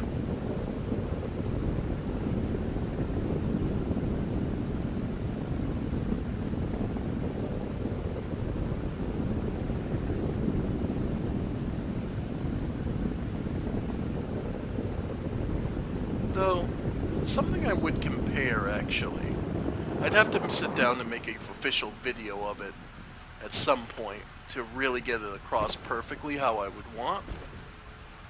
But there's a difference in the way Overlord does its overpowered characters that are they're ethically questionable at best. And there's another show, I'm trying to remember what the name of it was, that I remember, like, after a point, I truly just despise the main characters. And I'm trying to remember, was it... Oh! Idaten. The gods know... The gods know only peace. I remember now, that was Idaten. Where, at that point, I honestly just came to despise the main characters. Like, I know that was part of the point, was the reverse of what you would have normally, where... But it was still just... Like, it's hard to explain that show, because it starts off with basically these entities known as demons have basically taken over the world, and it's a little too try-hard. Okay, I'm jumping all over. Effectively, what the story Idaten was trying to tell is of these second-generation gods, basically, who have known only peace since the sacrifice of the original generation, and are basically... The demons are beginning to make their move to get their revenge. Okay? But the thing was, the gods in the show, one of the key things about them was they could heal from just about any injury. They weren't fighting to defend humanity so much as they were because that was their point. They were gods in the sense of they had extraordinary power, but they weren't motivated by anything more than, this is our duty, this is what we have to do. And, like, the more the show went on, and, like, the main characters showed incredibly, did not give a damn about the experience, or, like, just everything from just straight up mind controlling to, violating in not even the sexual sense, but just like dissecting them, and just lots of stuff that emphasized just how inhuman, like, at least in Overlord, there's a reason they're doing things the way they are, is because they believe that they have a policy they're following. They have something they believe in. Not in Idaten. Idaten was more cruelty for its own sake.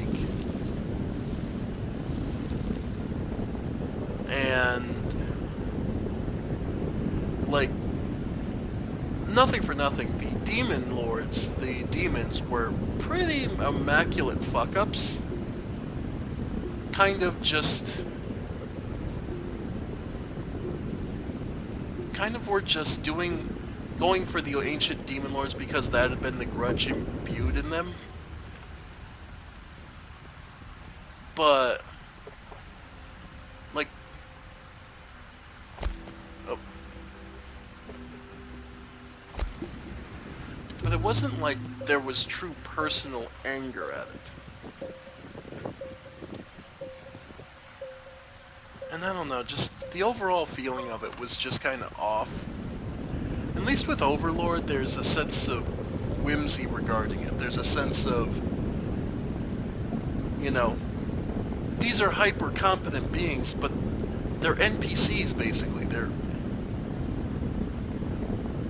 They're computer programs brought to life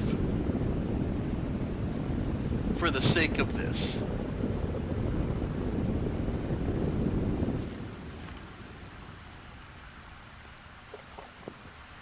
And of course, their morals are kind of fucked up, but they were started as game characters. Alright. Let's start heading further down. Let's start doing a little steeper of a drop.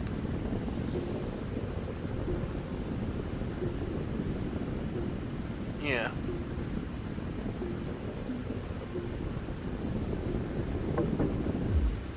Oh. Alright.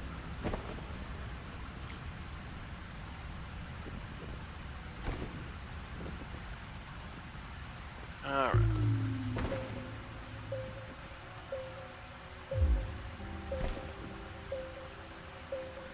Alright.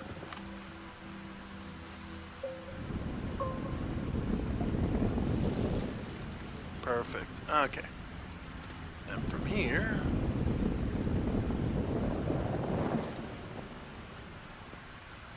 Alright. Almost there.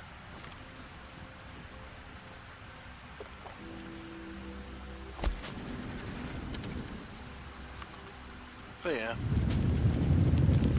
There was just a point where, because the characters were so ambivalent to everything they were doing, and they were clearly well beyond their enemies, the show lost me for it. It's the same way that, like, Re-Monster, where I knew that the characters were going to get stupidly overpowered, and so I felt this was a very shallow show. I gave it a shot just because, well, there's a place for the shallow and the simple. But then it went beyond into straight personal fetish bait, I want to call it, or...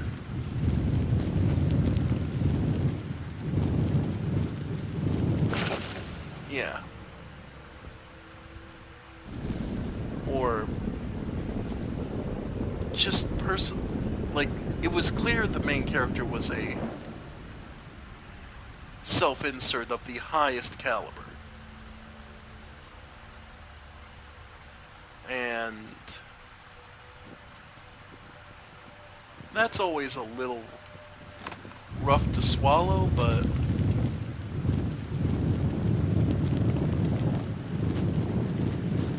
it can still be fun even when that's a thing.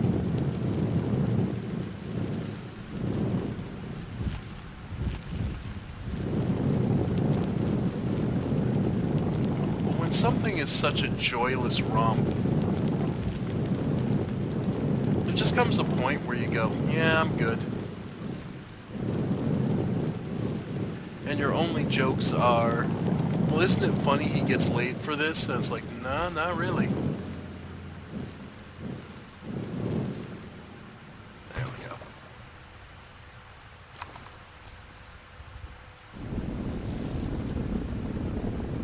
But then again, I'm not a teenager anymore, so that maybe just come with age, where you don't view what you might have viewed at that point. Alright, and that's Malachite, and sweet. Alright. Latherite, Malachite, perfect.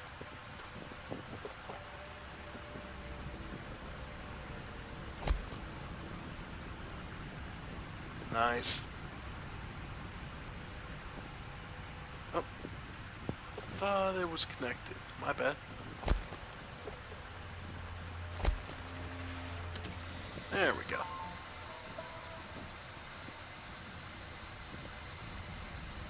Alright.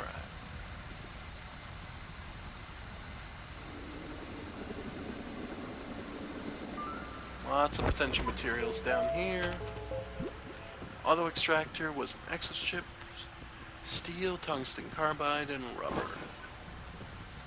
So the only thing I'd really be missing is the steel, and I can't make... I did bring some argon with me, but I don't have iron to use, so... Alright. And back up.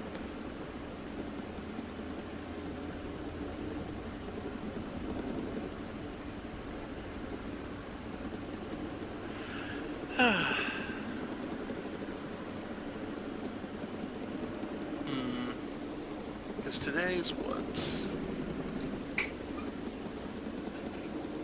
The 10th. So, Wednesday the 10th. So the 15th is next Monday. Okay. Because I know the 15th is when Darkest Dungeon 2 starts, so we get to start that. I'm so happy I managed to get that first playthrough of the first one done. So...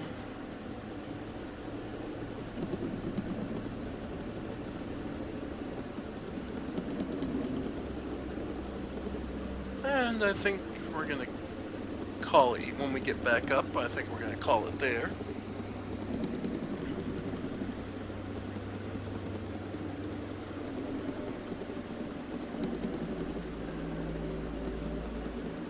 And with this ammonia, we'll be able to make some more hydrazine.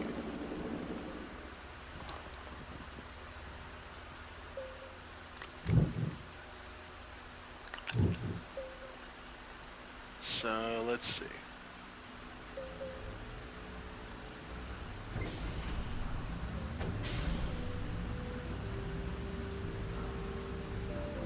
Alright.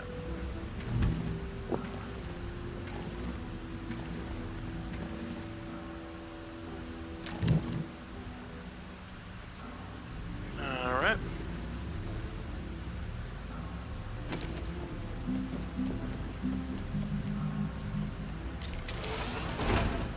Alright.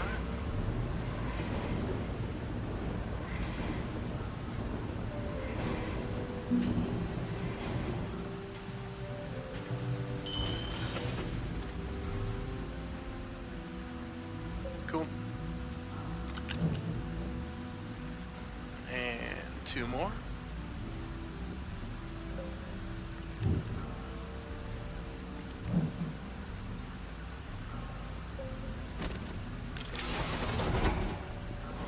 Alright. And put that on the ship.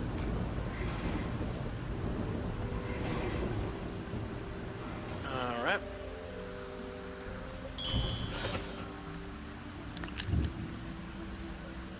Alright.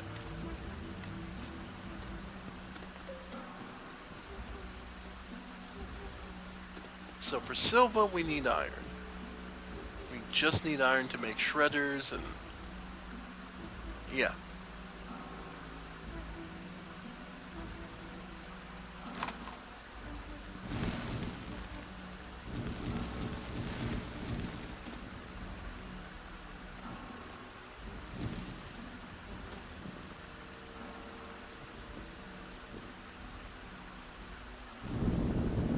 Alright.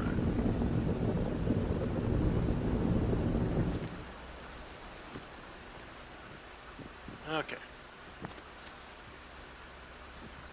So looks like you're about done. So we can replace that.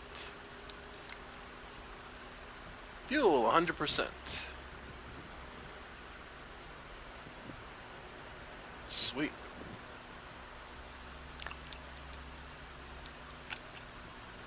Yep. Okay. So now, we have 24 launches. But like I said, I'm starting to get hungry, so I think we're going to call it here for now. I want to thank you all for joining me. I have been the Ephemeral One, and this has been an extremely long stream of consciousness of mine. I hope you all have enjoyed, and I'll see you all next time. Bye for now, folks. Bye for now.